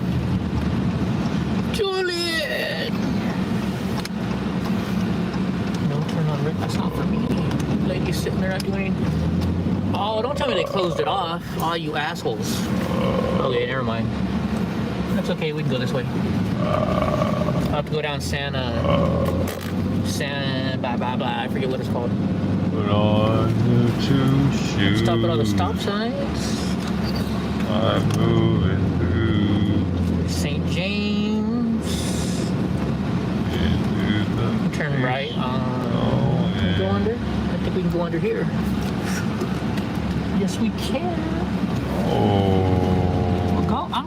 Don't look at me. You're in the left lane, dude. He looked at acting you, like buddy. I'm gonna hit you. Looked at you, dude. Don't be afraid to hit you. You look like you don't have no insurance. Looked at you. You looked at him. I wasn't driving. And you drove here, we watched you drive. So put your feet Look at anybody ever. On November 17th, 2023, Fucking a patrolling look at officer me, was almost hit by a man. vehicle that continued to swerve in the lane and signaled a left turn but turned right. The officer immediately conducted a traffic stop on the vehicle. Okay, could you roll down the window for me, please? No. No? Okay, so I saw you. The reason I stopped you is because you crossed the center line coming on normal. Is there a reason that you were crossing me on your phone or anything? Yeah, I was trying to put in the directions. Oh, you're trying to put the directions in? I was already kind of there. I was trying to. All right. Do you live here? Actually, no. No? We live around. You live around here? Where do you live? Hey, can you crack the window so we can hear you? It's a crack. Sorry, it's a crack. So, I get you. You understand what I'm saying? We can't hear you. We can't fully hear you. Just roll this one down just a little bit more for me. Because my keys have been removed from my car. Okay. I'm going to have you step out of the vehicle then. I'm not going to step out. Okay. I'm going to have you step out of the vehicle. Why? Because I can barely hear you and you're not stepping out. Okay. Being given a lawful order, step out of the vehicle. Step out of the vehicle. If you do not comply, you're going to be arrested for obstructing. Okay, have you had anything to drink tonight? A couple drinks. Have you had anything tonight to drink? What was your reason for arresting me again? You're not under arrest. The reason I stopped you is because on normal you went and crossed the center line and you almost ran into my car. I am so sorry about that. I definitely was trying to put in definitely. Okay. That's the reason I stopped you. Sorry. Okay. Do you have your license and insurance on you? Actually, I do. Okay. Want to grab your license? So, you say, are you going to give me a ticket or what's going on? You say, what was the reason I almost ran into you? So the reason that I stopped you is because you crossed the center line and almost ran into me. I think you guys just terrorized me the whole way. No. I think you did. No. So explain that to us. Because literally, so I'm here at my friend's house, and then you guys literally, I saw you, and I literally was like, okay, what are they about to do? So I got scared. Okay. So I also was calling up my friends and my family as well, as I was parking and things, and then you got a backup car over there. Are you trying to take me down or what? I'm actually a little scared. Yeah, for every traffic stop we have. I literally happened to be there writing a report. I didn't do anything too wrong, or I don't know, because I didn't feel like I was about to hit you. Yes, I was making a turn, and you guys tried to get me in this, what is this called, a gangway or something? No, before you made the turn is when I saw you cross the center line. So you What? Okay. Can I see your license for me, please? Yeah, but I have other questions too. I actually go under this procedure a lot. Okay. And I don't like people coming after me for no reason. Okay. The woman was not ready to comply, and she was the one asking questions from the cops. So let's make this real simple. Very. You are on a traffic stop because you crossed the middle line on normal road. No, let me explain. On normal road, you crossed the center line. Because this is actually my state ID. It's not. Okay, that's fine. Yeah, that's why I'm over here like, it's literally my state ID. Would you like an answer or do you want to interrupt? But I do have my driver's license, but not on me. I'm actually trying to... Listen to what he's saying. Oh, sorry about that. You crossed the center line, almost hit the squad car. We turned around, followed you, pulled you over here. You did not pull me over. I parked. We saw the violation in the road. So. Sure. You're on a traffic stop. We initiated a traffic stop here. Can I have my ticket? No. First off, no one ever said that you were getting it. Because why are we discussing this right now? Well, you're not even giving us your license. I don't have my license with me. Okay. The state ID. This is literally that, and I don't want the state ID. I don't want. Give me the state ID. Are you gonna take it from me, or are you gonna give me a ticket and take me to court? Because I'd rather that. Would you like a ticket? We need the ID to issue the ticket. Would you like to leave? We need to get that. I don't like everybody, well, except him, and you're not, but you are, but still. I will step back. No, it's just, I actually saw the whole thing, and I tried to check myself about it. I was definitely trying to put in, directions. I'm not gonna lie about that part, but it's still like.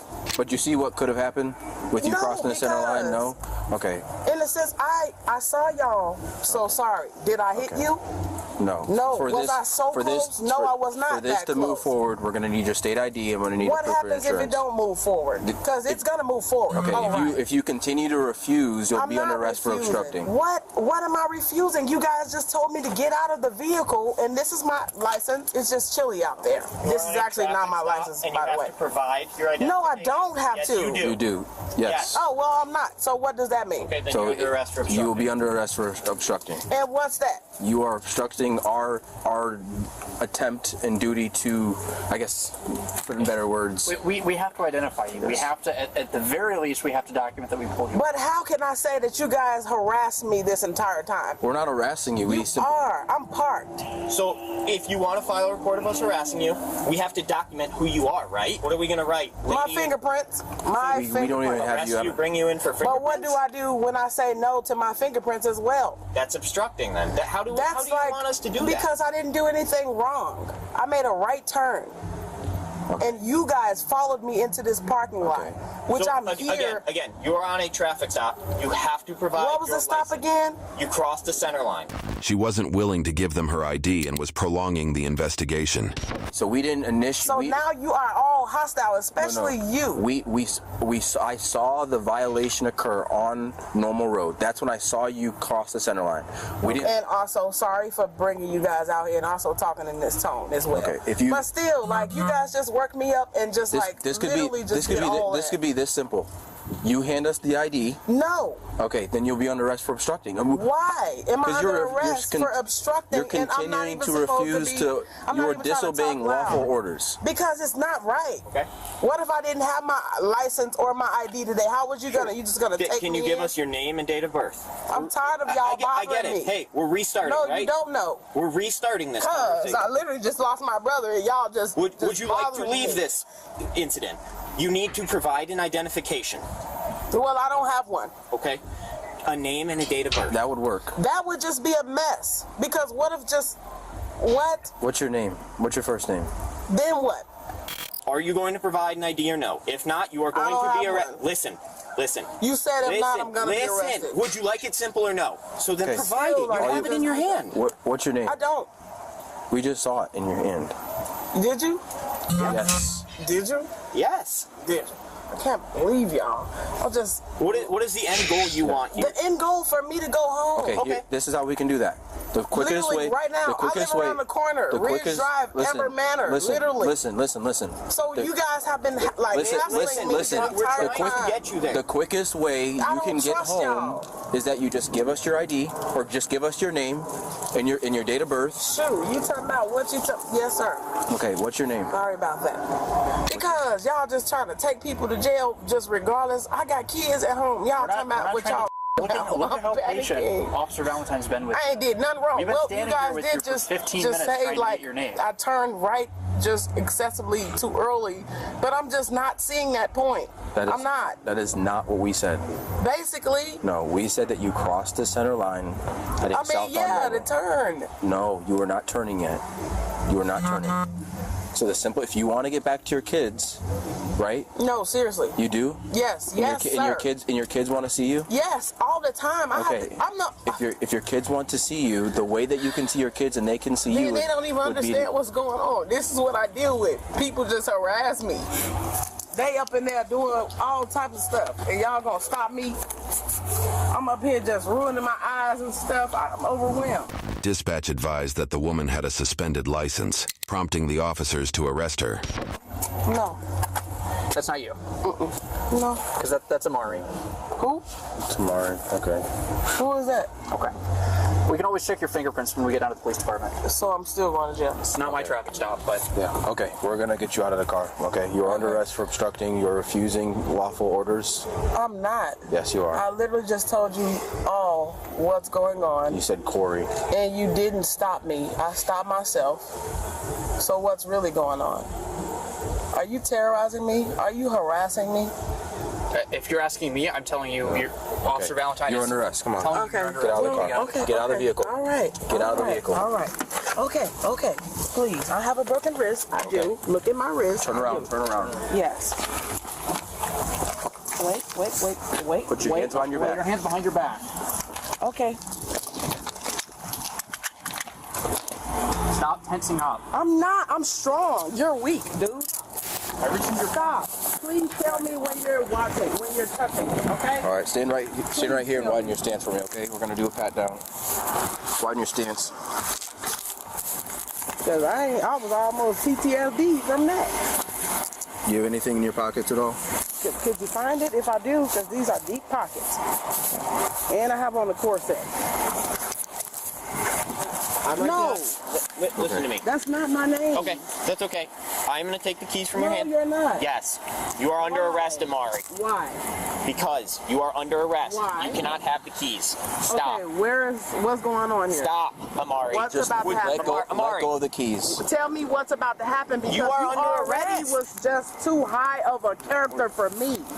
For what? What am I under arrest for? Wow, what happened here? Amari, Sit in the car. Take a seat. I can't believe what just happened here. Take a seat. I'm Sit in the not car. because I have a lot to say. Okay, you're under arrest. Take a seat. Why? Take a seat in the car. Yes, why? For obstructing and driving on a suspended license. We gave you several times to give us your name, your ID. I wasn't you refused to give driving. anything. Then I you gave a wasn't false driving. name. And you I drove here. We wasn't watched you drive. So driving. put your feet in. I wasn't driving. Put your feet in. Put your feet in. I wasn't driving. Amari, get your. You are hurting me. Pull you into this car. You did enough. You just touched me. You've done enough. There you touched me. I can't believe it. It's too tight. It's extremely too tight. Oh, you got a corset on. Thanks. But why? I don't understand what y'all talking about. Please explain to me what.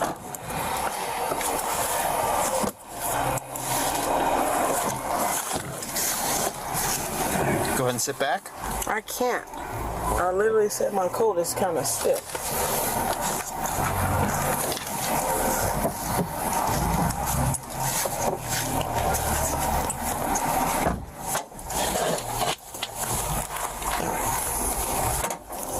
We're gonna have her go to the other side because the seatbelt's all messed up. What are y'all about to do to this car?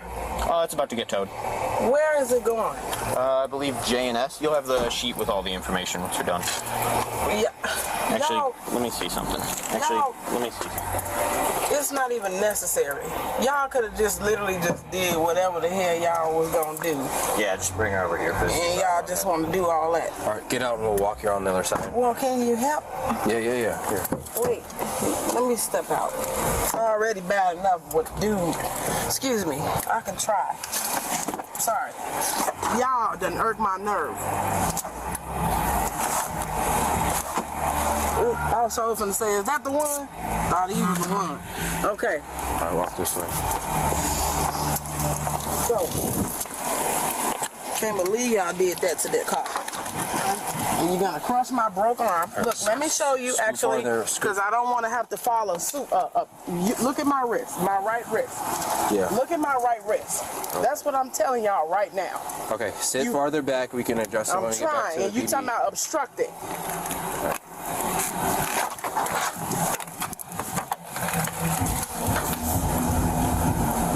Do I like elbow my way in? Sure, I'm gonna help get you in. Okay, wait. That's literally it. That's literally it. The strap is strapping. Ah. Ouch! All right, scoot a little bit farther to the right for me. Thanks. Could you, move it up a little bit more. You can trust me. I'm not fighting. The hell, you talking about obstructing? She was taken to the police department for further processing. Come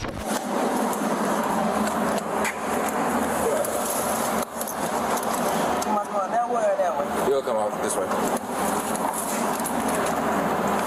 Oh, you got my purse open and stuff? Stop. Just give me the card. No. Put it on the counter. No. You ain't been putting it on the counter. Amari. You're hurting my finger. Just give me the card. Open up your hand. You are breaking my wrist. Open your hand. You're breaking my wrist.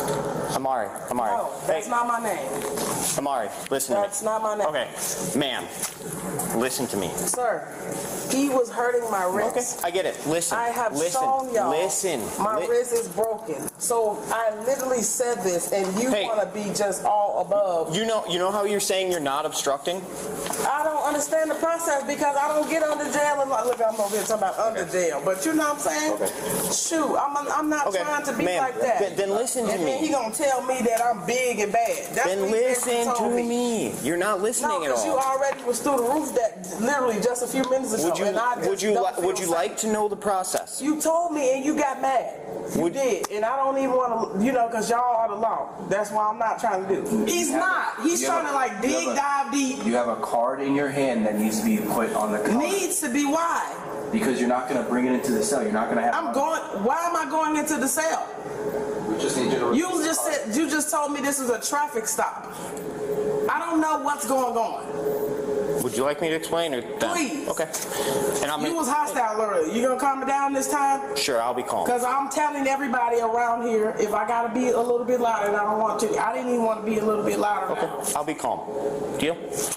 I could have been just let go without y'all even bothering me because I did nothing wrong. Y'all just wanted to be petty and turn. Y'all wasn't turning right. Okay. I turned right into that parking lot and then y'all want to do all that and then want to do all that.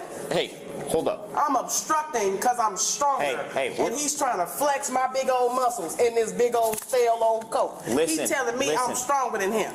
We are being patient. Now I'm mad. Okay, I get it. And I'm not putting anybody in danger. That's what y'all know that. No one said we are giving. But y'all flexing it on me and walking up on me like yes, because you are in jail. You are under arrest. This isn't choose your own adventure anymore. This is what is happening. Yeah, I know.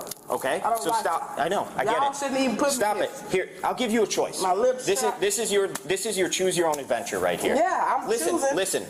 Would you like to let go of the ID, or would you like us to take it? We are giving you the option. You take it, you going straight down. Because my wrist is broke and you're using excessive force. Is it excessive? And are you listening to anything? Are you listening to us? So, no. I can only hear. So you're not listening to us? I mean, I'm trying. So here, can you hear my words? Hey, I'm just kidding. Yeah, I get it. Okay, so here's what's gonna happen. Don't you do that. No, we're doing this. No, seriously, don't. Okay, drop the ID. We're done with this. You break my arm. What happens if I do? Because y'all break my Stop squeezing your hand. Mo! My pinky! Stop! Hey! Why won't you release it? You're hurting yourself. You're hurting yourself. Stop punching yourself. Stop punching yourself. You need to stop and let go of it. What, you gonna I told you my wrist is broken. And re-explain. It's definitely not broken if you're holding on to the ID. Your arm isn't broken if you're holding on, squeezing onto the ID. All right. Let me try this. Go ahead and take the handcuffs. We're gonna take the handcuffs off. Put your hands on the counter. I told you to take them off. Put both your hands on the counter when I take them off. Ow! Okay. Jesus Christ. Can't believe this. Y'all just literally just did all that. All that. I just literally just said my wrist is not okay. And how many times did I ask you to just let go of it? Yeah, but you know how stubborn people are. Well, you shouldn't have been stubborn. I asked you about 50 times. This isn't a game. This is what is I know, but Jesus Christ. This is what is called obstructing. Well, now I know. Well, this is the second time we've had this conversation, so. No, this is the first. This No, is literally the at first. your car would have been the No, first. this would be the first. Okay, take your necklace off. Take your necklace off. Actually, no, I can't. To be honest, I really can't. No. Is it a? Y'all little. Is it a latch? It's like a little flicker, like a. Ooh. Okay. No, seriously. Okay. Can I sit? Yeah, that's fine. Please. Here, there's a seat right there. You can go ahead and sit down there. Y'all just did me all the way too far. Yeah, after asking you about 200 times to let go of the ID. And I'm explaining to you, if you're not going to let go, we are going to take it out of your hand. So, where you have to cut my boots off of me just for no reason? I'm trying not to swear. I'll be honest with you. I don't care. I don't care. Do not speak to me anymore if you're not assisting with me right now. Okay. And just start taking it off. I know it wasn't intentional. You done told me I was in a gym, and you done brighten my day with that. Just a tad bit. Why did y'all do me like that? I told y'all my hand was not right. Just take the boots off and let's get through this. I'm trying. I told you. Because y'all did too much. Stop it, please. Y'all don't listen. Okay, now just take your boots off. Dang, I ain't even did nothing. No, I'm flexing on y'all. Let me calm down. Let me calm down on y'all real quick. Yeah, y'all got me sweating in leather. Now the skin be skinning. Yeah, you see that calf? Right, yeah. So I stopped. Shit. Yes, you can help. If you can finish it off. Wow. Okay. All right. Oh, all right. All right. Here, sit. Can y'all free me now? Okay. Like, get me out of here now? Can I All right, we'll be back in a little bit. stand in the door? The female was charged with obstruction and other traffic offenses. I'm gonna stand in the YouTube door. thinks you'll love the video on screen. Click to watch now. I'm gonna stand in the door now. There's no window.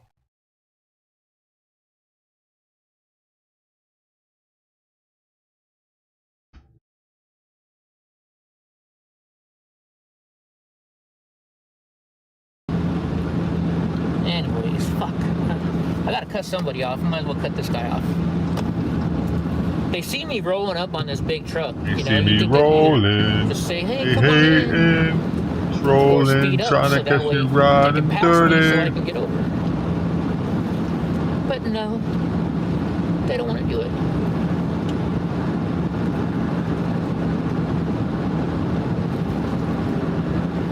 East to Lambert Express.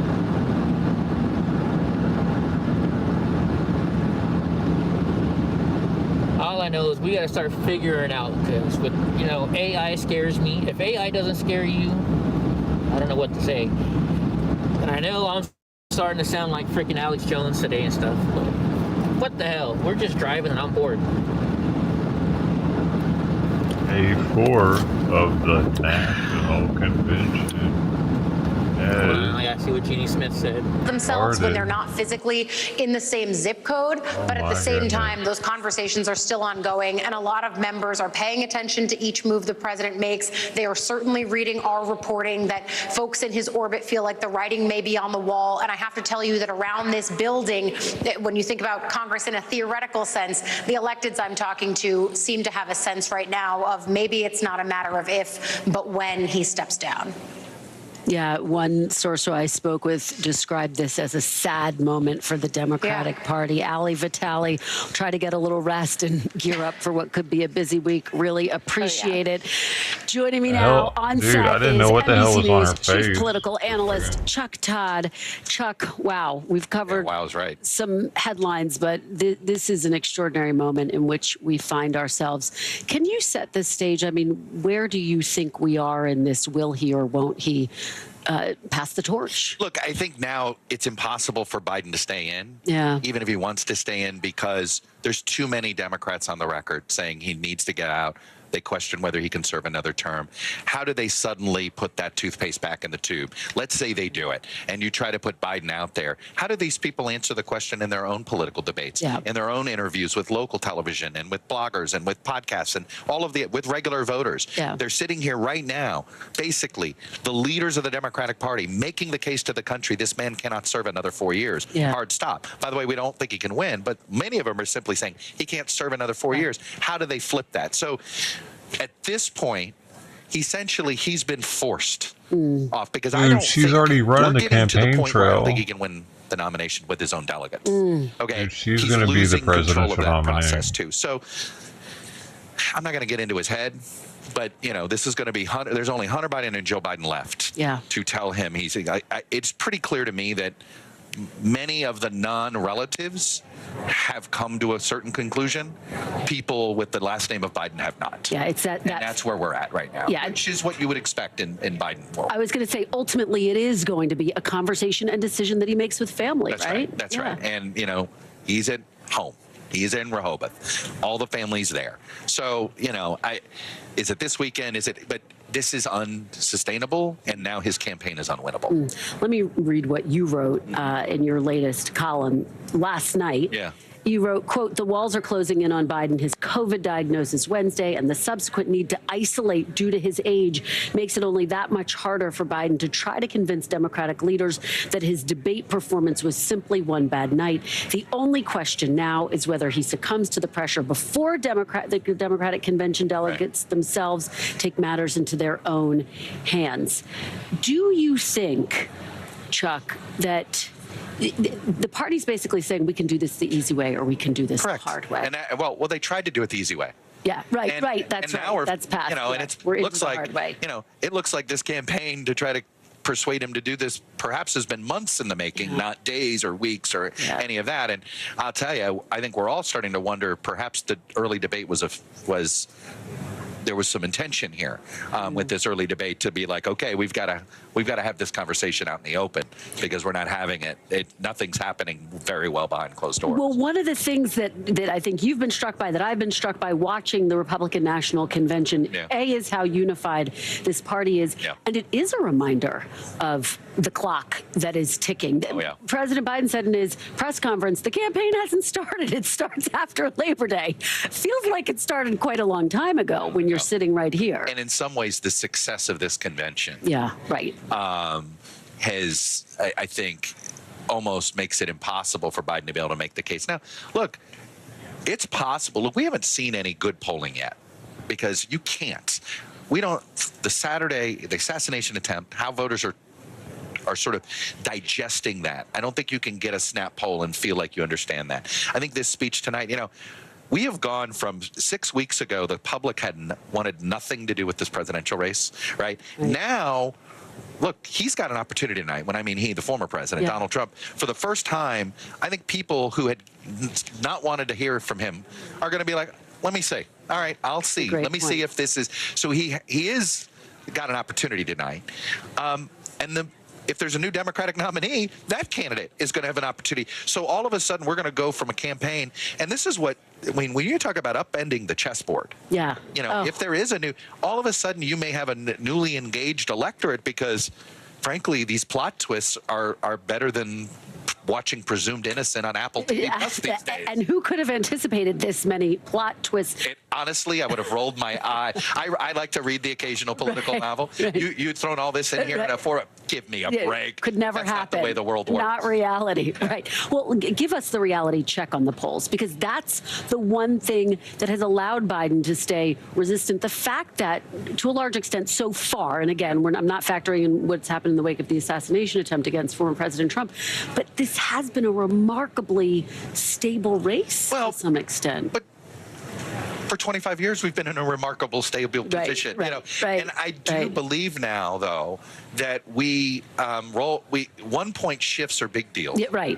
And I think we have to start to understand that when you see a consistent, and look, I'm a big, I think the worst thing to do is to combine polls. The best thing to do is watch trend lines. And when all different types of polling, even, ones you don't like the methodology, when you start to see similar trends, then it's worth seeing that, Combining them in the blender is a terrible idea, but unfortunately, Real Clear Politics and 538 have ruined the polling industry by what they've done over the last decade. And I will have this fight in public anytime all these people want. But what I will say is that I think that we should respect 1 point movements as significant. They're not insignificant. In the 90s, we'd have 5 point swings and 10 point swings because we weren't as polarized. We're pretty set in our ways, which is why both parties have high floors and low ceilings. Okay, we like to say Trump has a high floor and low ceiling. Both parties have high floors and low ceilings, which is why you're not going to see a ton of movement. You talk about the fact that Trump has an opportunity tonight. What will you be watching for tonight? If he talks to voters that are not MAGA and not even Republicans. I do think when we hear unity, we think, oh, is he going to reach out to people that are not Republican? I believe when they say unity, it's Nikki Haley. Yeah, right. Okay, and I mean that. Like they're like, no, we're unified as a party. That's unity. Yeah. And maybe some of us on the outside of the parties are going, no, we think unity is the whole country, right? Which I think we probably are misinterpreting them. I think they do mean unity in a different way, and they've been unified as a party. Yeah. Right. So that's, but look, I fully believe if he would show a little bit of humility about, hey, I made some, I really have said this before. Both presidents have failed the country in bringing us together. Well, if one of them would admit it, I actually think they could benefit. That's a great point. Neither one will admit that they have failed to bring the country together. Yeah. And if one of them, you sort of have to give voters who gave up on you once. Yeah. You have to give. Well, what are you going to do differently? It's like when you break up with somebody. Why are we getting back together? I've changed, honey. Okay, how have you changed? We're going to get married. Hear that I need to hear acknowledgement. it. Yeah, and I'm not sure I'm going to hear that today. Well, we'll be listening closely. And changed. I got older. Chuck, thanks so much for all of your brilliant thoughts. Really appreciate it. Balls are saggier, we will baby. have much Come more on. news to get to, Better including now, I promise. what we're learning about the timeline of Thomas Crook's attempt to kill I need former anus President Trump. As surgery. federal Come on, investigators baby. are still Be there for hunting me. a I'll be there for motive. you. But first, taking the stage and setting the tone, I'll talk to one of Trump's most vocal supporters. Congressman Byron Donalds will join me next. And we'll have special coverage of former President Trump's primetime speech tonight at 9 p.m. Eastern, streaming right here on NBC News Now. You don't want to miss that. You're watching a very special edition of Meet the Press Now, live from Milwaukee. Stay with us. Bullshit. It's so that, dude, I've been saying for the past week that so many different things, like him gapping so bad at his last, at everything. Some of them I think were planned, like him saying Trump instead of her name and shit. Like it was supposed to happen, like because he knows that they plan on bringing her in even. So that's why he'd be okay with faking the COVID thing, because he's in on this whole thing.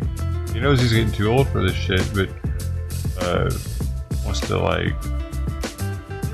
leave with some dignity. Still trying to do what he can for the country. He has to be told he can't do it to step down. Be proud kind of thing. I don't know. Yeah, no, I think this is so that she can be the person. So many people are asking him to step down anyway. Like this isn't necessarily COVID season.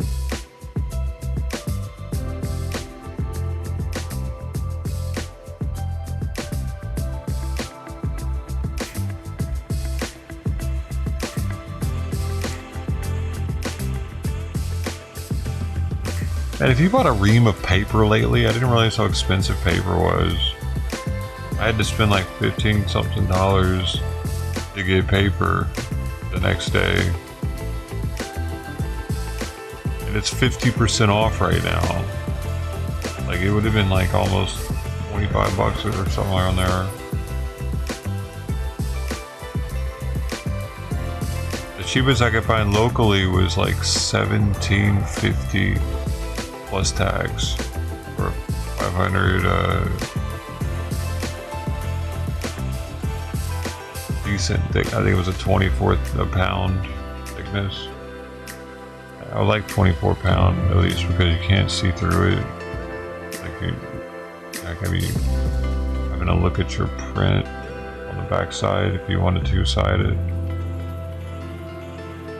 It's barely visible, but wait,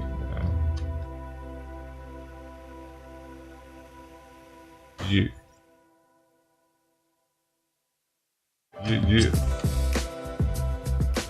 24 pounds, baby. The 32 pounds seem kind of heavy. But we are here. Almost like card stock. Let's break down what we know and then the big questions still outstanding. I went to the Office Depot yesterday and checked out. I was gonna. The paper towel will absorb the acid. After getting This is my favorite. after getting Mama's food and then Outdoor Cat's food, I was gonna get paper from Office Depot, and I went by there, dude.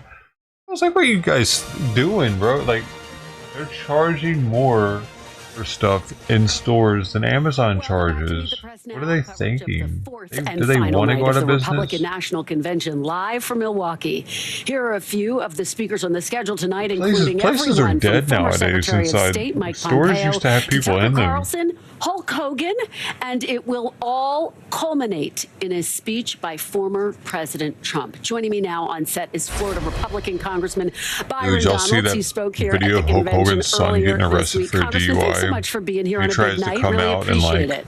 Thanks for having me. Get him You out guys of it, have a kind great of. seat, by the way. You got all the views for your video or the video audience out there. We do. We have one of the best seats in the House. That is for sure. Well, appreciate your being here. Former President Trump has said in the wake of the horrific incident this weekend, the assassination attempt against his life, that he's torn up his speech. He's rewritten it, that it's going to be a message of unity. I wonder what you anticipate. Will it be a message that is aimed at reaching out to the whole country, or will this be a message that's aimed at reaching out to all Republican voters? What are you anticipating?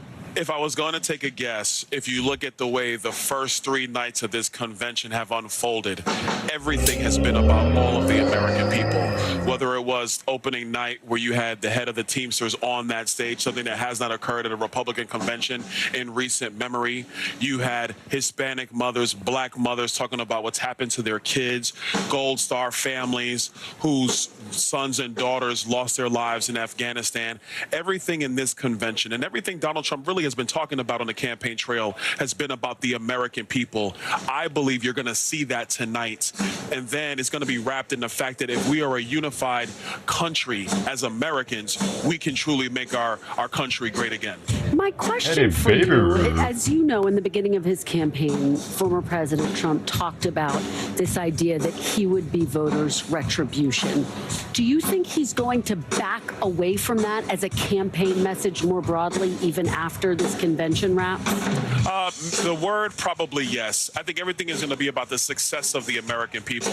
And if we're going to provide full context, when he talks about retribution, it was in the vein of success will be that, success for the American people. That's where Donald Trump is going to get his joy, his passion, his energy, not just for the rest of this campaign, but for the next 4 years, is making sure that the American people are successful. Just to be very clear, he said, for those who have been wronged and betrayed, I am your retribution. You think he's going to back away from that idea on the campaign trail? It's not even about backing away. I think what he's pivoting towards and where he's going is, this is the recipe for success. I am the person who will bring that success. I'm the leader that can step into that Oval Office, that can step into that arena on the world stage and make sure our country is as prosperous as possible for everybody.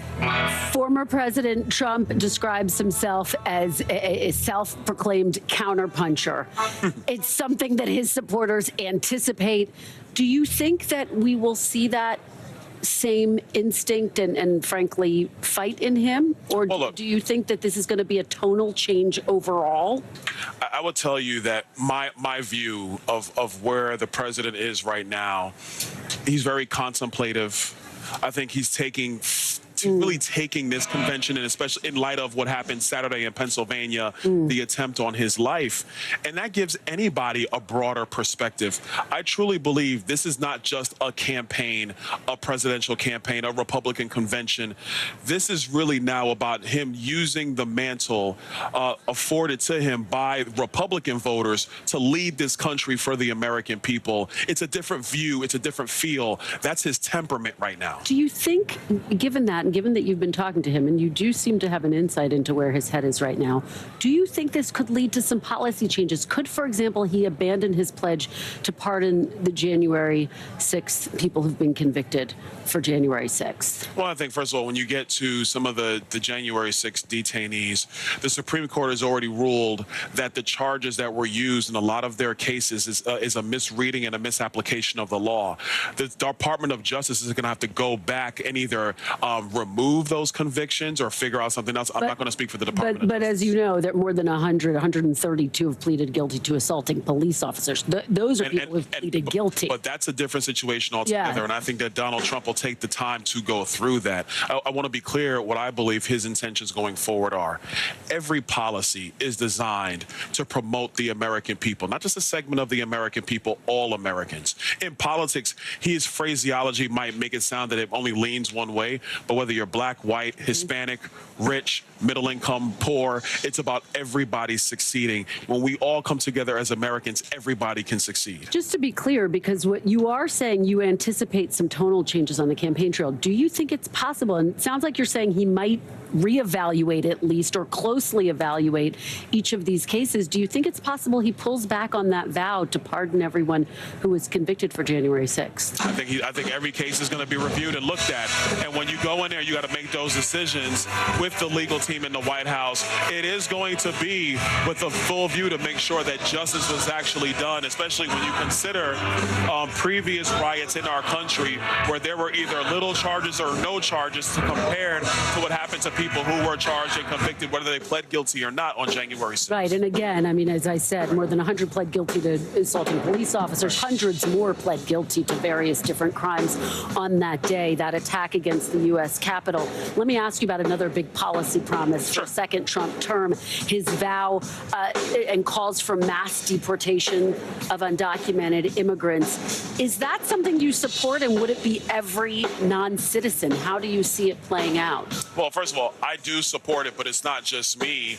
You have a majority of black voters support this position. A majority of Hispanic voters support this position. A majority of white voters support this position. And let me explain why. Because Americans want to have an immigration process, but it's got to be legal. Our cities are overwhelmed by more than 10 million illegal immigrants. It is not fair to the citizens of America. And to be honest, it actually puts these illegal immigrants in our country in a lurch. Would it be every non-citizen, though, Congress? Just to be clear, do you understand how it would work? Some people say it's not practical is part of what I'm getting at. The people who would say it's not practical also are not acknowledging the fact that mass illegal immigration is not practical for the American people. When you go through that process, what's already happened in the past is that you've had people who have self-deported because they do not want to get caught in that apparatus, which then carries them not being able to come into the United States for another 10 years. Well, and we should note, I haven't seen those polls you're talking about various groups supporting mass deportation, but it is worth noting President Biden did pass some executive actions, and illegal crossings are now at a 3-year low. Let me ask you, though, about what's happening on the Democratic side. Seems to be growing calls for President Biden to pass the torch. It is possible, as we sit here today, that former President Trump could be facing off against a different challenger in November. What is your reaction? Is that what you are bracing? Is the Republican Party bracing for that at this point? I will tell you that our game plan is not going to change. It could be Joe Biden, Kamala Harris, Gavin Newsom, Gretchen Whitmer. It doesn't matter. Jimmy Neutron. You put the person up there. It doesn't really matter. The problem for the Democrats is that they cannot explain their agenda. They cannot explain the failures of their agenda. So it doesn't matter who they run. Their policy agenda is their policy agenda. We have a recipe for our country to make it successful. All right, Congressman Byron Donalds, thanks for being here today. Thank you. Really appreciate it. Good to see you. Secret Service Director Kimberly Cheadle is refusing to step down, even as she and the agency she leads are facing increased scrutiny for actions before and after that gunman opened fire, attempting to assassinate former President Trump. Now, this is new video that appears to show the suspected gunman. Look here. Thomas Crooks walking outside the security perimeter at the rally in Butler, Pennsylvania. This was last weekend. And after the FBI and Secret Service briefed senators yesterday, we are getting a clearer picture of the timeline of that day. I'm going to walk you through it. This is according to sources familiar with that briefing. Crooks was photographed as a suspicious person at 5:09 p.m., more than an hour before the shooting. At 5:51, police notified the Secret Service of a suspicious person with a rangefinder. 5:53, just 2 minutes later, the Secret Service notified snipers around that same time. The snipers spotted Crooks, and then 9 minutes later, Donald Trump took the stage at the rally. 6:09, video shows that crowd members alerted police to Crooks on a rooftop nearby. And then 2 minutes later, at 6:11, he opened fire. The Secret Service is also facing criticism for how long it took to remove Mr. Trump from the stage after the shooting and for failing to fully shield him. You see his head exposed there in the aftermath. NBC News Homeland Security correspondent Julia Ainsley joins me now. Julia, talk through the very latest and what you are taking away and what investigators are taking away from this new timeline that has emerged. Well, Kristen, you know there are multiple investigations going into what exactly the Secret Service did or didn't do properly on Saturday with this near assassination of Trump. There are three big questions that seem to be circulating. People in the press are asking, and we're being told that's all a matter of the investigation. One is, did the Secret Service know that he had a gun at the time? So far, we only have indications that they knew he was a suspicious person carrying a rangefinder that allows someone to measure the distance between them and their target, but that is not a prohibited item. Number two, why was that roof not in the Secret Service security perimeter? They delegated that to local police. And then, of course, they also want to look at, what did they do wrong afterwards? You showed that footage there of them trying to get Trump off the stage. Why was he able to come up? What I've been told from Secret Service press is that they had in their ears, threat neutralized, man down, but how could they really rule out? This is the question that other former agents are asking. How could they rule out that there wasn't, another one or two gunmen in the area if this was part of an attack? Was that too early to let Trump stand up, do his fist bump, and walk off the stage? So a lot of questions and mounting pressure on the director, Cheadle, who is still digging in her feet. And just last night, they put out a statement saying she was going to stay in the job. And growing calls for her to do the exact opposite and resign. Julia, do we know anything more about the motive at this point? No, it's strange. There's actually very little that this man, Thomas Crooks, shared online. They were able to look through his phone. They found that he was looking at the schedules of both Trump and Biden, also looking at when Biden might be holding the DNC, for example, that he was looking at when the RNC, where you are right now, Kristen, would be held. A lot of research, but nothing that seemed overtly political or anti-Trump. In fact, he was a registered Republican. All right, Julia Ainsley, thank you so much, Julia. Really appreciate it.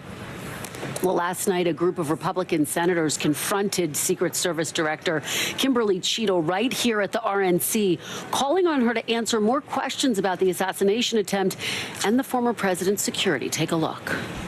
This is exactly what we were doing today. This on the call. was an assassination attempt. You owe the people answers. You owe President Trump answers. North Dakota Senator Kevin Cramer is one of the senators seen in that video. He joins me now. Senator, thank you so much for being here. My pleasure. Really appreciate it. Let's talk about the briefing that you all had. Clearly, you did not feel as though your questions were answered. What did you learn, and why did you come away feeling like you needed more answers? Well, what we learned from the director, first of all, is the exact timeline that you've already illustrated perfectly. But that raised the obvious question that we wanted to get answered and weren't allowed to ask, and that is, why was Donald Trump allowed to go on that stage when there was this threat that was serious enough to inform and to notify the counter sharpshooters? And so when we had this moment last night where we learned that the director is not only in the building but on the same level, a few of us were at, we thought this is our moment to go ask her, and her hostility toward us was kind of remarkable. Her unwillingness to talk, and then the appropriate suggestion that maybe this isn't the right place to do it, let's go somewhere else, except that as soon as she got out the door, the somewhere else was a bunker somewhere, and it was really quite irritating and problematic, Kristen, in this sense. The confidence in the service is low for understandable reasons. The only way to rebuild that confidence is to communicate. In fact, during the briefing, she was admonished by a Democratic senator to please be forthcoming with information on a regular basis, because that's the only way that we're going to, sort of calm people down and restore confidence. And she just seems not just reluctant, but resistant to doing it at all. Just to be very clear, you are saying you do not think Donald Trump should have been allowed to take the stage. I do not believe he should have. I mean, when you look at that timeline and you think at 5:51, this threat was so significant that the Secret Service notified the counter sniper unit, who then put their eyes on that roof. So if it was significant enough to call in the counter sniper unit, why wasn't it significant enough to keep the president from going to the stage? I'm curious. Publicly, we have seen the Secret Service director say things like, well, the local police was supposed to secure that building. Did she reiterate those types of comments during your briefing? Did. What did she say about that? It's interesting because in the briefing, she opened it up and then gave probably a 30 to 60-second opening statement that included articulating the jurisdictional lines, which is very unseemly because while it wasn't a direct throwing them under the bus, so to speak, it was certainly an implied throwing them under the bus. And at the end of the day, it's all set up and overseen by the Secret Service. We know that they're ultimately responsible, and she's ultimately responsible for the service. Did she take that responsibility in your briefing? Did she say, I bear responsibility? Oh, she did not. In fact, she quickly handed it over to her deputy, which I don't fault her for, because quite honestly, we'd rather get good, accurate, sophisticated information than higher level information. So I don't begrudge her that. The experts are the people who work for her. But no, she did say we failed. She said that our mission is a no-fail mission. We failed on this mission. But there's a we failed, not I failed. And again, whether it's me, we, or I, just talk to us. It's so much better if you communicate. Transparency is the best way to approach these things, and she's failing on that front, which is why I think she does need to resign. I'm not one that's prone to quick, conclusions like that or judgments like that, but last night she convinced me she really isn't capable of carrying on this job. Do you get the sense that the calls for her to resign are going to grow louder? I do get that sense, and I would be surprised if some Democrats don't step up as well, because this isn't a good look for the service. It's not a good look for the administration, and we need to restore confidence in our Secret Service, and she's not the one that can do it. I know that the Senate Judiciary Committee has asked for a hearing on what has unfolded in Butler, Pennsylvania. What specifically are the top questions remaining for you? We don't even have a motive at this point. Well, and that's an important point, because the Judiciary Committee has jurisdiction over the Justice Department, which includes the FBI, and that's where the big investigation will go. Is taking place. Looking at the cell phones, looking at social media, trying to find a motive. I think my personal view of it is, so far, it looks like it was a disturbed young man looking for an opportunity to sort of redeem himself, and I don't think it was partisan or political in that sense. But the Secret Service is under jurisdiction of Homeland Security, so I would think they would want to have a hearing as well to get to the issues that you and I are talking about related to how did the president end up on that stage with a sniper 150 yards away. Well, we are going to hear from former President Trump tonight. He has said he's ripped up his speech. He's going to be delivering a message of unity. What do you think that means to Donald Trump? What are you expecting to hear tonight, Senator? So we will certainly hear a message of unity of the party, unity of the country. You know, it's going to be more emotional than usual, I think, Kristen. I mean, because this has been a more emotional situation. For a lot of us, it's the first time we've seen him, of course, was Monday night, and that was really special. But when he steps on that stage as our former president and our nominee, I think you're gonna hear and see sort of a raucous. We've got the lead in the fourth quarter of the Super Bowl crowd, but you're also going to see a "We're really grateful you're alive" crowd, and I get emotional just sort of thinking about it. Very quickly, just pivoting off of what you said, obviously you're watching the developments on the Democratic side. Yeah. Do you anticipate that there will be a different Democratic nominee in November? I do right now, and it almost seems irreversible at this point, quite honestly. But a lot of it's going to be up to Joe Biden, and we'll see. As you know, even if it's only for an hour a day, he's tough. That's for sure. Yeah. Well, an extraordinary moment in our American politics. Thank you for being here, Always Senator. my pleasure. Really Thank appreciate it.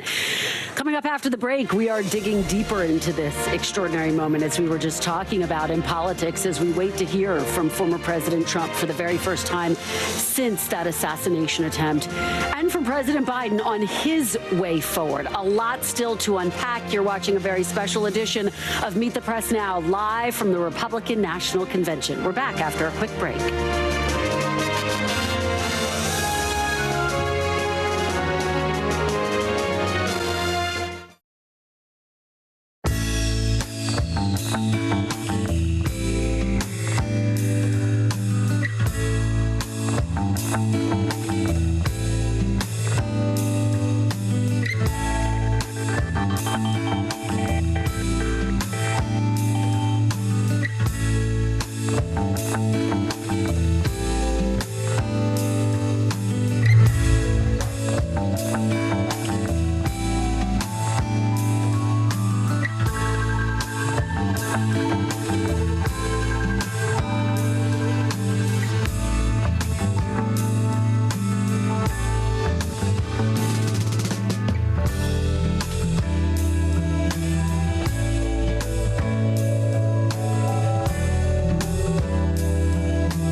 Will absorb the acid. That's crazy. Green tea to calm acne. This is my favorite tip of the day. Brilliant, brilliant, brilliant. Oh, that's genius. You just saved me $40. Lester Holt, America's most trusted TV news anchor. News lives in the now. Look at this. You can't even see anything anymore. Let's break down what we know. You gotta see this. News for the generation of now is NBC News Now.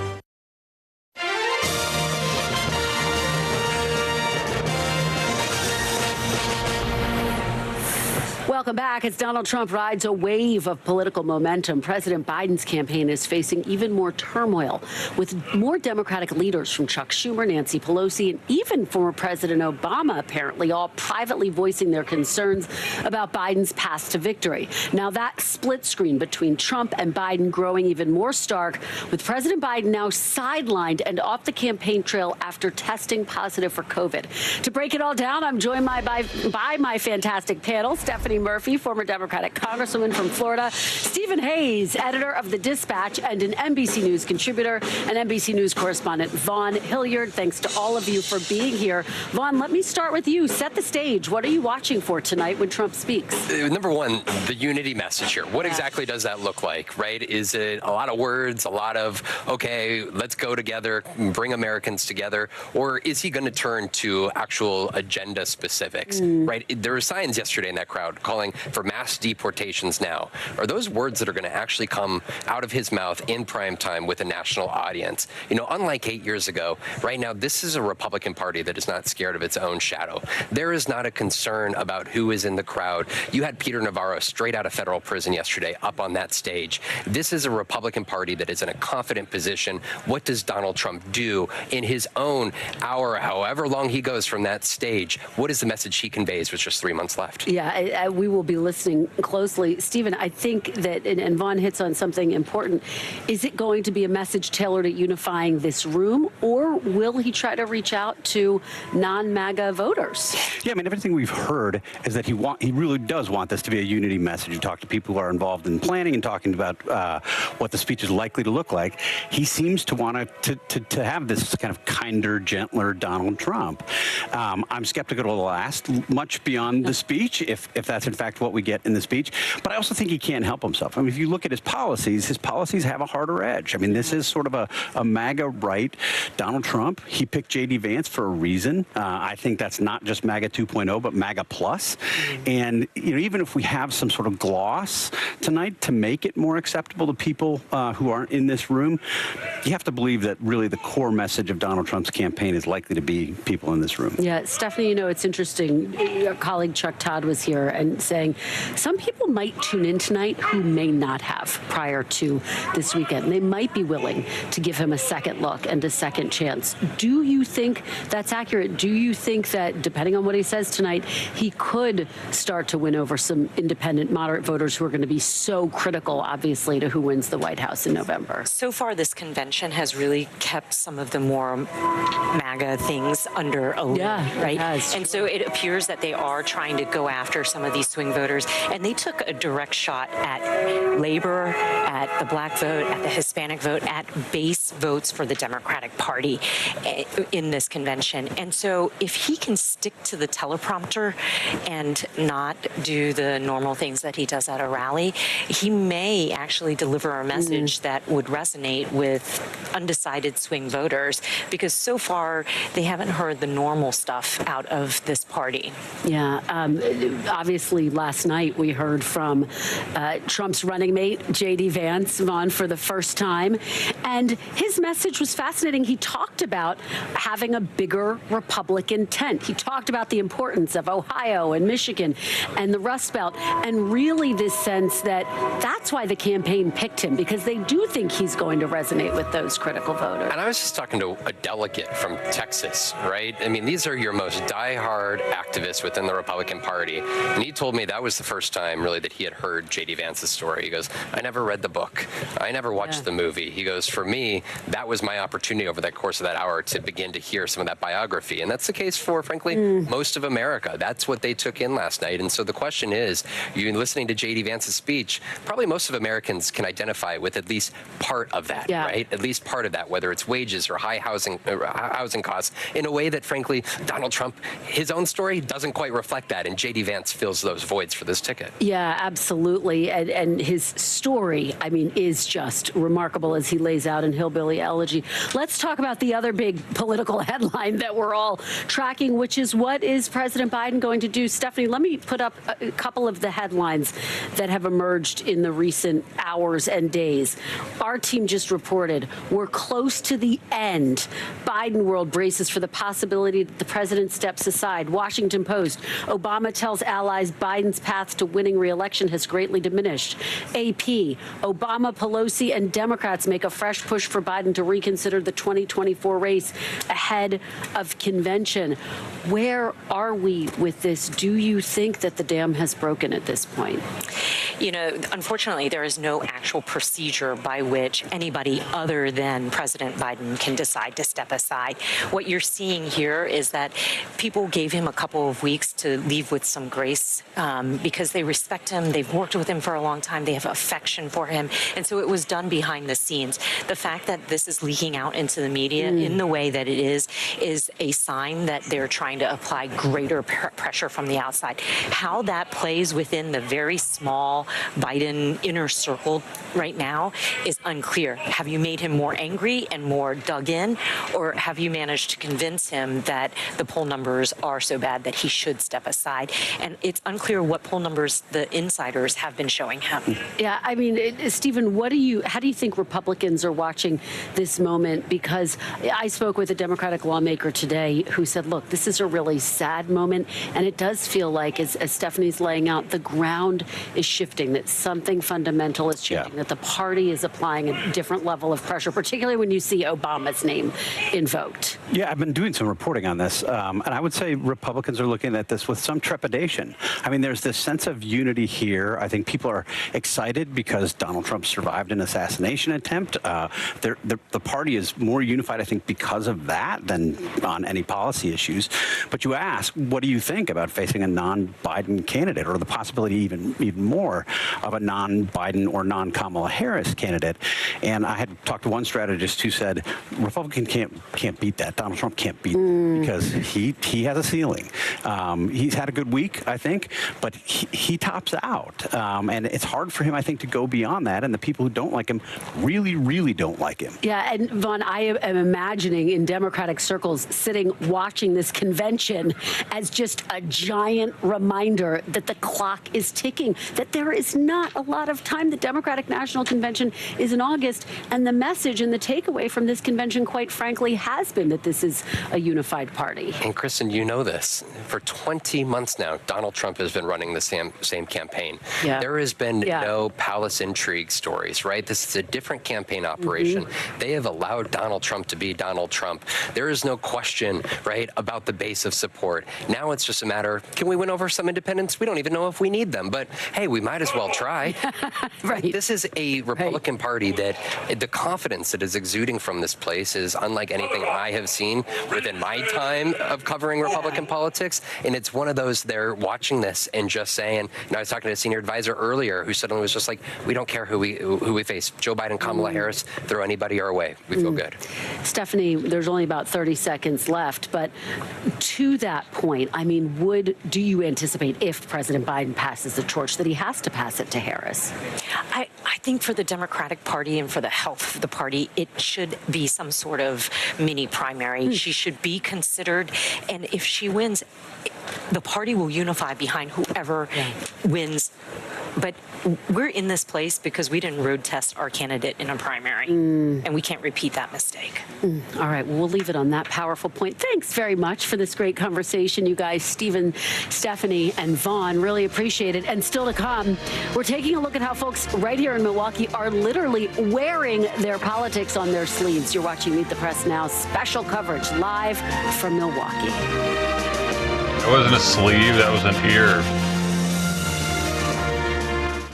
Skank.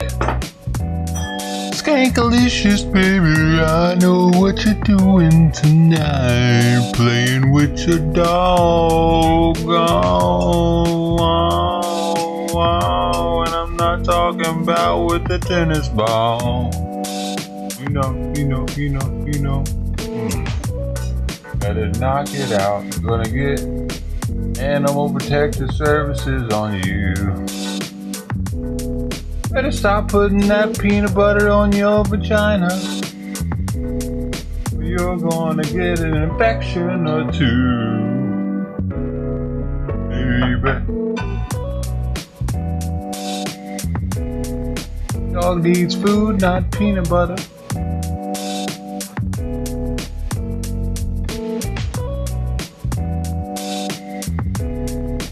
Dog needs food, not peanut butter.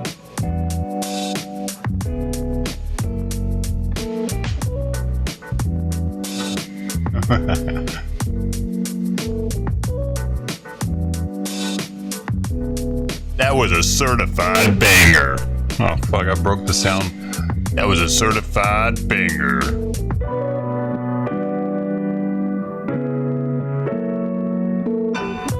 Sediment.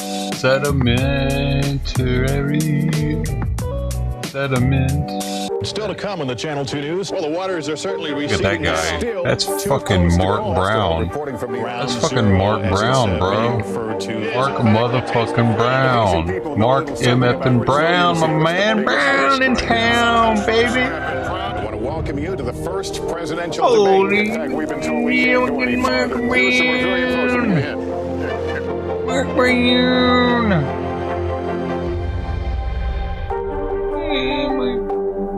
Wait, that's Lester Holt? Fuck you, Lester. Mark Brown, man. Welcome back. Silly hats and outrageous outfits are a staple of political conventions. And this year is no exception. NBC's Alex Tabbitt has a look at how some delegates are dressed to impress. Joy and excitement in Milwaukee as Republicans celebrate their party's presidential ticket. President Trump is going to make America sparkle again. Dude, my bag fell off the frickin' food. The part. Oh, yeah. Iconic imagery already emblazoned on T-shirts. So I'm going to put it right in the middle of my chest. And buttons galore. I came here with 100 buttons. Oh my God, she needs to talk to the pin guy. Saying cheese for the cameras, and the Texas delegation tipping their hats. She has just what she needs. Some using their kicks or their clothes to send a message. I wore this shirt because I feel like there's not any politicians talking about the injustice going on. Others bringing their instruments. We love Donald Trump in Israel. And one bringing his wheels. That American spirit is still alive and well in America. As delegates from all 50 states put the party in Grand Old Party. Real Americans have trackers. Alex Tabbitt, Milwaukee, Wisconsin. American hero. All right, great stuff from Alex. Our thanks to Alex for that. And we are back tomorrow with more Meet the Press Now. My colleague Hallie Jackson is standing by. She picks up special coverage. Hallie, final night.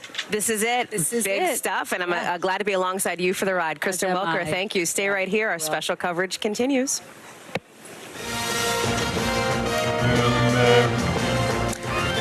And here we go, live from the final night of the Republican National Convention. Right now, look at her gearing up for the former microphone. president's speech in a night Weird. and in a moment in politics unlike anything we've seen in recent memory. So I want to show you the stage here, live from the convention floor. This is the left turn there you're looking at for his first speech. Should I since go the live on assassination another attempt channel or against no? him. I don't It even is know. his I don't night, give a- and it is his stage. It is his party, too. The GOP united behind the former president. It is a very different story for the current president right now. He's back home, isolating with COVID, as our new reporting shows his orbit is now bracing for the possibility this thing he could start? drop out. 30 minutes? One person close to the president telling our team, and I'm quoting here, "We're close to the end." And a person who spoke with a senior campaign official saying, Hey, kid, I'm quoting, talking to you, "They're eh? finally realizing it's Don't a just when, start on me, not eh? if." The money is drying up too. A person with knowledge of the projections saying the campaign is only bringing in a quarter of the big donor money it planned on for this month.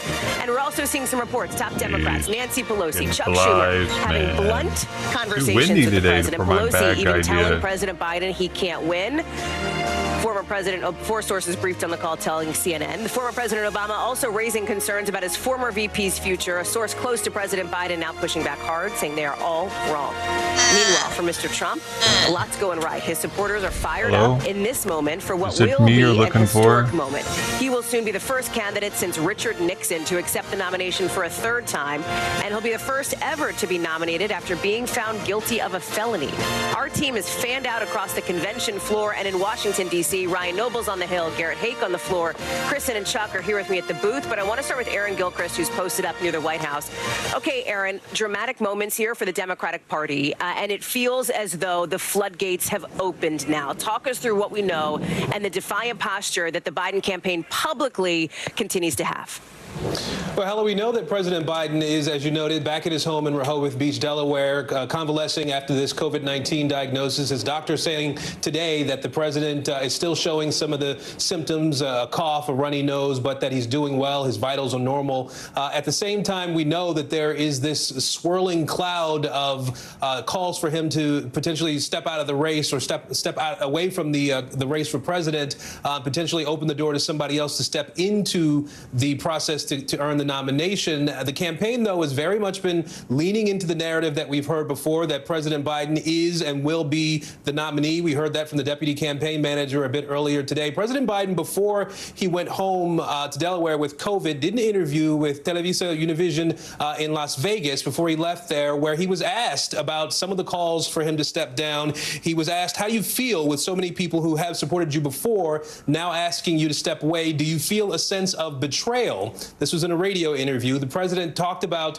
his debate performance, saying it was a bad night for him, and then he offered this in response to that question. Listen. People are now saying, well, that was only one thing, but he's 81 years old. What happens when he's 84 years old?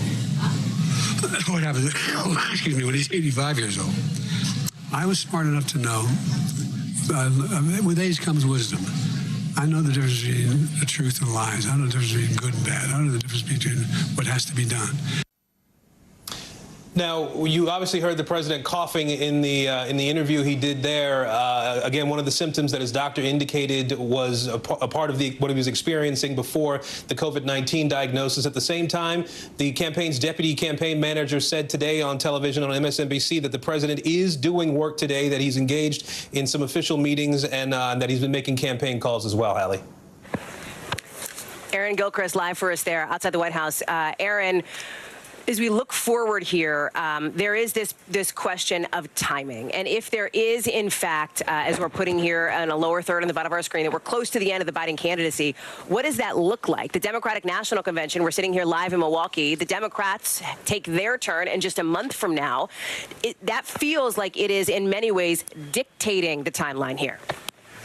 Yeah, I think you're right. The Democratic Convention will start on August 19th. There obviously is this talk about the roll call, the nominating process happening around August 1st, sometime before August 7th, potentially. And yet there are still these calls, named people who are standing up and saying the president should step away. And then the whispers from people who are only described as sources who are saying that he should step away as well. At the same time, the campaign points to a list of people who are named who said the president should stay in the race. And as these calls are happening, as there's talk about President Obama perhaps softening some of his support, Speaker Pelosi, Leader Schumer also referencing some of their concerns over the last couple of days in particular, I do want to note that there's one source that our Mike Memoli spoke to who is close to President Biden, who said that, can we all just remember for a minute that these same people who are trying to push Joe Biden out are the same people who literally gave us all Donald Trump. In 2015, Obama, Pelosi, Schumer pushed Biden aside in favor of Hillary. They were wrong then, and they're wrong now. So as much as we've been hearing these calls for the president to step away, Hallie, there's at least this one voice that is pretty forcefully saying the support for President Biden is not totally gone. Aaron Gilchrist, thank you. Sahil Kapoor is on Capitol Hill for us, reporting out where the Democratic position is at this point. And some new reporting that a strategist is telling our team that there are a number of black Democrats who think President Biden's candidacy is likely to come to an end, which is so interesting because this is a group that backed him initially in those days post-debate. They have had his back for years, for decades in so many ways, a key part of the Biden coalition. Talk us through the dynamic. Yeah, absolutely, Hallie. It would be pretty devastating for President Biden to lose the strong support of black Democrats, particularly the Congressional Black Caucus on Capitol Hill. They were crucial to his nomination in the first place in 2020. They recently threw him a lifeline as a number of Democrats were coming out post-debate asking the president to step aside. The CBC strongly showed its support for Joe Biden staying in the race, and that temporarily seemed to, keep things going for him. But a Democratic strategist told our colleague Yamiche Alcindor are that several black Democrats who have spoken with President Biden and his aides in recent days believe his candidacy is not long for this world, and more Democrats are calling him to step aside. Black lawmakers have grown increasingly frustrated by this situation. There's a purgatory here that they don't believe is sustainable, and one way or another, it's got to end, because at the moment, this intra-party fight between Democrats is blocking out the sun, making it impossible for them to make their case against Donald Trump, which is what they believe they need to be doing. And President Biden's posture has been, again and again, he insists that he is staying in this race, that he's not leaving, but the problem is Democrats aren't really taking no for an answer here. Every time it looks like he stopped the bleeding, more Democrats come out and reopen that wound. Pressure, of course, coming from House and Senate leaders in what feels like it potentially could be something. We don't know if it was coordinated or not, but the timing does seem interesting, Sahil, that over the course of the last 48 hours, like not even 24 hours, we've seen all of these Democrats, Adam Schiff, Nancy Pelosi, Chuck Schumer, either publicly or through media leaks, coming out and making their points.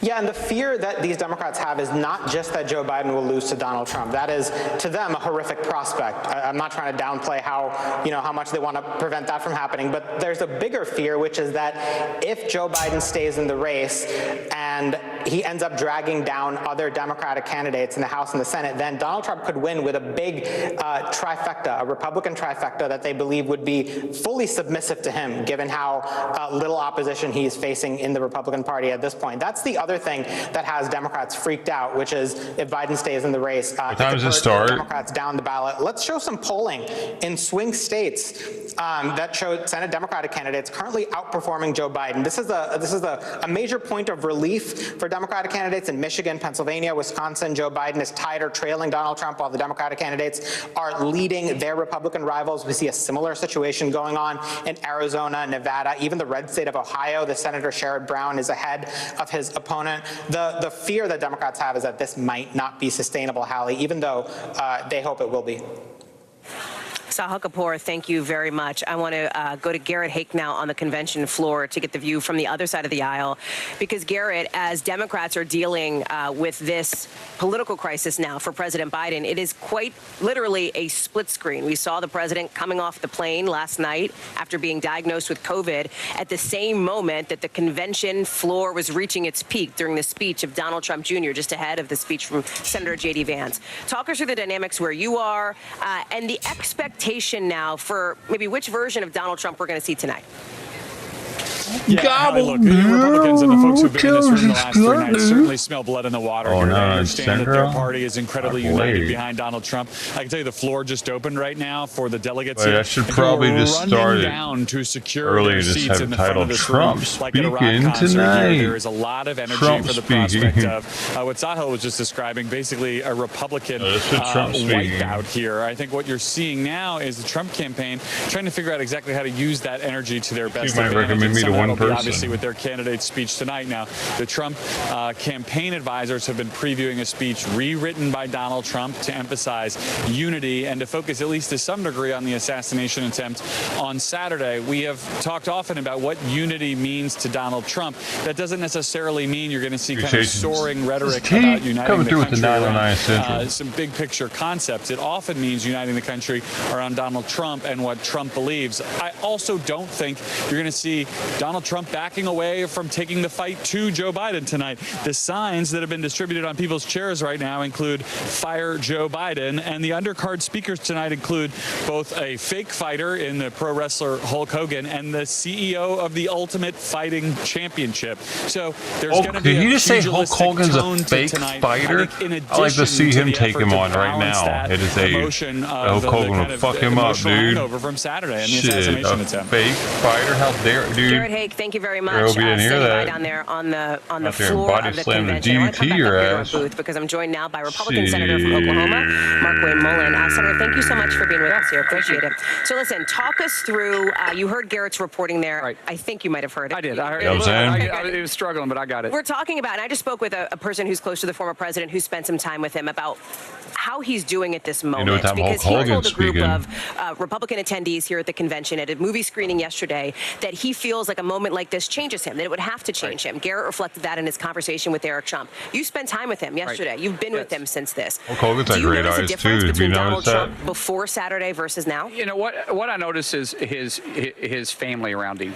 I've known President Trump for many years, considered him a friend. He's always been close with his family in Mar-a-Lago and in Bedminster in private settings. What you're seeing in his family is coming around him like I haven't ever seen before. You think about Hulk Hogan? President Trump, It's interesting to me because we actually His haven't eyes physically seen some of his family looking here. at you, Well, licking you from the inside they're out. very private. I mean, they A went little through a lot. juicy, And not making all you a little want the spotlight. But after juiced up. last night, their grandfather getting shot at, Oh, almost baby. taking their baby granddad from them. I think it was something different. You saw a lot more What fight you in the got? family, and the fight meaning that better listen, get he's not back in this over fight alone. here. This isn't a politician. This is someone's dad. This is someone's grandfather. This is someone's husband, and so the family unity is much different. As far as President Trump, he is as focused as ever, but he is seizing this opportunity to say we need to bring the country together. Lower the temperature of the political divide, and let's put the country first. Leave the labels to the side. And I think tonight you're going to hear a lot more of that speech about unity. Now, there's a big difference between President Biden and President Trump and their vision and leadership for the country. So you are going to hear that, but not as divisive as it would have been in the say a week from if it would happen a week earlier prior to the assassination attempt. Okay, because I mean I've covered the former president for a long time, and the idea of a Donald Trump pivot became almost a cliche during our time in the White House. Here, aides would say it's going to be a different tone, it's going to be a different tone, and then it ultimately wasn't. You're pretty confident it might. I'm very confident. Well, listen to even what Jr. said, Don Jr. said last night. Listen, he made it very clear. If you think this country can do better, if you think that this country is not where it should be, then we're a party for you. You saw the young man from Harvard, the recent graduate from Harvard, that got up and said, I voted for Bernie Sanders in the past. I'm with President Trump now. You're seeing the individuals that may have not even been politically involved now are coming to the Republican Party saying we need a safe place to go. You have a Democrat Party right now that is starting to say, hey, we got a candidate that can't win, so the 14 million people that voted for him in the primary, they didn't know best, but the three of us, Chuck Schumer and Nancy Pelosi and Adam Schiff, is going to make that decision for you. You have a party that's not inclusive to the party base. You got a party that is saying the elite should make the decision, and here we're saying we want everybody. Jeez, what the heck is up with their audio? We're going to make great again. One of the things that's come up here often in my conversations with delegates on the floor, with people like you, members of Congress here, is that assassination attempt against the former president, of course, on Saturday. It is looming over Milwaukee. Right. There was that congressional briefing from law enforcement officials. One senator told me he thought it was I'm quoting him, a cover your ass moment there. I wonder, what questions do you have for the Secret Service? Do you want to see the head of the Secret Service step down? Yeah, I think before we call anybody to step down, you need to know actually what took place. And this is a line of work that I know a little bit about, right? I used to do advanced work. I understood what setting up perimeters, the three rings are about: your outside perimeter, your inner perimeter, and then your diamond. And there's an AIC that's in charge of every one of these. AIC is an agent in charge. They're the ones that are supposed to be looking at everything in all aspects. When we got the briefing was just a timeline of events, but there were some serious questions they didn't even take the time to answer. Like what?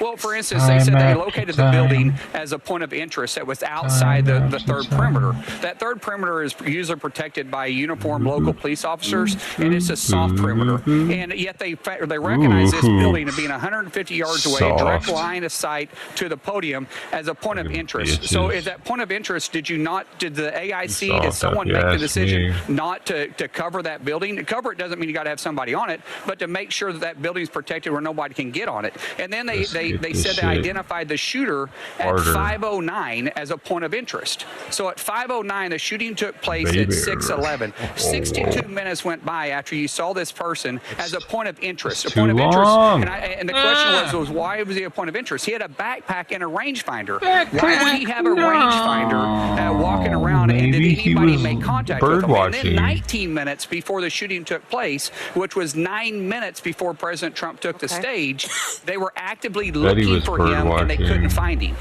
I hear frustration in your voice, and you'll have to forgive me for looking at my phone because literally as you were speaking, we got a statement from the Secret Service specifically about the Secret Service director. And the Secret Service spokesperson is telling us literally in the last 30 seconds that Kimberly Cheadle has no intentions to step down. Sure. He goes on to say that she deeply respects members of Congress and is fiercely committed to transparency in leading the Secret Service through the internal investigation and strengthening the agency through lessons learned in these important internal and external reviews. That she's fiercely committed to transparency. Do you believe that she is?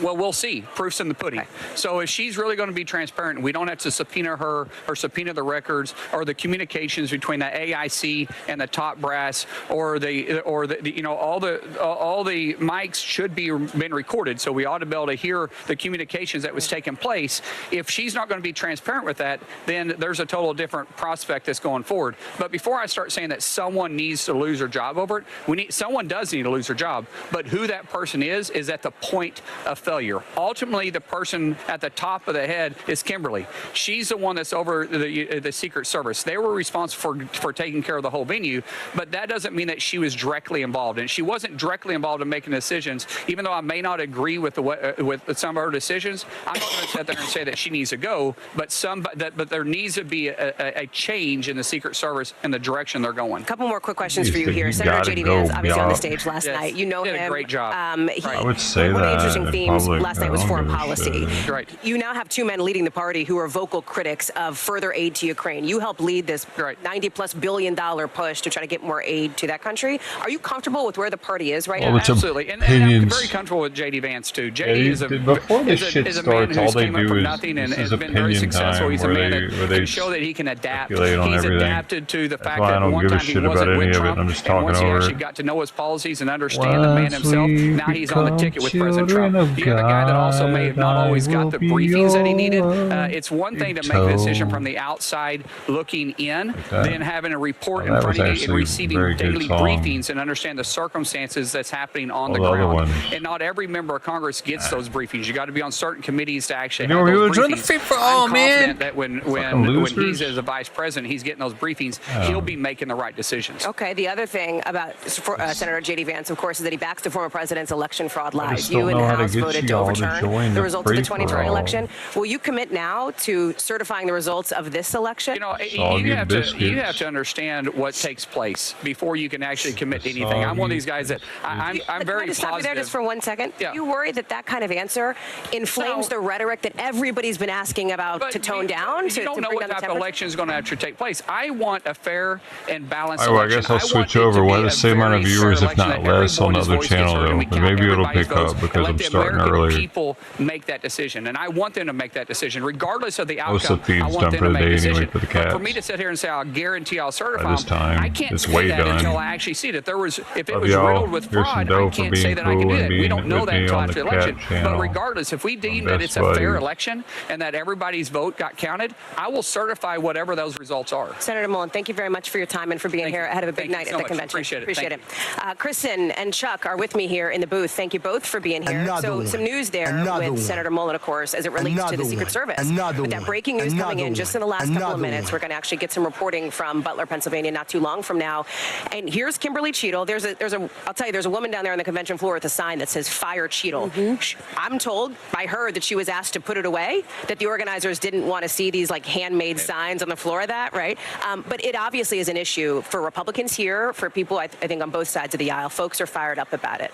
Yeah, they are. And I think the calls for her to step down are growing. The senator was very careful not to call for her to step down, saying, look, I want to get more information. Which, by the way, other senators have called for her to step down.